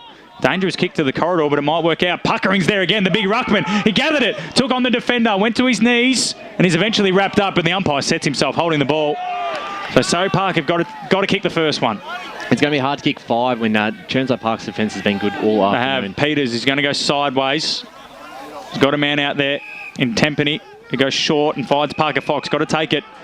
Take the space while you can. He goes high and long to centre-half forward. The target is Merritt. Johns will get down there with Russell. John spoiled it. Molnar picks up, wheels around, got a handball into the corridor. Daniel Smart got to kick this for Surrey Park. Little chipping ball, looking for Kennedy, who gets there on the bounce. Right foot, steadies, took on the tacklers. Handball, Merritt, Smart, right foot ball is there. Surrey Park get the first. 5-6-36, Chirnside 8-11-59. Boundary. They took their time, Ryan. They made it hard, but they got there in the end. Josh Ward on the boundary line. There is a massive injury concern now for Grant Stevens. Looks like he's holding his ankle, but hopefully he comes on for Chirnside Park, but it's not looking too good. Yeah, boots are off behind you there, Josh. So let's see if they're trying to tape it and send him back out there. The margin back to 23 points, Ryan. 3 minutes gone. Puts the pressure on Puckering back in the middle, but he's done well, the young man. And just that smart. He's probably been a bit quieter this afternoon. So he's one if you can start to get the game a bit open. Well, they're opening it up. They've got leg speed, Surrey Park. They just need to get their hands on the footy. Slattery got the kick. Big fly from Garvin over Carter. Brought it to ground and then ended up with the footy in his hands. And then went bang inside forward 50. Russell's down there. Johns, good mark. Trent Russell. Pack mark in front of Harry Laciana. And he'll steady things for Chirnside Park and switch the play. Dangerous kick, but it's a good one to Urquhart. Took a bit of a dive. The umpire said, yep, get up, take your kick. He's got a booming left foot, Urquhart, so I don't know why he's wasting his time asking for a 50. He can just kick it that far. And he does. Down the line, Slattery's the target. Oberou's coming, but Slattery got front position. Well done by Oberou. Brought it to ground. And then the Churney players are swarmed upon. There's a free kick holding the man. Go the way of Chirnside Park. Harper to Slattery, but Gale intercepted. Beautiful mark running back. Garvin is already cramping in this last quarter. This not a good sign for him out here in this far wing. Gale's taking the mark for Surrey Park. If they can get another one quickly, Ryan, the pressure will be on Chirnside. He goes down the line.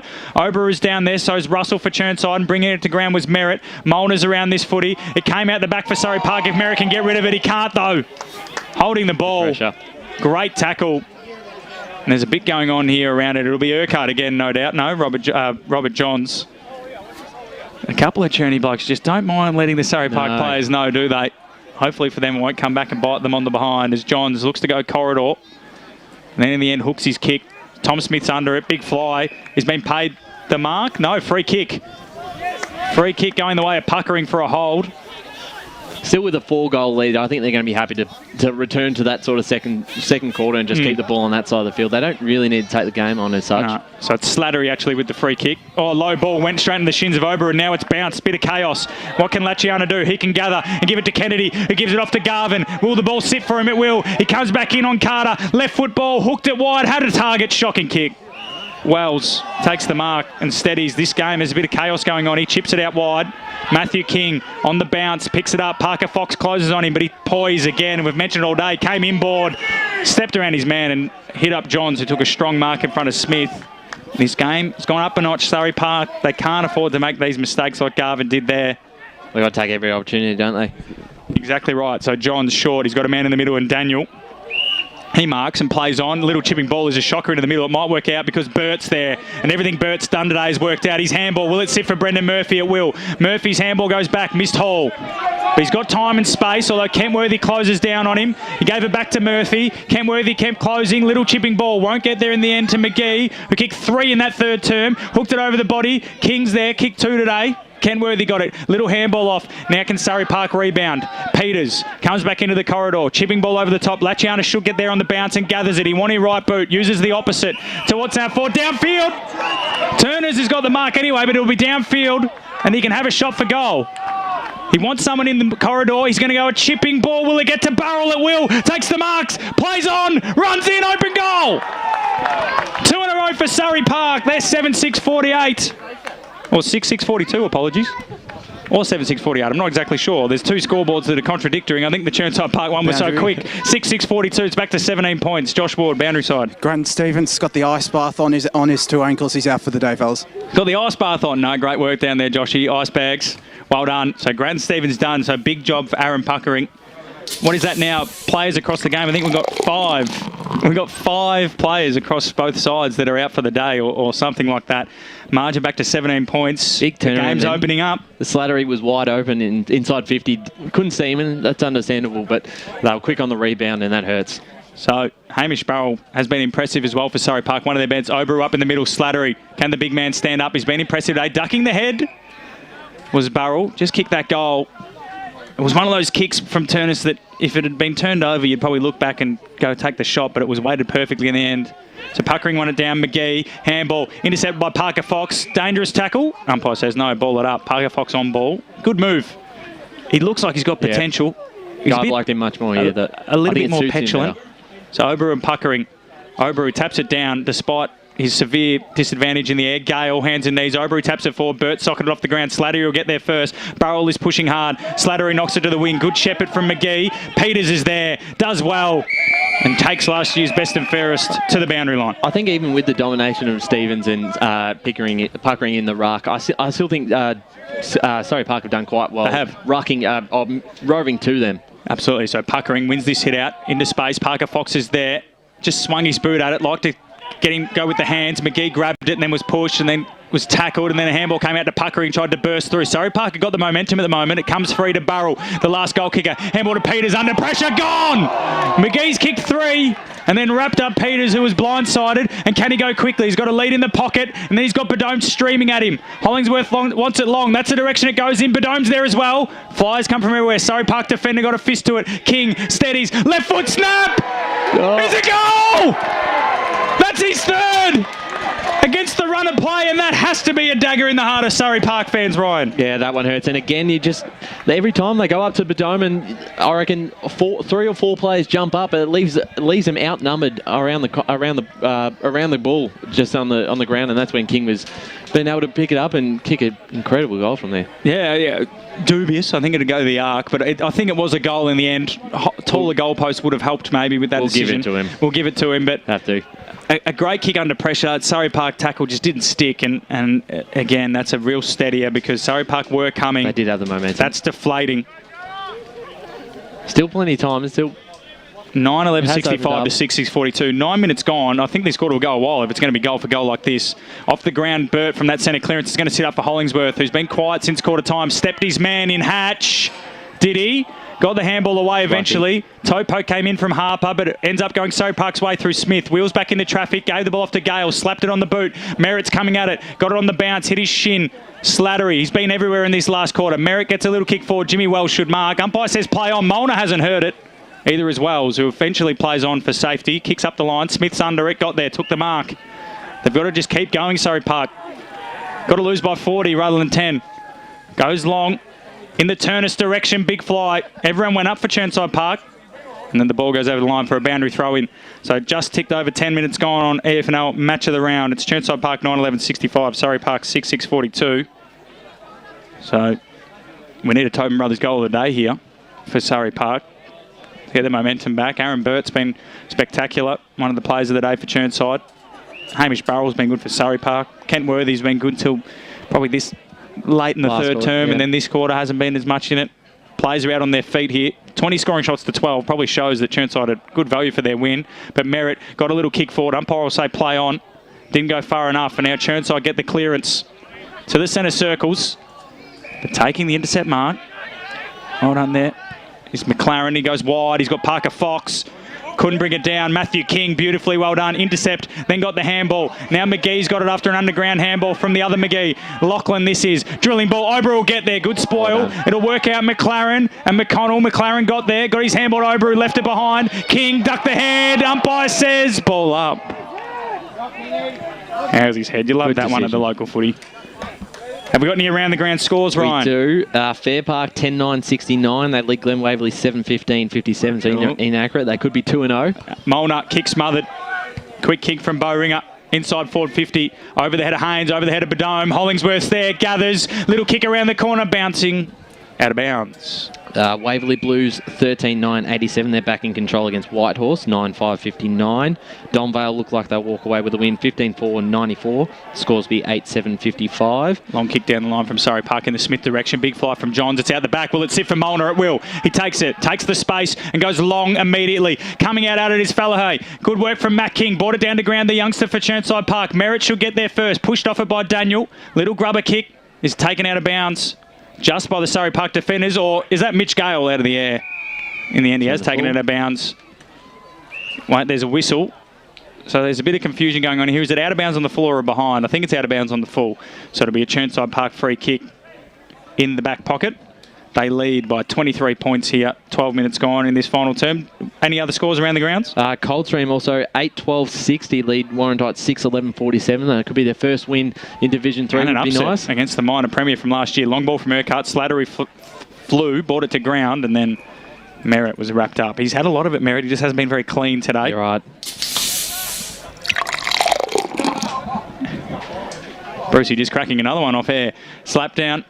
And then another tackle, another stoppage. What else have you got for us? East Burwood 13-9-87. That's quite impressive over Templestowe 5-5-35. That's a big win for the Rams. That says something about the Rams, how they're going to go this division. Well, maybe they do have that outside run. Or maybe they were just too physical for the Dockers. So it's a free kick to Johns. Robert Johns had a bit of it today. Been serviceable. Long kick down the line. Tom Smith, been one of Surrey Park's better ones. Got his hands on the footy and he'll get it back again. He just bursts out of the pack. That's really well done. And got a kick towards centre half forward. Russell's down there for Chirnside Park. Got a fist to it. Gathered it. Got support and Matt King doesn't need it. Good smother by Falley. King got it. Handball away just in time. Johns should gather and does.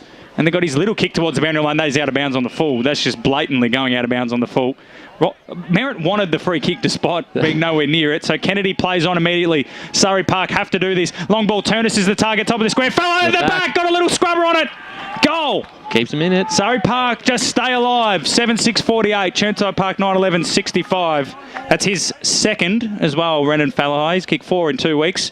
And they stay alive. What about Division 4 around the grounds? We've got a couple of interesting results. Forest Hill 8-7-55. They trail Kilsyth 9-10-64. Here we go. So that's Here we go, Bruce. That makes this division quite interesting. And also Nuttawading 10-10-70 lead Croydon North 9-11-65. We did have that score a while ago, so we assume that's been updated since. But that'd also be a bit of an upset as well. We'll get some Premier Division, Division 1 and Division 2 in a second. But 17 points the difference here, 14 minutes gone. This has been an exciting last quarter. Why didn't they play like this from the start? I guess we've already got 4 injuries. We probably have 9 if we kept going like this. Puckering, Oberu picked it from his feet, gave it off to Burrell. Intercept from Burt was impressive, and we'll have another ball up. Premier Division, Rowville still lead, 13-6-84 to Noble Park 10-10-70.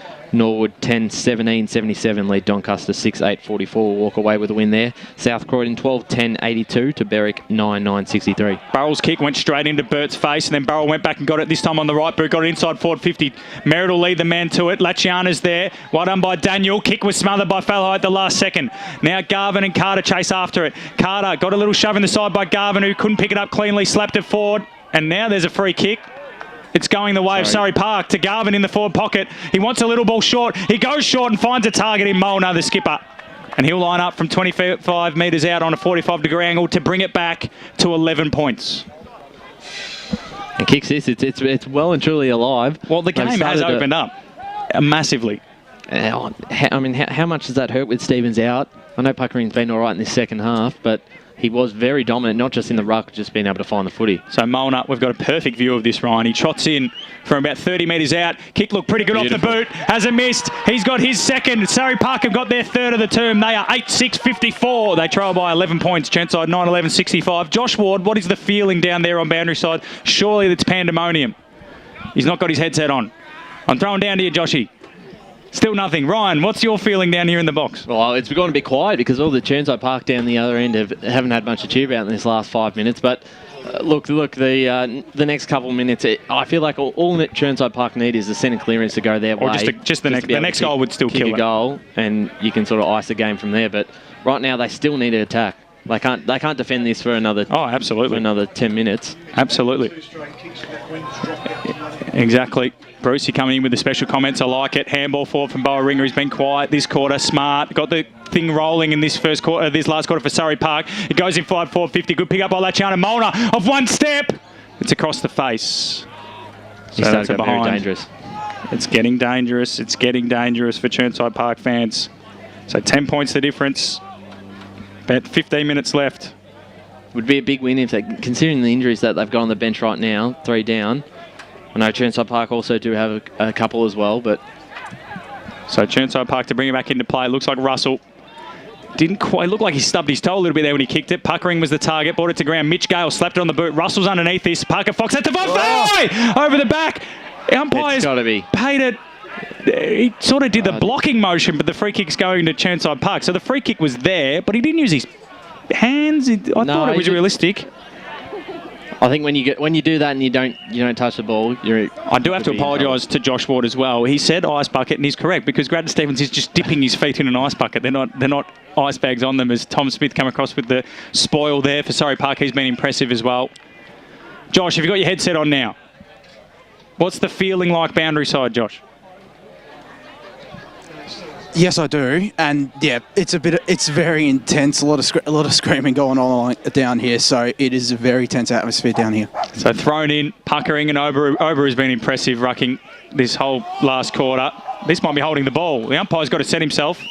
No, stoppage. So forward flank for Surrey Park. 17.5 minutes gone on the EFNL Eastland match of the day here.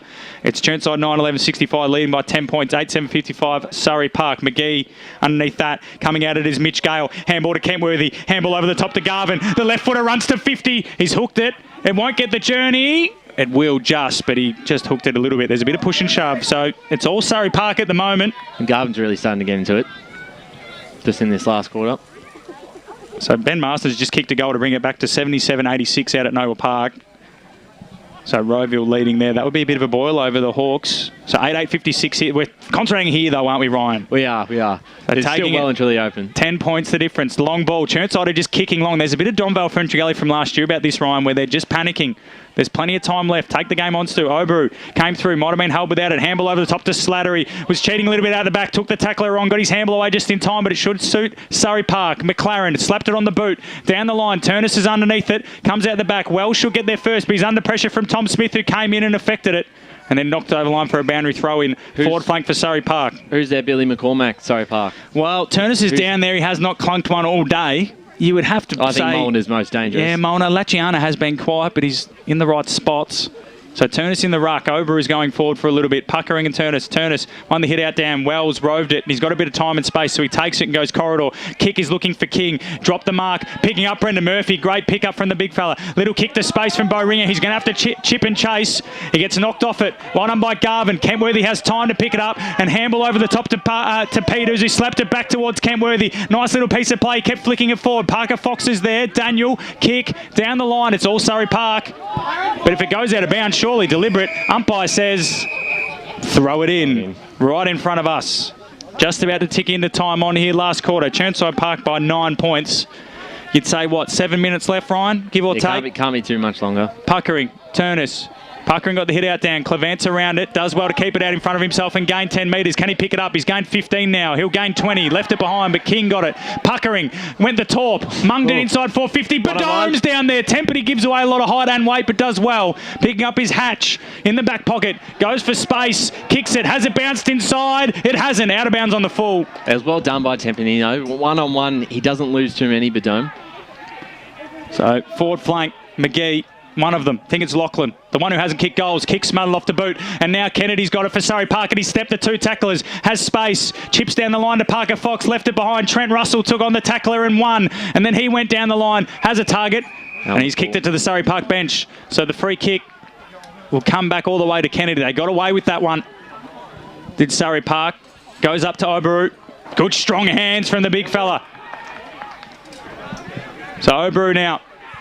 Inside forward 50. Laciana's got the sit, bodied his man under it, dropped the mark, fell high, handball over top. Will it sit for Laciana? It will. Left foot step. Is a goal. It's game on, Ryan. 9-8-62. Surrey Park. Chirnside Park 9-11-65. What a handball from Renan Falahi. Apologies. Boundary. It's a funny thing, momentum. Boundary side to Josh Ward. Oburu is down here on the boundary side. Just looks like a bit of cramp, but it's starting to get a bit quiet over here on the Chirnside Park side. Surrey Park are really up and about here. Don't speak too loudly, Josh. They're above you, mate. You're a sitting target down there. Don't get too excited. We carry on, Ryan. The momentum is always Surrey Park, but Renan Falahi. He's had about 9 or 10 touches, but he's done something nice with all of them. That was a great over-the-shoulder hand pass to Laciana. He's there. Billy McCormack, is he? Jimmy Wells got the clearance, got it back to Urquhart, slammed on the boot. Murphy's there, beats him, bounces all the way through to Hollingsworth, hit his shins. Murphy gathers, runs to about 55, pumps it long, high, but Dome's underneath it. It won't get to him. He'll come through. Can the mark be taken? Hits the Greg, and McLaren's going to sit on the umpire, says, give it to me. 25 metres out from Chirnside goal. They're 9-11-65. They lead Surrey Park 9-8-62. 22 minutes gone here in the final quarter. Puckering. Sorry, Ryan. I'll be looking at Callum Garvin, if you're going to find a hero. You reckon? You're liking Garvin. We're just naming blokes now. Urquhart, he got beaten by Molnar. Umpire said play on, though. Molnar claimed the mark. Chipped it down the line, out of bounds on the full. And Urquhart once again loves following up after some good efforts.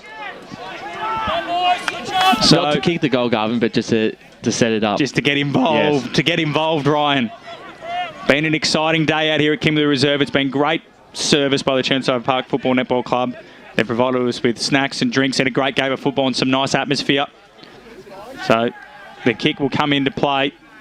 Oh, Jet Carter is just off the side of the boot, straight into the hands of Hamish Burrell. Surrey Park only have one player on the bench, but they've got all the momentum. Burrell plays on, long ball, down the line. Russell does well, bodied his man out under it in Merritt, but the ball went out the back. Matt King came off the line and gathered. Falley stayed in the goal square, and King came off the line, handball to Carter.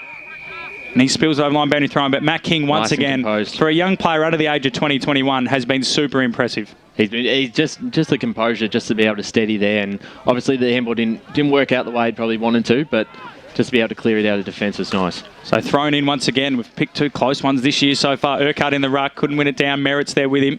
Slap third by Urquhart. Kennedy's around it. He's been really impressive in this last quarter. Carter has kept trying all day. Great handball to Urquhart. Slapped it on the left boot. Peters is there. Ball beats him out the back. Coming back to help out is Haynes. He's got a man open in the middle in Hatch. Murphy's chasing, but Hatch does well to Kentworthy. He's got the journey from here. He winds up, chips it low, and sitting back in the hole is Slattery, and he's almost cramped as he's landed there. Could Kentworthy have just wound up and had a shot? 24 minutes gone. Or just about to be in this last quarter. Slattery out wide. Hatch has got the sit and the height. Kentworthy came back. Well done by Hollingsworth. Brought it to ground. Bowringer. Handball over the top to Hall. Under pressure from Hatch. Comes around. Little chipping ball looking for Puckering. And he finds him. Good kick. The ruckman. 24 minutes gone. 3 points the difference. They did well there. Surrey Park had all the numbers. How much time left, you reckon, Ryan? Give us a guess. 4 minutes. 4 minutes. Long ball down the line. There has been a few goals this quarter.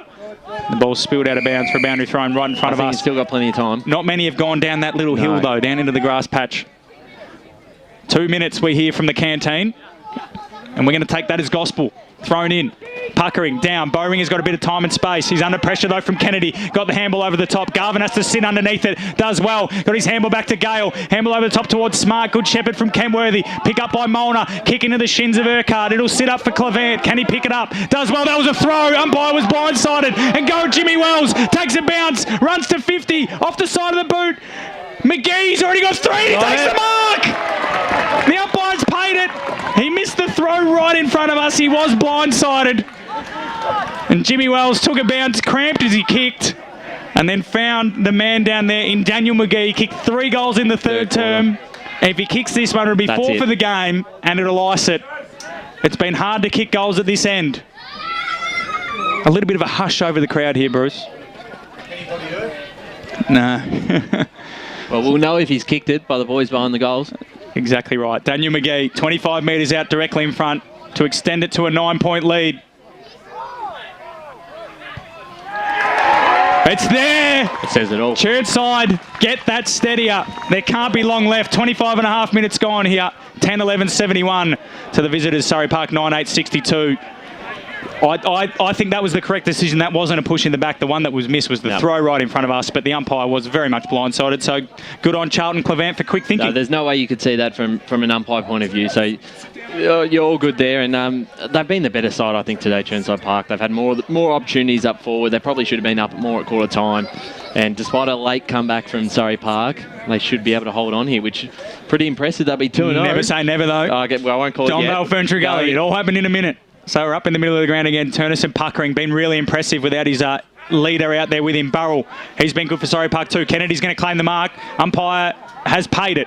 So Kennedy's about 65-70 from home. There's a lead from Merritt. He just pops it over the top of him. Fallahai loves a fly, and he does that. Can he bring it down? Slattery Robes. He's recovered from that cramp. Got the handball over the top to Callum Harper. Got a bit of space down the line towards Puckering. Well done by McLaren. Got it over the line for a boundary throw in. Centre wing. Chirnside by 9 points. There'll be about, a minute left, if that. That's been the highlight for me. They're on the half-back line, Chirnside Park. They've had so many people there, and then Wells is one of them that just have stood up all afternoon. Bert's been quiet because he was a wrap for the Nina and Pasadena Player of the Day, and he's been a bit quiet in this last quarter, so we might have to have a little bit of a think. What have we got? We're under a minute now. I reckon Chirnside are home here. 9 points the difference. Turner spin the hit out, and then slap forward by Puckering. He's been mightily impressive, the young ruckman. McLaren just knocks McConnell over the line, boundary thrown. So Chirnside look like they're going to go 2-0 and be clear on top of the ladder, Ryan. And if Stevens is out for a while, isn't that what a great recruitment of Puckering. Puckering, absolutely. So Harper's following it. Parker Fox, handball over the top. Smart slapped it forward. Burrell should win the race, but the boundary line might beat them all. And it does eventually. So if Chirnside go 2-0, they'll be clear on top of the ladder. For the first time in donkey's years, they'll have done that. It looks like Kilsyth might have upset Forest Hill. And then the Nunawading Croydon North game is goal for goal at the moment. So thrown in, that'll be just up the road too. We can almost hear the screams. Coming off the line there was Kennedy, got it off. Kentworthy slapped it inside forward 50. Is there still a twist in the tail? Parker Fox didn't grab it out of the air. Tom Smith tried to as well. It's pinballing around. Little kick around the corner there from Jimmy Wells. And it's marked by King. Why did he play on? Umpire said touch. Kicks it out to centre wing. Badome's there. Gets his hands to it and marks it. That has to be it, Daniel Badome. Siren must be imminent. Take your time, Daniel. Pops it over the top. That's his shortest kick of his career. And the mark's taken by Callum Harper right in front of the faithful there in the Panther Super Box. And there's the siren! Surrey Park came late, but in the end, Chirnside too good. 10-11-71, defeating Surrey Park 9-8-62 to go 2-0 for the first time in a long time. The goal kickers, Daniel McGee kicked 4, all in the second half, including the sealer just before. Samuel King kicked 3, including a nice little left foot bender in that last quarter. Daniel Badome with 2 from about 5 touches, and Aaron Puckering kicked 1. The big ruckman off 1 step late in the third quarter. Drinks on ice down here at Kimberley Reserve. We'll get to that in a second. The goals for Surrey Park. 2 to Molnar, including 1 in the last quarter. 2 to Renan Fallahy, and he was impressive despite having limited touches. Mitchell Gale singles, Hamish Burrell, Harry Laciana, and Robert Merritt. Josh Ward's going to try and get us an interview with one of the players from Chirnside Park while he's down there. He'll let us know. Ryan, before Josh grabs someone, and a really high-quality game of football outside of probably that first, 5 minutes? EFL Saturday. Yeah, the second half was much better footy from both sides. I think once the game started to open up, that second quarter, it just could not get out of that pocket, and from that pocket to the wing on the far side of the oval, just couldn't get it out there. And I think Chirnside Park were happy to leave it there. And then as soon as the game opened up, I've just loved a few of the names at Chirnside Park on the halfback. King's one of them. I thought Wells stood up in the second half. Urquhart was really good in that third quarter when Surrey Park had a few opportunities to go forward inside 50. So, look, I think the better side won on the day. And Surrey Park were okay, and I guess with the injuries, they're 3 on the bench. That hurts, but I think it's a good time to be at Chirnside Park right now. You've knocked off Forest Hill, Surrey Park, 2 sides you couldn't beat last year, and now it's and 2 sides that were expected to make the finals too. It's not like they're 2-0 having beaten Croydon North and Nunawading. They're 2-0 and they've only got 4 sides to come, or 3 sides to come that they're expected to beat and well. So. And they do have players to come back in. So a lot of their recruits over the off-season, a lot of them aren't out here right now. So when you add that to the list well, Josh Clevant's watching at home. Obviously, you've got Austin Sutherland out with an injury. Yep. So there's players watching. And for Surrey Park, one thing you've got to be impressed with was their fight. If they'd won that game, that would have been probably the win that they build their momentum in their season off. To have only 1 on the bench with, 9 players out already, and to kick, 5 goals in the last quarter or 4 goals in the last quarter. Just momentum. Hamish Burrell was super impressive as well. He was his intensity after quarter time. He had a lot of the footy. Tom Smith was good on the wing. I was really impressed by him. And Tempany, giving away about 30 kilos and half a metre, did incredibly well. And they did. And I think that's probably the tough thing when you've got someone like Badome who's just such a big figure up forward. How do you sort of solve that? And I think their options were, they wanted to put as many numbers as they could and just not let him mark the ball, which is what they did. But in a couple of times that they did that, it left them vulnerable at the ground. And that's when Chirnside Park were able to score. So it looks like Josh Ward is going to have Aaron Burt in just about a second. We'll throw down to Josh as soon as he gets the headset on. There's a bit. He's just got the hands full here. Joshy Ward. He's going to talk to Aaron Burt, who was spectacular today. Impressive, first wasn't he, Ryan? Really, he's getting a lot of love from the Chirnside Park faithful. He was really impressive today, Aaron Burt. Was impressive off the half-back line when Chirnside were defending against the wind, and when they had the wind, he went into the centre and provided penetration with by foot, and also just with his bullocking work. Incredibly hard to tackle. So we're looking forward to having a chat to him. Grattan Stevens is hobbling, which is not good news, but we're going to go boundary side. Josh Ward with Aaron Burt. Aaron, what a win for you guys. How happy are you to get the win against Surrey Park? Ecstatic, mate. I've been through all the tough times, and being in this squad, we got the real belief that this is a year, and this is just a proving point to everyone. You came back into the side today as well, your first game of 2022. What do you make of your own performance?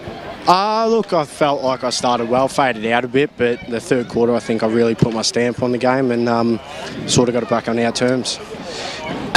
Were there any other players in particular from Chirnside that impressed you? Look, I'm going to name individuals. We're a team here. We do everything as a team. That's it, plain and simple. Fellas, I'll hand it over to you. Aaron, incredible game today, mate. Your role sort of changed each quarter, didn't it? Every time you guys were defending against the wing, you sat a bit further behind the ball and made sure that Surrey Park couldn't really get a run on. And then I was really impressed with your ability to just break tackles all day as well. You must be the hardest bloke to tackle at training. Nah, the funniest thing is I'm the easiest bloke to tackle at training. Nah, look, yeah, I'm a natural backman. Nuggets tried me in the midfield today. A few injuries and he sort of put me in there as a bit of a go. So, and look, it's all worked out. We got the win on the board. That's the main thing. Aaron, I thought you were challenged a lot by Surrey Park at certain times of the game, and especially that half-back line really held up strong. You and a lot of the others, like Urquhart, especially in the third quarter as well. How proud are you of you and your backmen down there that just to be able to hold up under the pressure, because they came hard? Look, to be honest, through all the rough times, our back six was always the strongest. Now, our 22 is the strongest. There's no... We pride ourselves on our defensive pressure, and I think we really bought it today, especially when the heat was on. We never sort of threw our heads back, threw our heads down, and we just kept fighting and getting the game back on our terms when it needed to be. Well, Aaron, you and Chirnside definitely put on a show, mate, for the media team in the Eastern Football Netball League. Congratulations on the win, and enjoy whatever comes tonight. Thanks, boys. Have a good one. Aaron Burt there from Chirnside Park, and when Josh puts heads on, Josh, stay on the line, mate, if you can, because we've got to wrap up in a little bit. And while you're wandering over, let's do our 3-2-1s for the Nina and Pasadena Player of the Day. Of course, that Nina and Pasadena is at Eastland, our major sponsor. Ryan, I'll start with you. Your 3-2-1. I'll give one to Puckering for his second half after Stevens went down. I thought he really stood up, so I'll give him one. Daniel McGee in that second half, that third quarter, he was just dominant on. Was able to, one of the players that was actually able to find a bit of space, was able to crumb underneath Bedoma and be able to hit the scoreboard. And in a tight tussle at that stage, he was one that was able to break through and get them a bit of a lead. And I will go with Aaron Burt as the best on, mainly for his first half performance and in that third quarter. Maybe a bit quieter in the last quarter, but when the game was there to be won, he stood up. Joshy Ward, give it to us, mate. All right, so for my one vote, I'm going to go with Hamish Sproul from Surrey Park. I was really impressed with his work through midfield. Number two was Daniel McGee. I was really impressed with those four crucial goals. The last one of the game, which sealed the game for Chirnside Park. I thought he played really well, and yeah, my 3 votes, Aaron Burr. He was just everywhere today, and I thought he performed superbly. So yeah, those are my 3-2-1s. I think it was such a consistent effort from Chirnside across the board that actually 2 of my votes go to Surrey Park players. So 1 vote goes to Lachlan Peters across half back. I think he stood up early when they were under pressure, and then in the second half he provided some run and dash off half back. So he was really impressive. 2 votes I'm going to give to Hamish Sproul. I don't think he touched it in the first quarter, but after that he was dominant, kicked a goal, had plenty of clearances, and when they only had 1 on the bench, that's a pretty impressive effort from a bloke who I don't think would have done a big pre-season playing Premier cricket with Camberwell. But 3 votes, Aaron Burt. It just shows that his quality early on was so good, and then after half time it was a team effort from Chirnside Park. So really impressed by both these Panther outfits. But now Chirnside Park are they're 2-0, Ryan. And as we've mentioned, if we think Kilsyth have won against Forest Hill, or definitely close if you're checking up on that one. And then you've also got the fact that Sylvan had the break, so they'll be top of the ladder, Chirnside Park. And for a club that, and yes, I know it's only round 2, but for a club that didn't win a game for 2 years, and then didn't play footy for obviously another year, so they went 3 years without a win, and now to be 2-0. The place is a bit of a buzz. That building, if that gets completed in the next 6 months or a year, it'll be massive time for them. It's a belief, I think, and that's been a key thing that Dave Newlands has been talking about over the off-season. Last year was sort of the building year. They just had to break the drought and start getting some wins on the board just to get some confidence in, and now they've spent another year together. I mean, this is a year that they can make something happen. Oh, absolutely. Right now, yeah. Goal of the day, who are we giving it to? I think it has to go to Sam King, and we could pick... I think it's the left foot banana. Yeah, King, and then maybe Daniel McGee. Shout out to Puckering. Actually, Puckering might be a chance as well. We're going to have to talk about that. I reckon you go King, and that pretty much was the one. Yeah, right in front of the crowd too. Got the crowd up about. Although Aaron Puckering, he seemed a bit of a crowd favourite. 4 workers again, Eastland, workmen of the day, who just put their head down and work hard from go to woe and didn't stop working the whole time. Yeah. It's a hard one, isn't it? There's a number of Surrey Park players that did that. Obviously, Ben Slattery was impressive all day. I like the work of Jimmy Wells across halfback. He was impressive. Aaron Puckering was another one in the ruck. Plenty of ones. Have you any names that jump off? I would have said Wells or Puckering. I think Puckering, just with Stevens going down in that second half, if they didn't have him there, that could have been an opportunity for Surrey Park to expose them there. So Trent Russell was good. Matthew King as well. I could give it to anyone in there. Any one of those. Josh, workman of the day. What have you got for us? To be honest, now he had to. Well, when it was down in his area, he had to work hard a little bit, and that's my boy Jackie McLaren. He's an old friend of mine, and I thought he worked. You can't let people know you're being biased, Josh. Well, he was good. You can't come out and say that he's your friend. I like being biased. Thank you very much. Especially, yeah, I thought he worked hard. Kept him in there early. Did keep them in there early. So. All right. Well, gentlemen. It's been a small crew today, but it's been an impressive game of footy and an impressive call. Josh Ward, thank you for your work on the boundary today, but you got the best of the conditions compared to Ryan last week. But thanks for the pre-game as well. Ryan, well done in special and hosting pre-game, mate. Spectacular once again. Hopefully for your sake, the Dogs only win by 5 or 6 goals tonight against the Tigers. Good money on it. Bruce, again. Beautiful work. Even joined the call for a little period there. A rare foray into on-air work from Brucey. Fabulous work again. And he's already packing up because he's got a